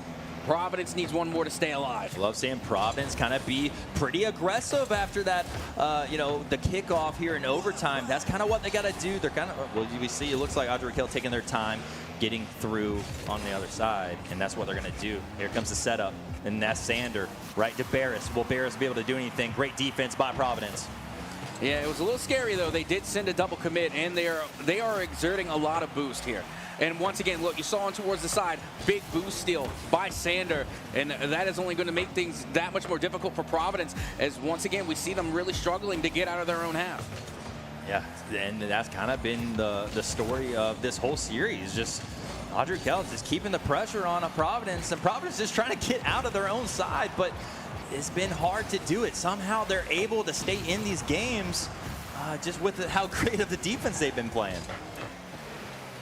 And right now, I'm telling you, those boost stars are starting to accumulate there. Yeah. It's gonna get even more difficult to try and break out. And that right there, unfortunate double commit, leaving the net wide open. And Sander is able to send it home and to take Audrey Kell to the grand finals. Sander usually the one with the assist, but now this time with a game-winning goal to send them to the grand finals. Yeah, that was an unfortunate double commit there towards the end. But again, great reaction time from Audrey Kell in order to capitalize and send that one on target. But, I mean, you look at the shot count, and it is only off by 1 goal. It is not bad by any means, any stretch of the imagination. 5 shots to 4. We saw Providence really step it up. And once again, like we had seen previously, it was decided by a single error. Exactly. And just hats off to Providence playing Audrey Kell that tight throughout this whole series. I mean, just I think we shocked a lot of people. Oh, that's what I was saying. You know, from the get-go, Providence definitely was putting up one heck of a fight, and, you know, they even were setting themselves up to win the game. I mean, they won the first game 1-0. They go up early and were holding Audrey Kell scoreless for the majority of game number 2, and then Audrey Kell just woke up. Yeah, absolutely. They woke up and really never looked back. I mean, Providence was trying to hang in that last game, but Audrey Kell just took off, and now, hey, they're finding themselves in the grand finals once again. Yep, that they are. And I mean, and this is exactly what we expected. Again, I was trying, well, not even trying, you know, when I was alluding to predictions, you know, I think this is where we headed. As a matter of fact, we were talking, you know, before we were live on air, and, you know, we're talking about, you know, the possibility of seeing an Audrey Kell grand final. And you know what? That's what we get to see here. But again, Providence definitely putting up one heck of a fight. But Audrey Kell secure the grand final spot, and at the bare minimum have put themselves in the prize money. Absolutely. Well, barest minimum. As we see, we got puns over here in the casting booth. As we see, Lincoln High and JT will be the next ones that will be facing off. But whoever wins that game, I can't wait to see who's going to be going up against Audrey Kell here in the grand finals. Absolutely. Again, it's going to come down to Lincoln and JT Williams. And this has been a split decision It really has, man. amongst production on how this one is going to go. Honestly, if we're going to get a Game 5 before Grands, I think it is going to be this next game. I think so. But with that being said, you're going to have to wait until we get there, because we're going to have to take another short, quick break. So don't go anywhere. We're going to be right back with more Rocket League here at the VESL Charlotte Regionals Finals, day number 1. We'll be right back.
Welcome everybody to the regional updates for STEM. Teams have just finished the final regional comps before the state competitions in 2 weeks, and regional winners are ready to be announced. But before we reveal the winners, we're going to highlight what some of the hardworking teams have been working on. First up, let's take a look at entrepreneurial related short made by the students over at William A. Huff. Hey, what's up guys? Echo Venom here, and today... Hold up. Now, this headphone dent issue is a common issue among gamers, one that needs to be solved. So I did some research and I realized the perfect solution. Introducing the Headset Halo. Rest your headphones on our comfortable neck pillow for great sound, comfort, and dentless hair. Buy now. Do not wear the Headset Halo. You're pregnant, plan to be pregnant, allergic to pollen. This video is underrated and did make me laugh in VESL HQ. But anyway, let's see what NC Virtual Academy made for theirs. You know, Emily, entrepreneurship isn't just about making money. It's about creating something meaningful, something that adds value to people's lives. But isn't it risky? I mean, starting your own business, it sounds daunting. Sure, there's risk involved, but there's also incredible freedom and opportunity. That sounds amazing, but what about the benefits? The benefits are endless. For one, you have the potential to make a real impact, whether it's solving a problem in your community or disrupting an entire industry. I never thought of it that way. Very inspiring words from NCVA. What new startups will come out of VESL now? I don't know. But what I do know is we'll be right back to announce the regional winners. But for now, keep enjoying the esports here at the VESL Regional Tourney. Well, hello, and welcome back again from that short break for the VESL Charlotte Regional Finals, day number 1. And we already have one of our grand finals team discounts. Yep. And that'll be Audrey Kell. We just watched that great match against Providence, Audrey Kell, and Audrey Kell snuck that one out, but in nice fashion as well. Yeah, I don't think it was so much of a sneaky one. I just think they took it. Yeah, they did. Toward the end. I mean, Providence did give up a fight, so they did. I definitely want to give hats off to them and their squad. You know what? I will give hats off to them. 1 second. Go ahead and take that off. Yeah. There you go. That's respect right there. I'm going to keep my hat on, so it is what it is. It's all good. But regardless, I mean, we've already gotten one of our grand finals team. So they are guaranteed in the money now. Yeah. They're going to get, at bare minimum, some prize. Right. But with that being said, though, the grand finals are best of 7, unlike our semis that are best of 5. So for our other semifinal match, which is going to be Lincolton versus JT Williams, that's still going to be a best of 5. And you can see here how we have made it here throughout the day. Why don't you remind us of what we have gone through today, Discounts? Yeah, we've seen some 3-0s, but also we saw a couple 3-1s in the mix as well. And those 3-1s both coming from Providence as well. So, you know, the second time maybe not what the 3-1 they were looking for result, but either way, you know, a lot of sweeps going around here, Cap. Yeah, and you know what? You know, going into the semifinals here for Lincoln and JT Williams, this has got to be the most divisive decision or prediction, you know, between fans and production alike. But we're going to be taking a look at these lineups here. And for Lincoln, we got Gummy Bear, Mafia Shadows, and Mikey Kong. Yeah, and then we also on the JT Williams side have Grassy, Nutella, and Am. And, you know, hats off to all of the 6 of these players. We've seen some crazy highlights on both sides of these teams. So, and there they are getting ready and primed up for this semifinals match. Yeah, and once again, this is a best of 5 single elim. So it's the first to win 3 games. Yep. Unfortunately, if you do not, you will not be advancing into the grand finals. So a lot on the line here. A possibility to go to Raleigh, and also some prize money up for grabs as we get this semifinals game number 1 between Lincoln and JT Williams underway. Yeah, and I was really excited for this matchup. Obviously, Lincoln has been there in the past, but so has JT Williams. So this is a 2 high-caliber schools going at it here in the semifinals to possibly go up against Audrey Kell. in the grand final. So that's going to be a best of 7 too. So that's going to be real nice as well. 100%. And then, not to mention, I mean, if any game was going to go the distance to 5, yeah, it has to be this one. I agree. So if we're lucky and if we've been good this year, just maybe we'll see a game 5 here in the semis. I think I've been good. I mean, I really think I have not. Well, we might see a sweep then. It's going to be my fault if it does happen. Regardless, here we go. Big 50-50 going back towards the net. Not going to be any good. Am going to be going up high. Grassy going to clear that one out right in time, too. That one nearly had the makings of another goal, as that one's just a little off, leaving it up again. And we can't forget about the Super Duper squad, right? Yeah, I mean, Super Duper Aaron and Super Duper Cam were showing off their skills, but also you can't leave out John. I know he's not on the Super Duper clan team, but either way, he's been doing work. He's been putting in work and a lot of goals as well. So look out for that as well. But 3 minutes 30 remaining, still scoreless here in game 1. John is Super Duper to me. You know, yeah. I mean, if anything, you know, that counts, I think, for something. So, you know what, John? I think you were absolutely Super Duper. But with that being said, still 0-0, honestly. Yep. It's been nearly 2 minutes of play. And this is probably the lowest scoring game 1 we have seen so far. That just goes to show how evenly matched these two teams are. Yeah, I really think, I mean, already starting out of the gate, this kind of like great defense has been kind of nice. I mean, haven't been seeing too much offense, but a lot of defense, a lot of back and forth action. We got a ping pong match here.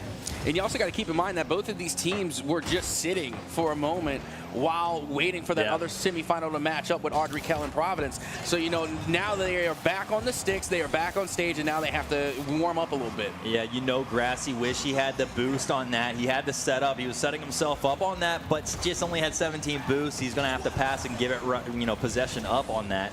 But that comes down to, hey, knowing when to have the boost and when not to. And he almost had it there as Grassy almost put up the first goal of this match. And this one's going to get pinched right along the wall there until finally you see Aaron able to clear it out. Gets 100 boost on the way, too. And now here comes Cam with a shot, but it's going to get blocked. And now Grassy trying to take it the other way on a counterattack. And now you can see the pace of play starting to speed up a little bit. It's starting to get a little bit faster here, Cap.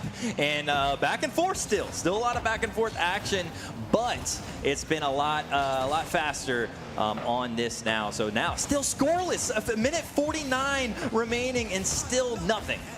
And nothing just yet, as Am now off the backboard tries to clear this one out. And a big demo that could have potentially, I mean, that could have been a difference maker there. Way to clear out the lane. But now this one's going to get cleared out the other way. Off the backboard. The follow-up is off the crossbar. It's not going to be any good. This one also going to be going down and by the wayside. And now all of a sudden Lincolton on a shooting spree until finally Aaron is able to drop it in. I was about to say, we've been seeing a lot of crossbars go in. We haven't right there, but finally we saw it right there as Aaron stays up top and shoots directly under him to get that first goal here for Lincoln. Yeah, now you got to worry if you're JT Williams, because I'm pretty sure that's the first time I saw someone from Lincoln crack a smile. Usually it's the cold-blooded killer's death stare. I'm saying, you know, unless the cameraman is just slightly off. But regardless, I could swear that was like the only time I saw someone from Lincoln crack a smile. Well, you love to see it. You know, a lot of emotions going on here today. Obviously, you got you know, some tough games here. I mean, a lot of pressure, so not too much smiling going on until the job's done, I'm sure was what they're thinking. But 1-0 Lincoln here, 44 seconds remaining. JT Williams still scoreless here in this game 1, looking to get on the board here to tie this one up. As this one goes off the back wall, you can see Nutella there getting in the face of the opposition, goes up high, gets the follow-up touch, but they are met immediately. And now another shot is on, and the follow-up just barely off the crossbar. Yeah. They're going to want that one back. Yeah, Nutella's definitely going to look back at that one and really wish he had that. But look at that. That was going to be a great setup, but just a little too hard on that pass from Nutella. But the good news is JT Williams is on the offensive side. I know it's only 10 seconds remaining, but they do have the ball in the right spot. Yeah, they do, but I mean, they don't have enough time, and they don't even have possession. Keep it up. So finally, that one does go high and towards the side. Still alive. Okay. This touch from Grassy was close. That one gets cleared out, and that should just about do it. But hold the phone. Staying true to rule 0. Grassy not giving up yet, but my goodness, Lincolton finally able to secure the dub in game 1. Hey, watching that, I'm already knowing this is going to be a good series here, Cap. Let's look at the shot count as we had 9 shots from JT Williams and not able to get any there at all. So, and only 7 from Lincoln, but being more efficient, getting that 1 goal. Yeah, I mean, it's literally just a 1-goal difference here. Like you said, the shot count favoring JT Williams, and then only 1 more extra save for Lincoln than there on JT Williams. So you got to ask, if JT Williams just had gotten 1 extra save, maybe that would have been that goal right there. And it was so back and forth. Eventually started picking up the speed on everything. So I think that these players are now getting ready to kind of see something similar to game 1. Do you think it's going to be this low scoring, though, throughout the series, or you think we're going to have some mistakes on defense, possibly just some great offense, something? I mean, I don't think it's going to be another 1-0 game. I do expect to see more goals, but I expect it to be closer between, the 4 and 5 goal range. Yeah, 5 or under. And when I say 5 and under, I mean as a total, not like a piece. Yes. So, again, I'm expecting it to ramp up a little bit, but not too much. Yes. I agree. I mean, both of these schools are high-caliber teams, and you're seeing it here. I mean, that was just a 1-0 game, and like we said, we're not well, already off to a great start, and that's the fastest goal of the day right there from Lincoln. 2 seconds. 2 seconds off the clock, and John was able to find the back of the net. And again, that was immediately off the kickoff, and a great cheat up as well, coming from John, being pinpoint accurate in order to get that first goal, continuing the momentum that they were able to build in game 1. Yeah, and that was such a great play, and that was in there. Lincoln could have went up by 2, and that would have been a big buffer zone right there for them, but JT Williams stays alive. Yeah, that they do. Still trying to be within 1. Going back to the midfield. Wow. Big flick. Nearly finding the back of the net. The follow-up shot is on, but it doesn't go in. They're still forcing players from JT Williams to make plays on the ball. That one's going to fall right in front of the net, but still gets saved and cleared away. And I got to tell you, Discounts, this is being very reminiscent of Audrey Kell versus Providence. I cannot believe what I've just been seeing has just been right in the goal. It was right there, and they just could not put it in. And now we're still 1-0, 4 minutes remaining. Yeah, I'm seeing a lot of good gameplay, a lot of good saves here.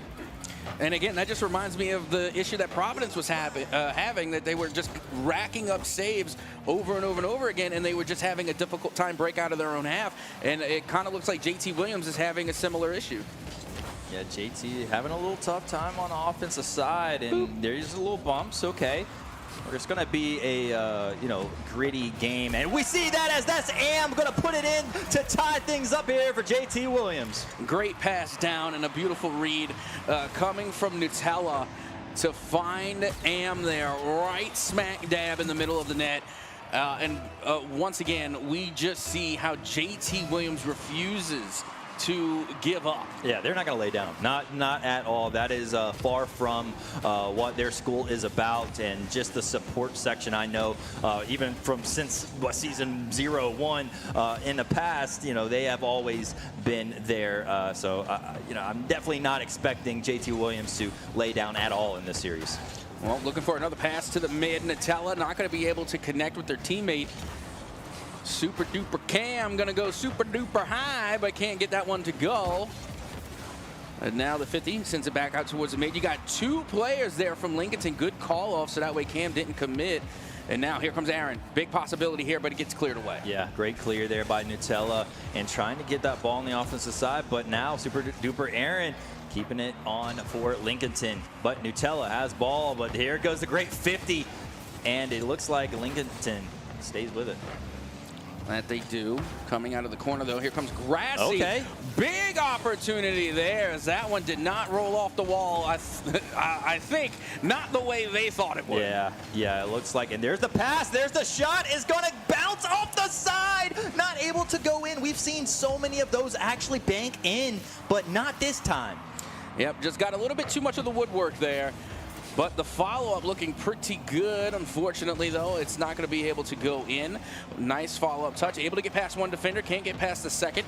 Is now you got Aaron. Not going to be able to get to the ball first.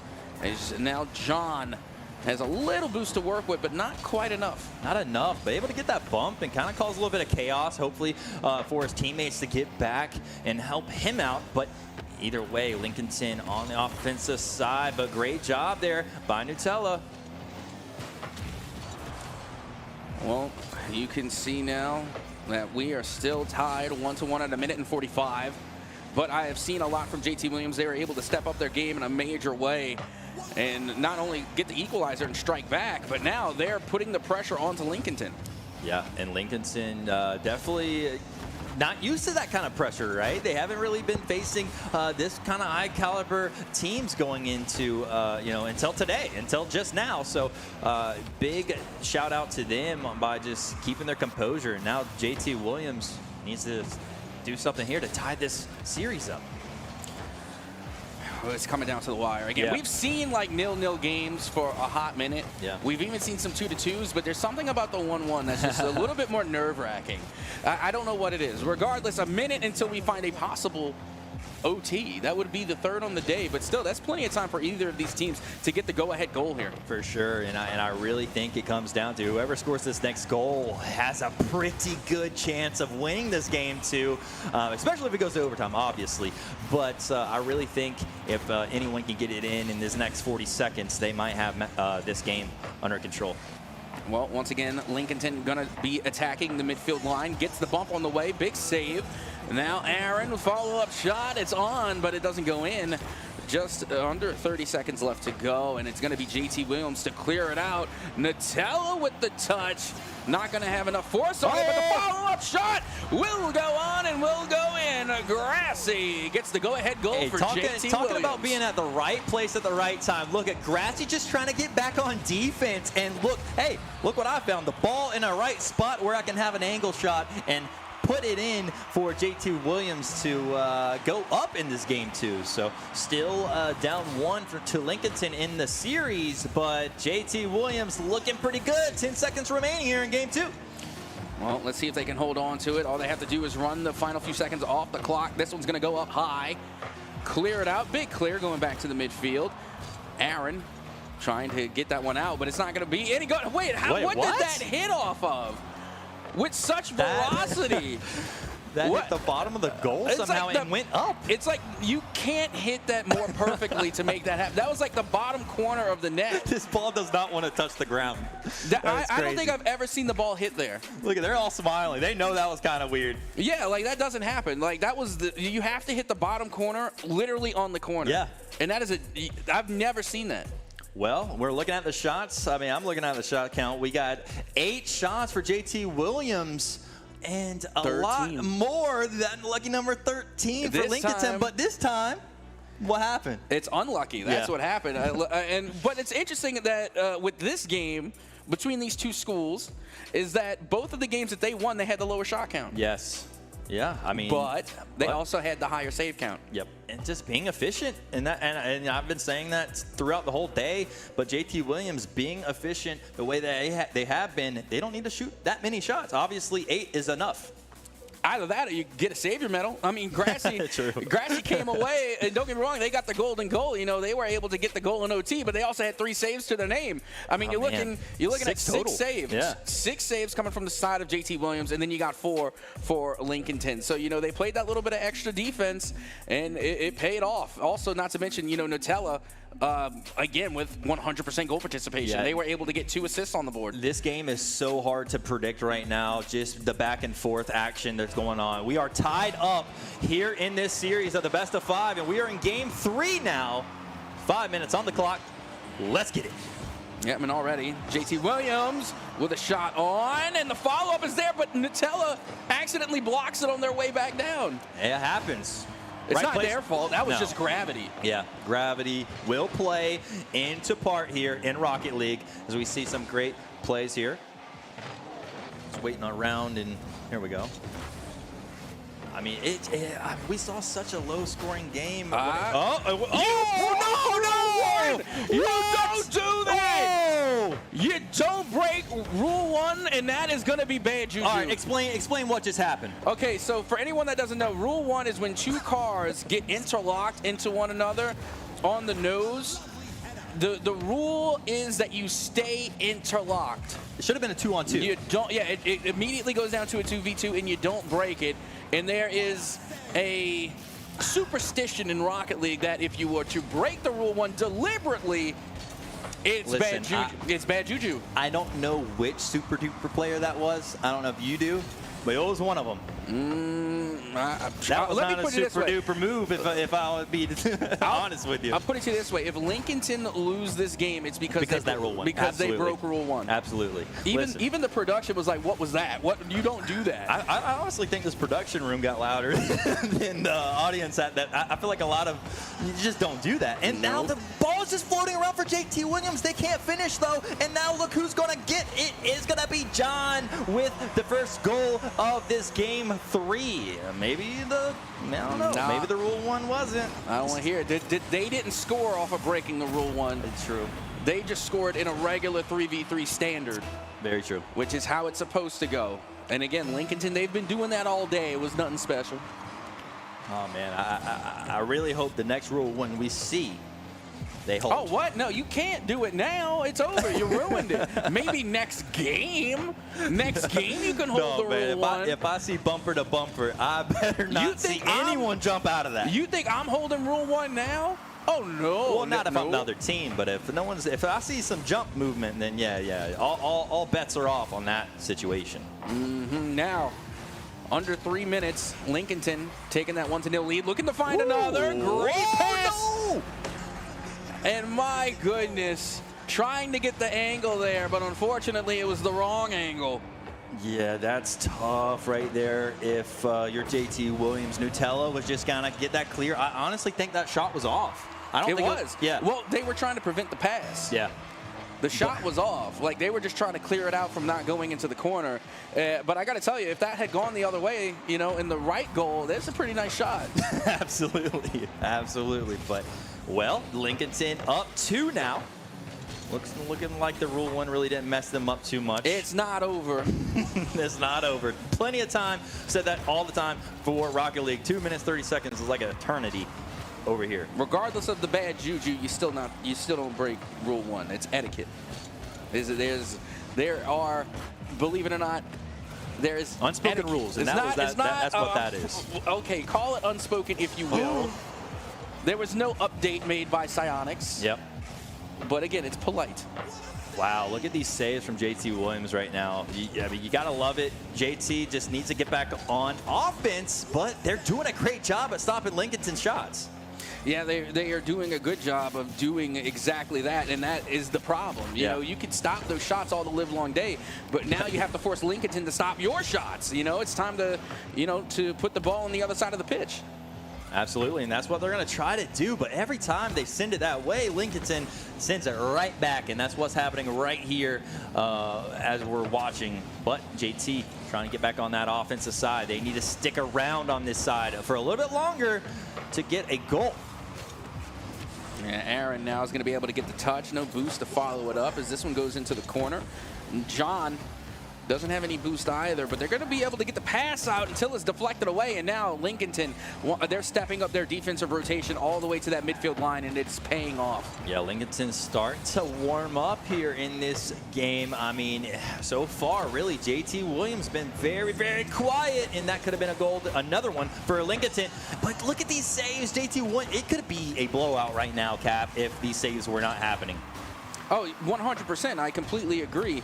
But the reason that it's 2-0 right now is because of all those saves. Yes. Again, you got to turn those saves into shots, and Grassy does just that. There it is. And they're able to capitalize, cutting the lead of Lincoln in half. Cap, he's hearing you. He's hearing you. He's like, I got you. Grassy is up and in it now as they are only down 1 here in this game 3. All right, 44 seconds. That's time. That's time on the clock. You can work with that. JT Williams now have to try and find an answer. 2 great 50s in the mid. John gets to the ball first, but we have only seen that one other time today where not only the initial 50, but also the cheat up both canceled each other out. Yeah, when you see a kickoff and you just see the ball just floating around, but look and see what happens. Is Grassy able to get this save? I thought Super Duper Aaron was going to make a highlight here. It's going the other way, though. That's Nutella tying it up with 18 seconds remaining here in Game 3. Unbelievable. Wow. That's it. 18 seconds left to go. JT Williams able to equalize, and if anybody would have saw me just now, I'm just holding up the finger one, rule one, holding up the number one. But, I mean, again, it's not over. Lincoln still can get a last-second goal here. And it looks like they're going to do just that, but the save comes through yet again for JT Williams. Yeah. Taking it the other way. The pass is on! Grassy with the redirect, puts it on and puts it in! Grassy with the clutch gene, coming out of nowhere over John into the net, and now JT Williams takes this lead. They were down 2-0, now they're up by 1 here with 6 seconds remaining, Cap. Was it the roll one? He's holding the one up right now. I know y'all can't see him. He's holding one up, though. Oh, watch after this is over. Hold on. It's got to touch the ground. And it will. And there it goes. JT Williams proves, well, that maybe not proves, but shows why you don't break Rule 1. You don't do it. Yeah. It's the juju. Yeah. That is the Rocket League bad juju coming back in a major way. I mean, we made it pretty clear with our reaction when we saw that jumping out of the Rule 1. And look at this. Look at the replay. Look at this. Look at this. It was what happened. Cam caught on candy camera. Candy camera for Cam. Not caught good. in 4K. I'm clipping that, and it is going to say caught in 4K.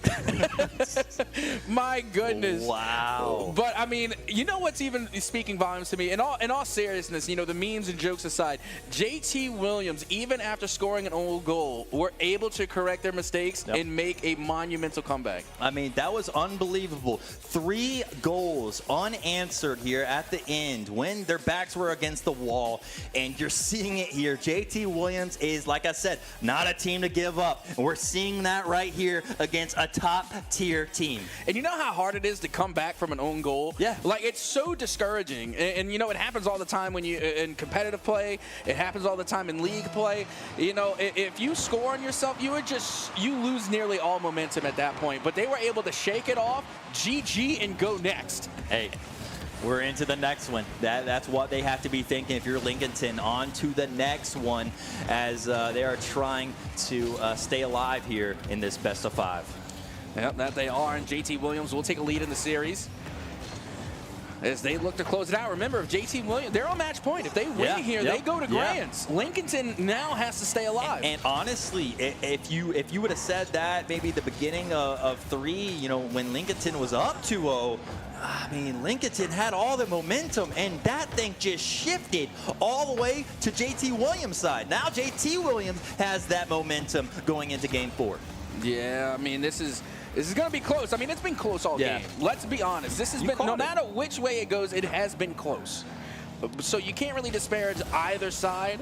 But with that being said, you know, it has to be noted that the momentum is on the side of JT Williams. I mean, like you said, it's unanswered 3 goals. Yes, I mean, you know, these students are sweating over there on the main stage right now. I'm sweating too. But I mean, right now, it's bad. They're going to need a shower. My nerves are bad right now. This is crazy as we're seeing over the top. That Super Duper Aaron always floating up, and that's going to hit off the top. It's going to hang around, but Nutella able to clear that one out. But same thing for Super Duper Aaron, able to clear out for his team. And you see, that's something that I have difficulty with. Nutella was able to get the 50 read and was able to, you know, hit it from out of the corner. Whoa. And, you know, it was just, those are really difficult reads to make when your opponent has the control of the ball, specifically in that corner. And also, you know, Lincoln coming away with 2 great saves here, but now it seems like the roles have reversed. They definitely did. They definitely did. The roles have reversed here, and now it's kind of looking like the first couple games where we're scoreless here in the first 2 minutes of this game. But remember, JT Williams only needs to win one more game here to move on into the grand finals. And you see, this is looking a lot like game number 1, right? I mean, we're 0-0, almost at halftime. And, you know, neither of these teams have been able to find an opening so far. Big clear. If you don't get that touch, that's a goal. And that's Grassy. That is exactly what Grassy has been doing for JT Williams, is the saves has been unreal. We've been seeing it time in, time out through this series. JT Williams with a save, JT Williams with a save. Well, it's been Grassy for the most of the part. Grassy has been clutch indeed. And not to mention also in the OTs as well, being able to get a lot of these last-second goals to go. And, you know, we're past half of regulation. Time is winding down. Whoever's going to get the first goal here, definitely going to get a big boost. There it is. Wide open There it is. all the way downfield. And who else but Grassy to get it to go, giving JT Williams the 1-goal lead. And we talk a little bit about Grassy. Might be able to hear us. Wants to show off a little bit. Gives JT Williams the lead here in Game 4. Now you gotta ask, like, what happened there on the rotation? Were there demos on the field? Were there some bumps we didn't see? Did it happen off camera? Because normally Lincolton, they would have been all over that recovery. Right, and that's what has to happen is the adjustments. Sometimes we're not able to see what everything happens on the. Oh my goodness, I was waiting to see a dunk here, but still great defense by JT Williams. Yeah, this one's going to be going up high now, back towards the mid. Still plenty of time for Lincoln to try and equalize. This one going out towards the side. Nutella gets the clear back over. And a good follow-up touch there, coming from one of the Super Dupers. Is now, that looks like Cam getting the touch out. Nutella with the follow-up, though, has some boost to work with, able to get it down, but John is also there to rebuttal. The follow-up shot, no way! Grassy gets it to go for a second time. Grassy, watch this again, off the corner. Look at that angle. Perfect precision shot right there by Grassy to get that insurance goal, and only with 1:21 left here, Kat. It's a Grassy diff. This is what it is. You know, if your team doesn't have a Grassy, you're not making those shots. And, I was about to say, Grassy trying to show up and show out. And, you know, right now we're entering into one of the hardest predicaments, and that's being able to beat a team that is in their zone, a team that is 100% locked in. And again, it's kind of like an ult. You know, it's kind of like an ultimate in a game. Yes. You know, once you are locked in, you are just unbeatable. Yep. They get that ult popped, and I feel like they've all popped it on the JT Williams side, especially Grassy. Grassy has been playing phenomenal here in Game 4. Yeah, that's more than locked in. I mean, that's 3 saves as well from Grassy. I mean, that's like dead locked in. You know, that's another level, the way Grassy has been playing. Not to mention they're getting on both sides of the ball. They're getting saves, they're getting shots. They're coming up clutch, but hold the phone. Whoa. Here comes Aaron, able to get the first goal on the board here for Lincoln. Yep, and that was a setup by Super Duper Cam. Aaron just knowing where that ball was going to drop. He patiently waited for that ball to come down and had a nice little tap in there for their first goal of Game 4. But 24 seconds remaining, and Lincoln needs to tie this one up or they're going home. I mean, they got a little bit of time to work with here. You can already see Cam on the side of the wall, able to get the 50 down. John, big touch there, sitting it back out to the mid. Could be an opportunity here. Big 50 is not going to go their way. As now Nutella does clear this one out. Found by Aaron, the last second gone. Follow-up is a laser, and it goes in. Grassy will not be denied. Look at him. And you see it, the ridiculousness on his face. We take those 100% calculated. Wow. Wow, wow, and that's all I got to say on that one. 7 shots for JT Williams, 6 of them coming from Grassy. Unbelievable. And then not to mention, look at the save count, 5 saves there. And not to mention, they got a hat trick and a savior medal. Grassy, undisputed MVP of that game. Yeah, Grassy put the team on his back here in Game 4 and gave JT Williams a chance here in the grand finals to go to states. Yep, and that right there is, you know, in basketball, it'd be called a triple-double, right? But if you're getting 3 goals, 3 saves, that right there, that's a triple-double, yep. right? I mean, if you translate it to Rocket League. Trip double over here. 100%. Absolutely. And that was, again, the best game of the day. You know what? I'm going to go ahead and say it. Best game of the day, not to disparage any other games that, we got to see of the day, but that one I think probably had the most highlights in it. I think that one could have easily went to the best of 5 as well. I mean, 100%. Yeah. But you know what happened. Yep. You know why it didn't go to the game 5. You've been holding it up. You don't break rule 1, and I'm sorry, but that's, again, it's the juju. Everything. Listen, they were winning. We're casters. We know. There's casters' curses, but if you're playing the game, they have a rule 1, and you see it right there. That was it. The whole series went south after that. The whole Completely series agreed. went south after that. Completely agreed. Coincidence? Well, I think not. I'll add a little bit onto that. After that rule 1 break, Lincoln put up 2 goals. What better way to break you down than giving you some? That's right. You got to get a little for them to take some. They took it away. They ripped the carpet right out from under them. It hurts a lot more when they give you 2, and then they take 3. There you go. You understand what I'm saying? You do it. He's doing this the whole time. Unbelievable match there between those two. Yeah, you know. If you we know, definitely you know. Documented evidence caught in 4K. Yep. It has been decided. I can't believe that. What a match. What a match.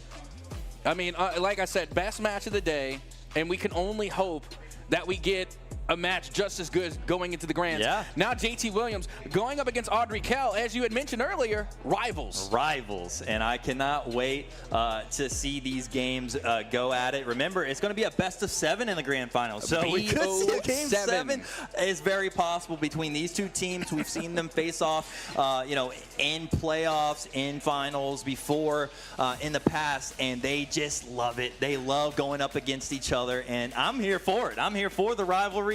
I love it too. For the record, I don't even like Rule 1, but I've been on the other side of it. So, I've been there. Yeah. We've all been there. And every single person who's ever played Rocket League has been there. But regardless, I mean, we do have ourselves a little bit of an update because you got to remember, there has been a lot going on. So, I mean, I'm ready to see what we got, happening here in the world of VESL. For STEM. If you didn't already know, students have been competing in various competitions over the past 6 weeks that have tested their minds, their brains, and their heads too. That's why we're showing off some of their best work. The Fairmont High team over at Fairmont High decided that they would record themselves coding a game using Python. Their game is a casino roulette game where you choose to bet on a number and a color.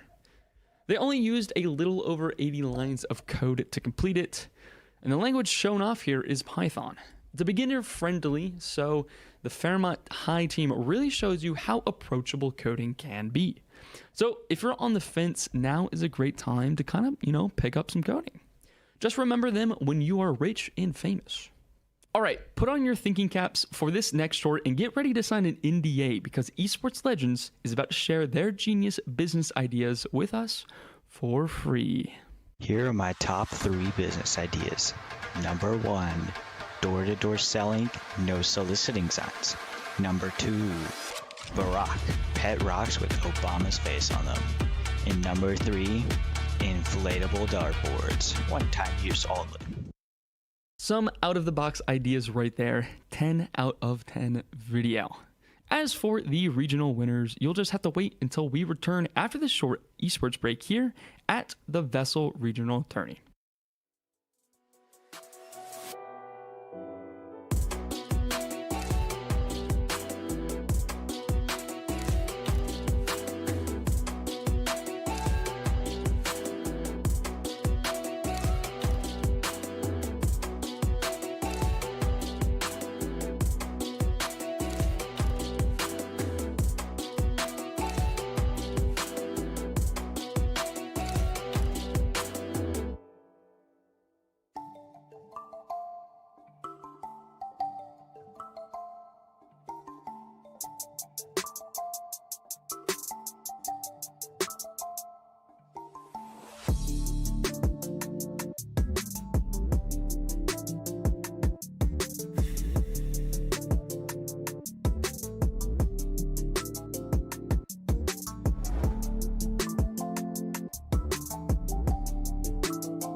Welcome back to the regional updates for STEM. I've got a question for you. If you were in need of immediate rescuing, would you let an AI save you, or would you insist on waiting on a real person? Well, I can't promise AI would ever save you. I can promise that it can help you create videos, as Audrey Kell is about to show us with a video game pitch illustrated by AI. Let's take a look. Step into the shoes of a brave hero on a quest to uncover secrets, battle mythical creatures, and overcome insurmountable odds. Solve ancient puzzles that guard the kingdom's secrets, unlock the mysteries of the Lost Kingdom, and claim its hidden treasures. Experience stunning graphics and immersive gameplay in an epic adventure, Eternal Quest, The Lost Kingdom. Pre-order now. Now, all we need is just some amazing STEM talent to make this game for us. Up next, a strangely inspiring video Philippa Perry put together in week 2 of this season. Entrepreneurship is not what it seems. Let me explain. Millions of people online are seeing creators flex cars, money, and other luxurious goods, ultimately influencing them to search up entrepreneurship. While this is good, with so many online gurus, there can be a lot of confusion, especially now since there is so many fake gurus trying to show what their entrepreneurship is by selling courses. But in reality, entrepreneurship is much different. It's about gaining the skills to make a successful business and show good resources such as risk management, marketing, management, and more. Entrepreneurship isn't a get-rich-quick scheme like everyone on the internet make it seems, but rather a toolbox to helping you build a successful business no matter the industry. So this is why... All right, now I think we're all ready to see who won STEM. Ooh, look at the time. Looks like we'll have to announce the winners right after some more esports here at the VESL Regional Tourney.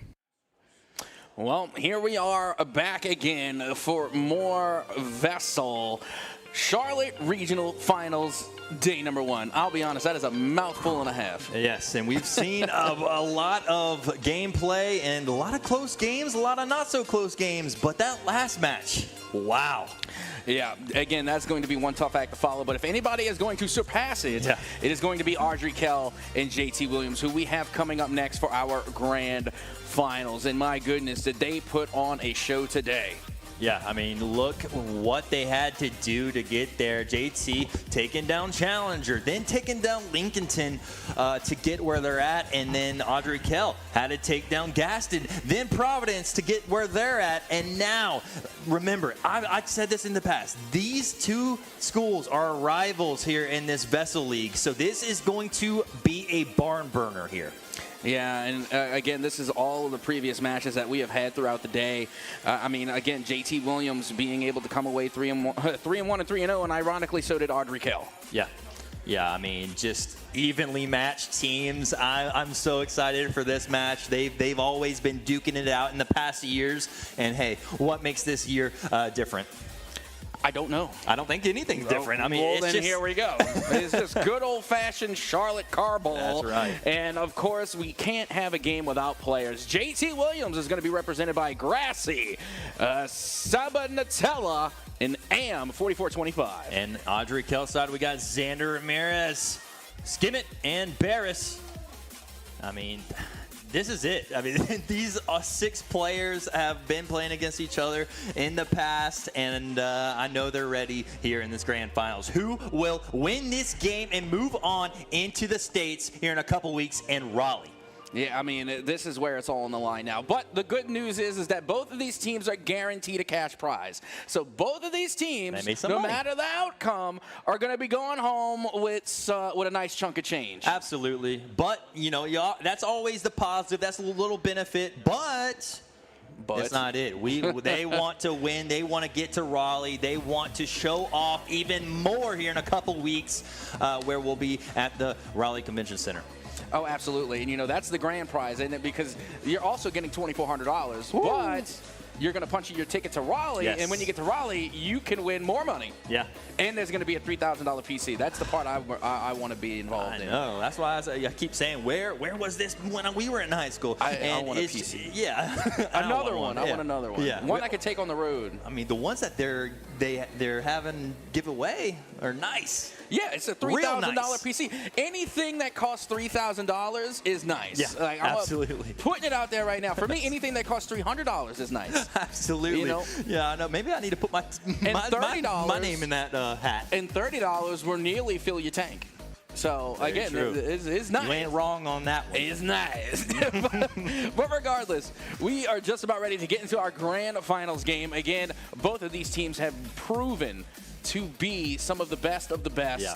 They have proven that they are going to be what is going to essentially represent the Charlotte region at the state final, the state championships. They had to battle, not just through the season, but through this bracket here in the regionals, and then obviously they find themselves in the grand finals of regionals right here, right now. Here is game one of the best of 7. Audrey Kell and JT Williams, make some noise. Yeah. Let's get ready to get this one underway. And reminder, this is going to be a best of 7. So, I mean, at the bare minimum, we're guaranteed a game 4. So that's some more good news for you. But with that being said, again, I could see both of these teams going the distance. They have played each other so many times in the past. They have each other's playbooks. Exactly, and that's why it's like, hey, what are we going to see some curveballs here off the jump, or is it going to be this kind of, hey, we're just going to play our game and then adjust as the match goes on? Well, you can see Nutella going to be taking this one up high towards the mid, and it's going to be intercepted.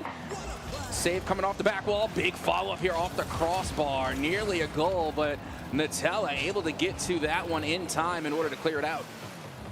Here's your setup. Nutella passes a little bit too hard, but Am able to keep it there. There goes the demo.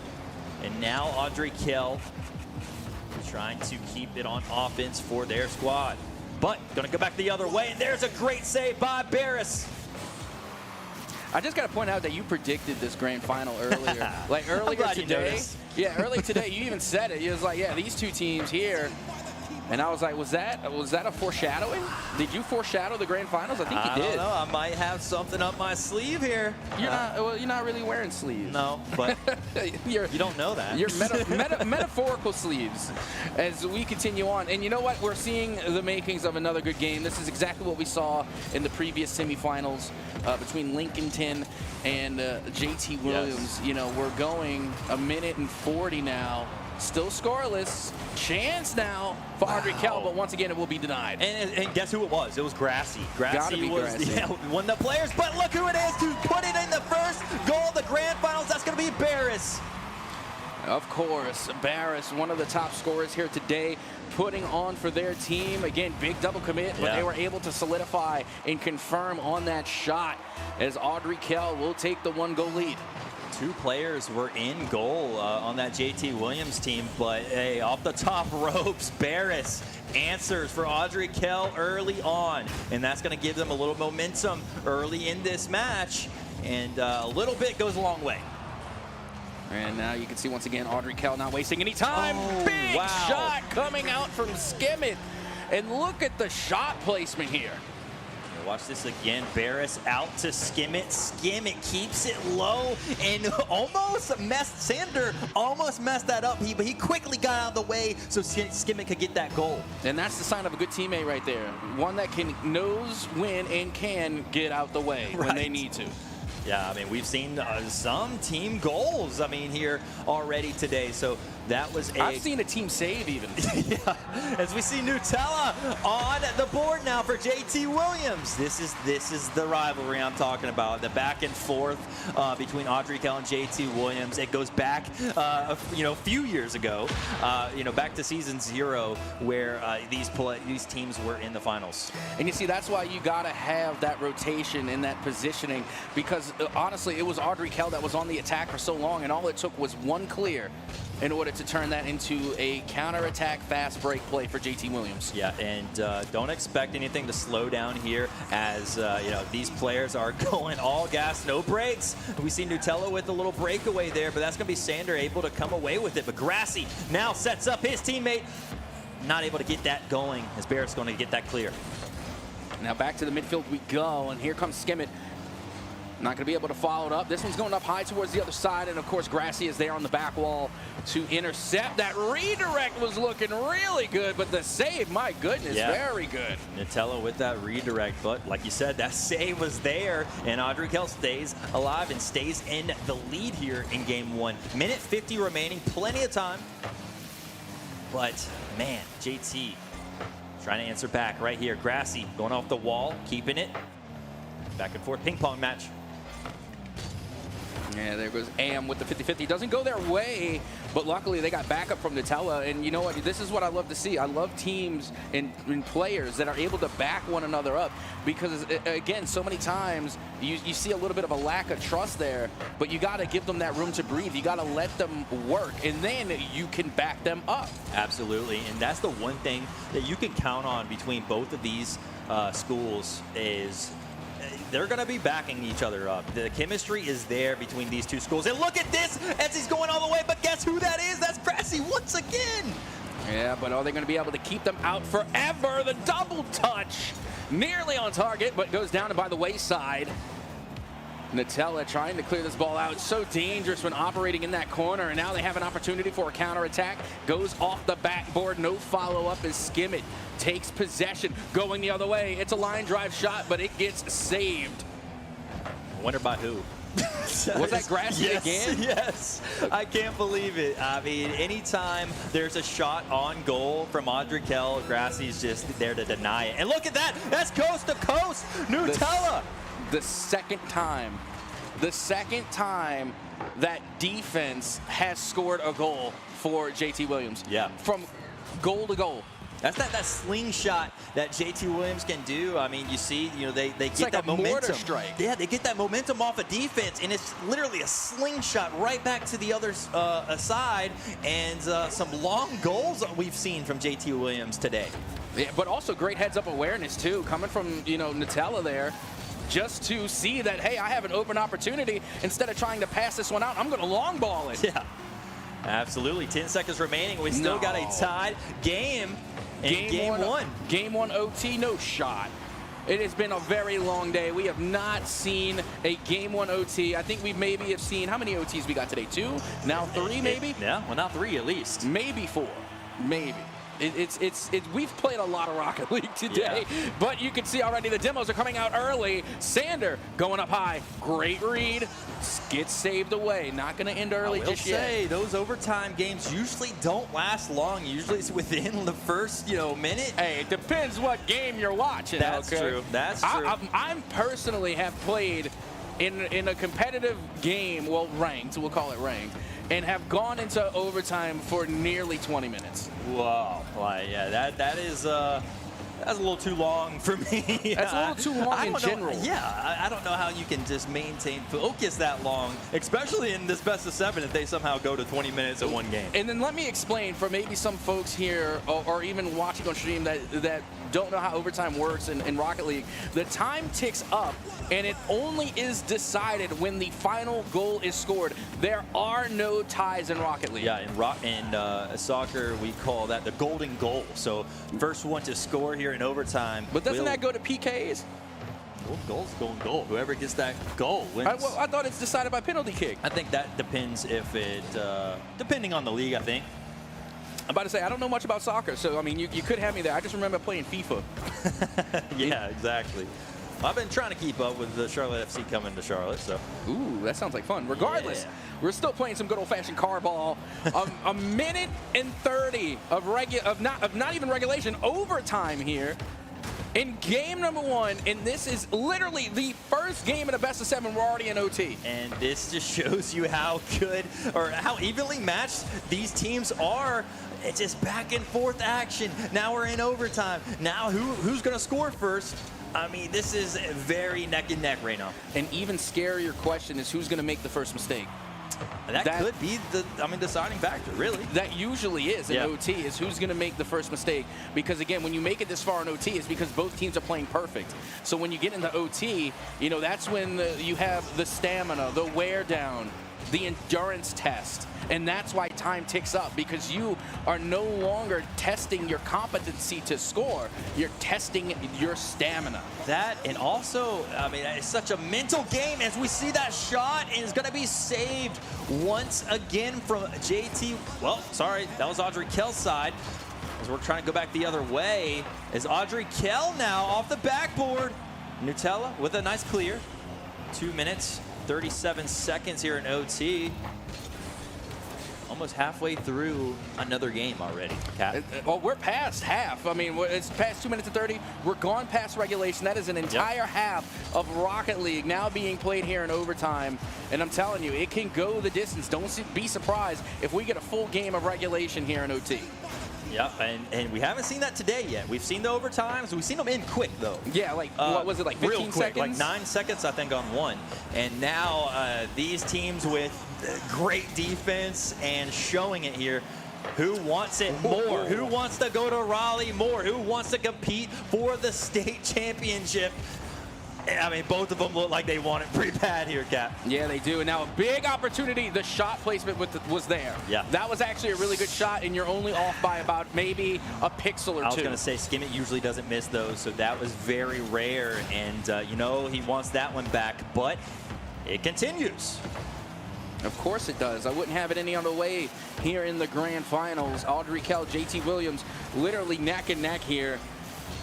As we are still in golden gold territory. Grassy going to hit this one towards the mid, looking for the pass. It does get cleared out. Going back the other way, the recovery from Grassy is there. Gets the flick. Able to get past one defender.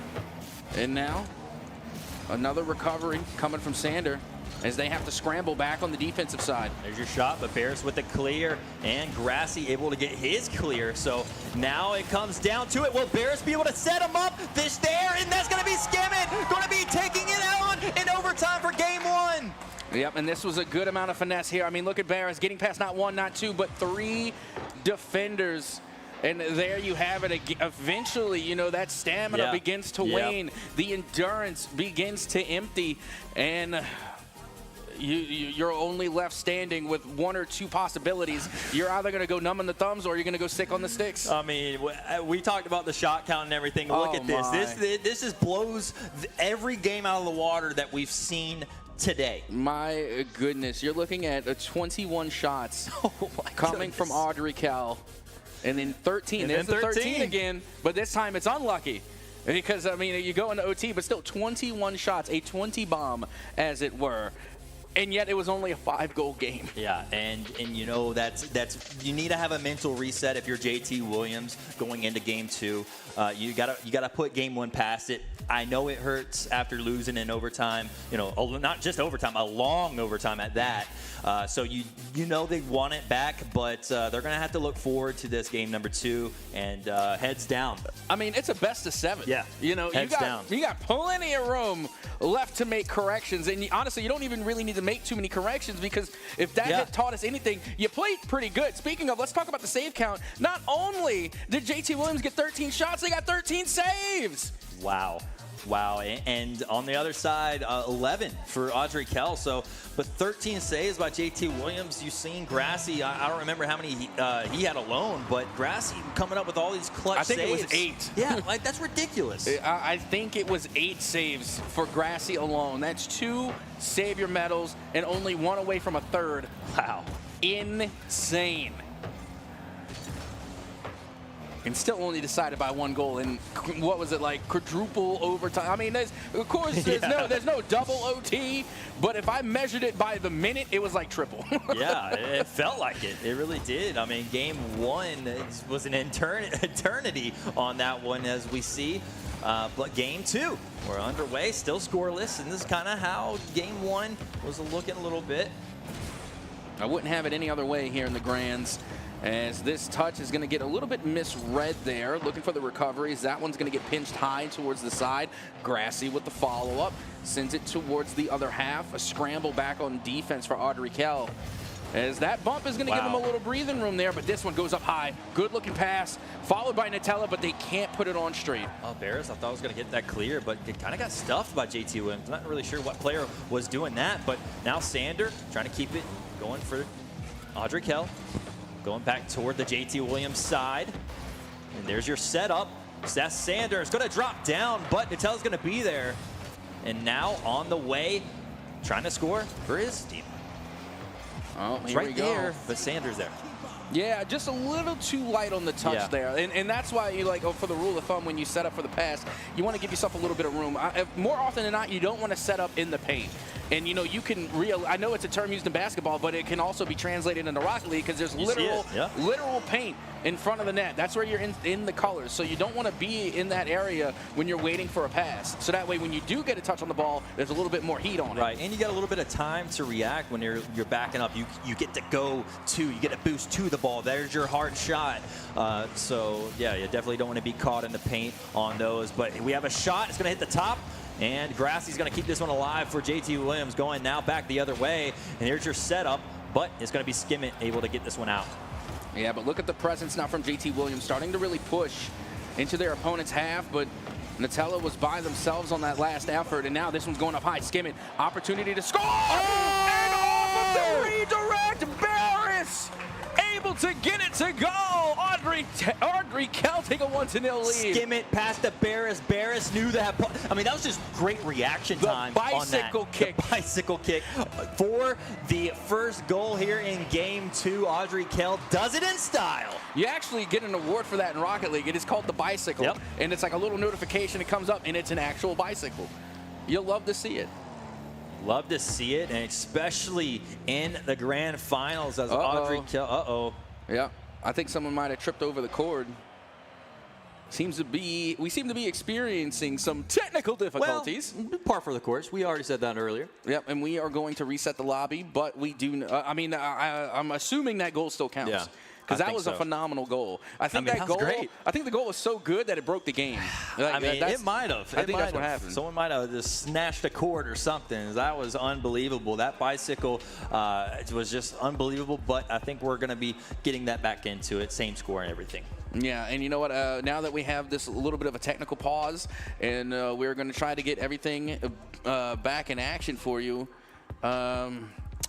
You know what? I think it's a good time to actually take just like a quick little break right here where we fix everything. And then whenever we get this game back in action, we should be good to go. So don't go anywhere. I think we'll be right back.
All righty, welcome back, folks. Here we are. We are able to address the technical issue. Everything is squared away, and we are good to continue where we left off. It is a 1-0 lead in the favor of Audrey Kell here in game number 2 of the Charlotte Regionals Rocket League Grand Finals.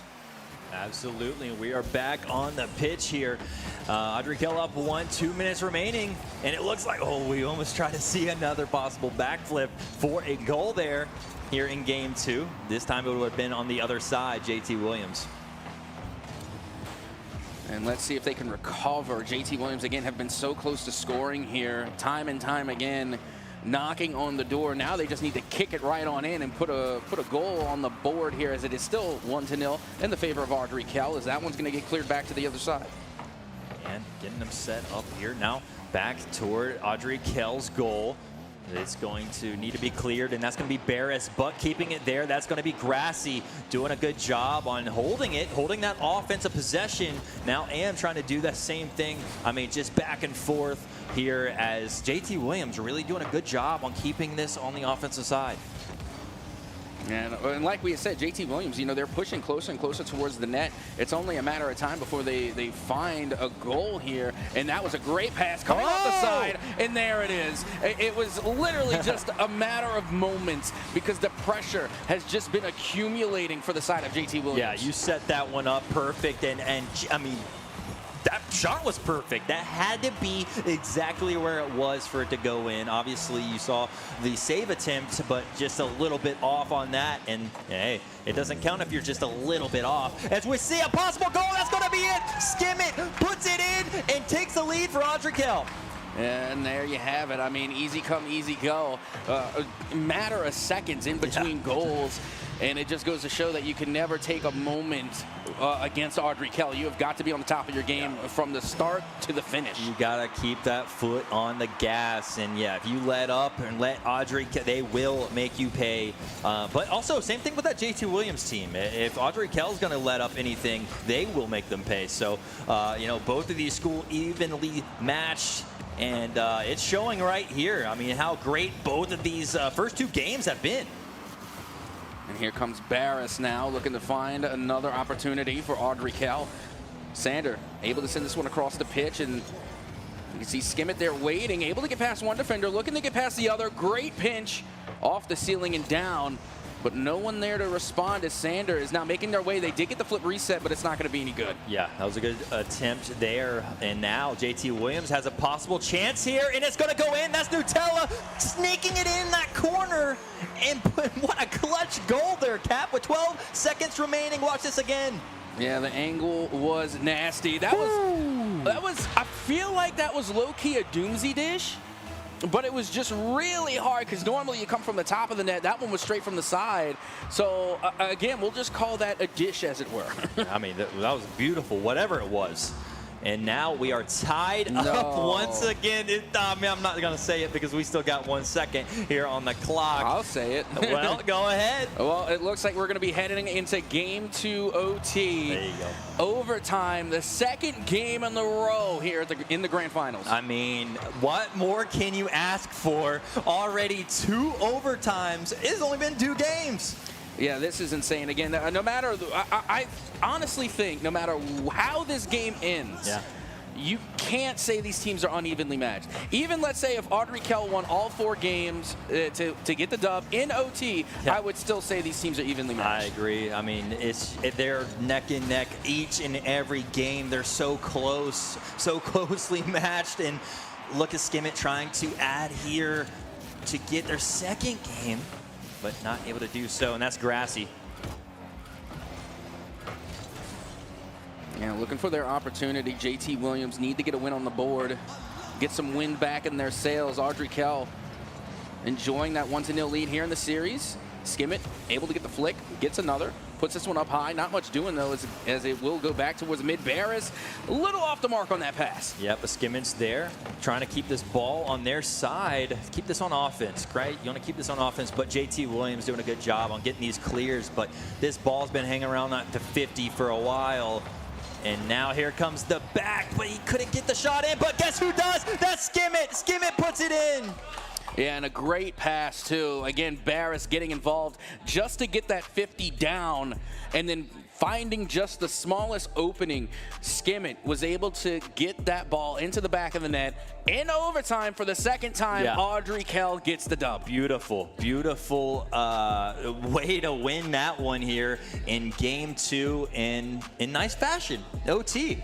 Yep, not bad at all. And again, the shot count relatively even, actually more so in the side of JT Williams, who managed to come away with 8 shots, and then you're only looking at 6 for Audrey Kell. But it's the save count that makes a difference, and thank you for blessing my OCD for Audrey Kell, because the shot count is in 3-2-1 descending order, and then at the same time the save count is 3-2-1 in descending order, so that's just pleasant. Yeah, and only 2 saves from JT Williams, which is kind of not their deal. You've seen Grassy put up, what, 8 in that first game? 8 saves? Well, and you see that's the disparity, though. If one team is bringing out a high shot count, you got to bring a high save count. Yes. You know, and if one team is bringing in the high saves, you got to match that with high shots. Yeah, and you know, out-shooting JT Williams out-shooting Audrey Kell, but still Audrey Kell being more efficient on that, getting the job done. So up 2-0 in this series. Well, we already talked about being able to adapt and react. That's what makes a great team. Audrey Kell has showed me that they could do that. They have already brought in high shot counts in previous matches and in the grand finals. They showed that they can play offense, but when they see JT Williams stepping up their offensive game, they have showed that they can also play defense, and that to me speaks volumes. Absolutely. And now you remember, it's still a best of 7, so obviously they need to get that mental reset going. JT's hanging around. They're right there with them. They just cannot push it over the edge in overtime. It's just the overtime's been the death of them recently. I mean, I'll be honest, there's something I like to call Captain's OT theory, and it's the theory that in a series, whoever wins the first overtime is more than likely to win every overtime after that. Is that just a mental aspect, a part of the game, or? No, it's just well, in my case, lack of a harebrained theory, because I don't have any. But regardless, it is just a theory that I've had, something that I've noticed, like a correlation in a lot of the series that I have casted, commentated, played in. And it's also, you know, again, not to say that, you know, correlation equals causation. Right. It is just an observation that I have made. And if I was JT Williams, I mean, I would just try to avoid overtime, like try and beat them in regulation as best as you can. That is definitely what I'm sure they're planning on doing here in game 3. They do need to get one under their belt, so the pressure isn't too much here in this game 4. JT looking still to get their first game. Yep, that they are. I mean, so far so good for JT Williams, because unlike the previous games, JT Williams is starting off game 3 on the offensive side. Yeah. And that has been a little bit of a difference from the previous games, or Audrey Kell, you know, they're just going right for the jugular off a kickoff. Yeah, great save there by Audrey Kell. That was their chance. I thought JT was going to be able to get early on this game, but now Grass is going to try to do it. Will Barris be able to get the save? Yep, he's going to. But here comes the follow-up. Just not there. Just not quite there. Still was a big opportunity, though, because, again, you're depleting a lot of the resources from Audrey Kell, especially the boost. So now you're forcing Audrey Kell to make drastic recoveries. Yep, now back into their own corner. JT Williams just trying to get this back to where they can stay on offense for once. Not going to be able to do so, as Barris is going to keep this one on the Audrey Kell side, or sorry, JT Williams side, but Audrey Kell does have possession. And they're getting closer and closer now. You can see that the tides are kind of turning in the favor of Audrey Kell as they started to bring a little bit of their offense. And look where it's starting. It's starting at that midfield line. It's finally, you do see a breakthrough. And I believe that was Grassy there to lead things off. But now a big clear going the other way. Skimmett looking for the read. And they put the shot on to find the angle. That angle was unreal. Watch this one again. Skimmett with the little bop right there. I thought it was going to be a pass. Grassy was there. That's what I was thinking. But he didn't even have to touch it. Grassy was like, hey, I mean, that was tough. I mean, to be honest, we say it all the time. You know, sometimes the best passes come off of blocked or attempted shots. So as long as you're putting it around the net, you know, it's still a good pass. For all we know, that was probably a pass, and it just happened to bless the net. Absolutely. Well, we move on. Audrey Kell now up in game 3. They've been kind of comfortable with the lead here in this series, but JT Williams definitely doesn't let them just, you know, take it away. They've been playing head down kind of Rocket League. They've been grinding the nitty-gritty of JT Williams. team. Yeah, I mean, the scoreline definitely doesn't do the games justice. I mean, you're looking at a 2-0 scoreline. Both of those games went into OT. You know, like, it has been a hard-fought battle. And now, once again, Audrey Kell able to really just take that success and turn it into momentum here in game number 3. But JT Williams, again, they're fighting tooth and nail right alongside them. Yeah, and you know, that has to be a little bit mentally taxing right now. Audrey Kell been getting, you know, the first goals of all these games and you know, just kind of playing from behind, not able to play really your type of game you want to.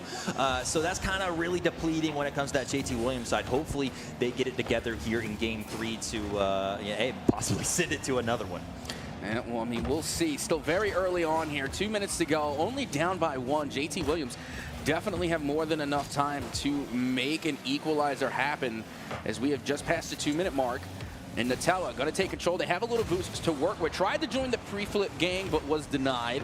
Now going out towards the side into a corner. This is dangerous. Sander to get the read and get the goal in transition. Yeah, this is a huge plus here for Audrey Kell. Watch this as Sanders going to just nice angle. I mean, Grassy and Nutella was trying there. It just crisscrossed right in between those two cars. Yeah, I mean, that was difficult to say the least. I mean, they got it through 2 defenders, and again, it just speaks volumes. And as we have said before, these players, they just make it look easy. But I can guarantee you it's not. They're taking shots and making passes in traffic. These aren't uncontested plays. There's a JT Williams player there every single time. They're just finding the gaps there for Audrey Kell. And this is what Audrey Kell does time all the time. They do this every time. As soon as they start getting a few goals, it keeps on happening, and it keeps on happening. Now they're up 4-0 in this game. Yep, it's a snowball effect now. They are riding a wave of momentum as they continue to find goals. And that one was straight off the kickoff. Yeah. To not only get there before your opponent, but then chip it right over the second player. Yeah, JT Williams has some work to do in this game 3, and I mean, they got to step on it if they're going to try to have a chance here in this game 3. But this is a best of 7 as Barris now just putting it away, putting this game 3 away. Yeah, and again, what a shot too. Look at the play being made out from the corner. And yeah, that's a little unfortunate. I just realized that was Nutella. Yeah, he was trying to get the clear and just kind of whiffed on that wall. Yeah, I that's what I thought I saw at the beginning of that play, but I wanted to give the benefit of the doubt.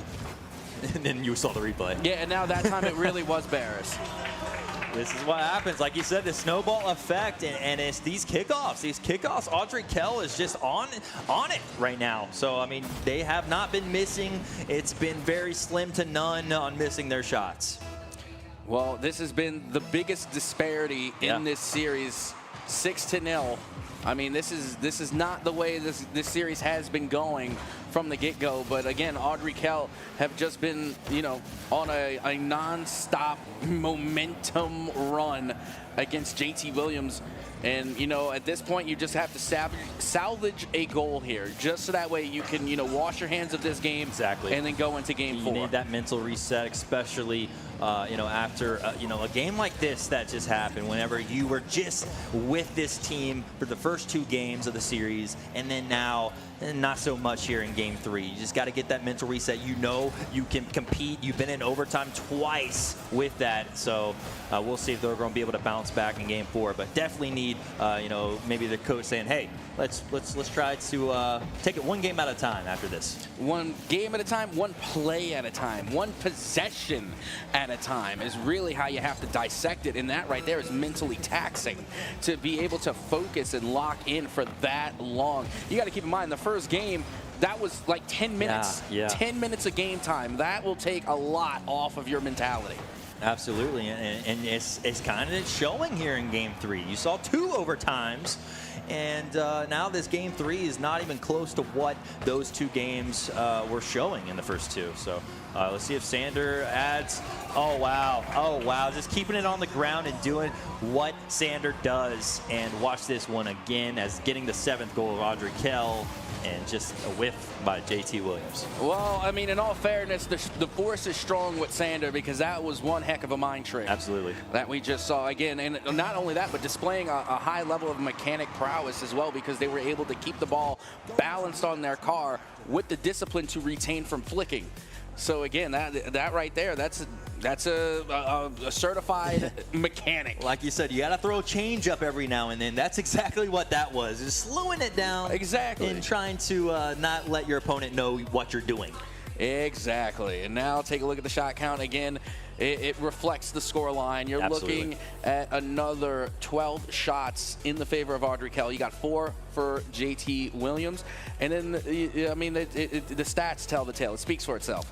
Yeah, 12-4 is pretty tough on that game. 7-0, I mean, it is what it is. We still got another game after this. So, yeah, it all comes down to if Audrey Kell can just carry that momentum in Game 4, they will be headed on into states. But if JT Williams can battle back like we know the school that they are, we might see a closer one. We very well could. I mean, now, again, it's a tall task for JT Williams because they have put themselves into reverse sweep territory. Yeah. And it happens. It happens a lot, mind you. But it is still a very tall order. That's a tough task to ask for sure. Absolutely. And you can see they're not very deterred either. Still got some smiles. They're still in good spirits, and that right there is important. Absolutely. And here we are in the Game 4 of this best of 7. Audrey Kell just needs to take this one here to move on and head into states. JT Williams just trying to hang on. We are in match point here. If Audrey Kell win this, they will win it all here in the regionals. And now starting off early, Skim It with a little finesse to put that one on and in for Audrey Kell. And that was Grassy twice with the save. Couldn't get the third time right there. He tried, but Skim It just said, I'm going to pop that one right over your car here and add this one to, my goals for the day. Well, that one's definitely going to go on the card. 1-0 now for Audrey Kell in game number 4 as they set themselves up now for success to be your regional champions. And now Skim It going to take a long ball here, looking for Barris up on high. Gets the redirect, but it's going to ring off the sidebar and get cleared away. Wow, I really thought Barris had that. The angle looked good and everything, but just not it. As it looks like JT trying to take this one back on the offensive side, but not so lucky as Audrey Kell still keeping that pressure on here in Game 4. Yeah, big 50 now. Gonna go the other way. Big opening downfield, and Grassy will find the equalizer early. Not even a minute gone here in Game 4. Yeah, let's watch this again. Grassy just getting right over the top of Skim It, which usually Skim It's the first one up in the air. So hats off to Grassy to be able to do that to a player like Skim It. And here we go. Both kickoffs were successful there, even on the cheat up. As you can see, Nutella going up high. Not going to land the flip reset, as that one's going to get intercepted. And now they put the shot on, but it gets saved and cleared away. And now it's going to go back into the side of JT Williams.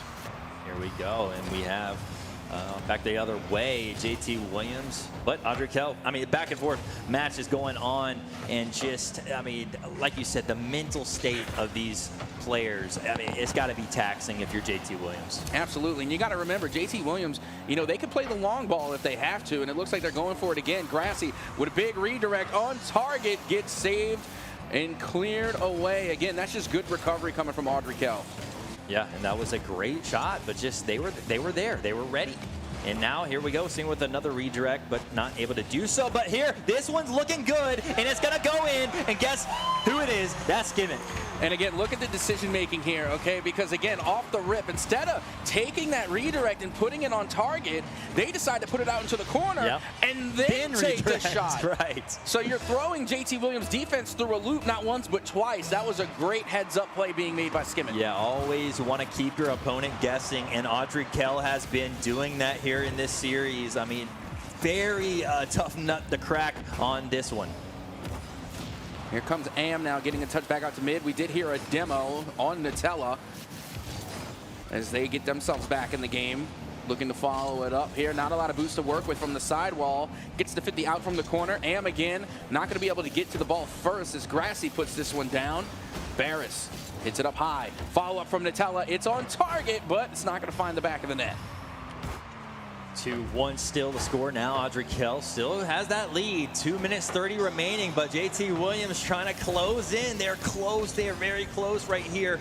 But now going back the other way, here's Skimmett. We've seen him do a lot of things here in this just game 4 and trying to add on to what he's been doing. And you can see Nutella now getting ready to break away. Good shot on, but not enough heat on that one. Yeah, just not enough. And Skimmett was there, but like you said, if there was a little bit more power behind that, I don't think he would have got that. Yeah, that's why it's important. You got to eat your Wheaties when you wake up in the morning. You know, you got to be Olympic ready. Eat your Wheaties. And here we go with the top crossbar, but Sander not able to get it. Great defense going on, but here's the follow-up shot. Great save again. JT Williams taking it out of the way. And this is what's really important. It's this recovery coming from Audrey Kell, because we have seen them really lead the way when it comes to offense, being able to apply a lot of that pressure, forcing JT Williams to get these saves. But whenever, you know, push comes to shove and they have to recover to go all the way back to their side to play defense, they manage to make it back. Yeah, that's a tough pass right there. I mean, it was a pass/shot, right? If maybe a teammate kind of waited on that, had it down low, but was kind of thinking it was going to be up in the air. Now, minute 12. Not much time here. Only just over a minute left to go. And Barris again looking for that angle. You cheeky Rocketeer. My goodness, I thought that one could have gone in only because it was Barris who took the shot. Right. They made that angle before. Exactly. We've seen them do it before. Why not can they do it again? But here we go. Grassy trying to do what Grassy does, and that's put some crazy shots on. That's a setup. It's going to be saved by Skimmett. Now going the other way, Audrey Kell has a breakaway. You see the recovery from Audrey Kell is just impressive, and that was a big mind game too. They faked the pass twice, but there's 3 defenders. So you got the first 2, but you couldn't get the third. But still, big mind games coming out. Only 20 seconds remaining. JT Williams, they've got to make a play happen now. Absolutely. 15 seconds remaining here in the game 4. Will Audrey Kell move on into the States? 10 seconds remaining. JT Williams needs to tie it up here to make it happen, but that's going to be Barris putting it in. 3-1 Audrey Kell, 4 seconds remaining. I think this could be it. That has to be the nail in the coffin.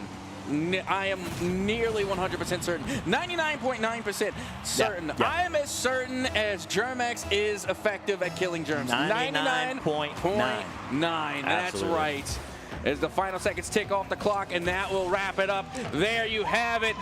Audrey Kell are your VESL Charlotte Regional Rocket League Grand Champions. Hats off to Audrey Kell. They went through the gauntlet today and made it all the way to the grand finals, now taking down JT Williams and finding themselves into states. And $2,400 richer. Woo, I like that too. Yeah, definitely like that. But now they're going to be able to go to states along with our other qualifying teams. Again, there is a lot of talent to be seen here today. They came out and they played one heck of a game. And honestly, pretty sure that, you know, they were one of the favorites going into this one. I think so. I mean, if they weren't the favorite, they were one of them. And they definitely did not disappoint those Audrey Kell fans out there. They most certainly did not, and they played, again, one heck of a game. But also got to give it up to JT Williams. Like I said from the beginning into now, I still think these teams are evenly matched. The scoreline does not do the game justice. JT Williams made this game close every single step of the way, and we're only mere pixels away from being able to really make a difference and take games off of Audrey Kell. Definitely hats off to JT Williams. I mean, sending Audrey Kell to overtime 2 games in a row. First 2 games, too. That's unreal. Big time. Hats off to JT Williams on that. Absolutely phenomenal, but the consistency from Audrey Kell can't be denied. I mean, we're talking about Barris. Barris, time and time again, at least in the first half. You're talking about in the first 2 games of this best of 7, and it was all about Barris. And then all of a sudden, you see other players starting to come alive, and all for the second half, it was Skimmett.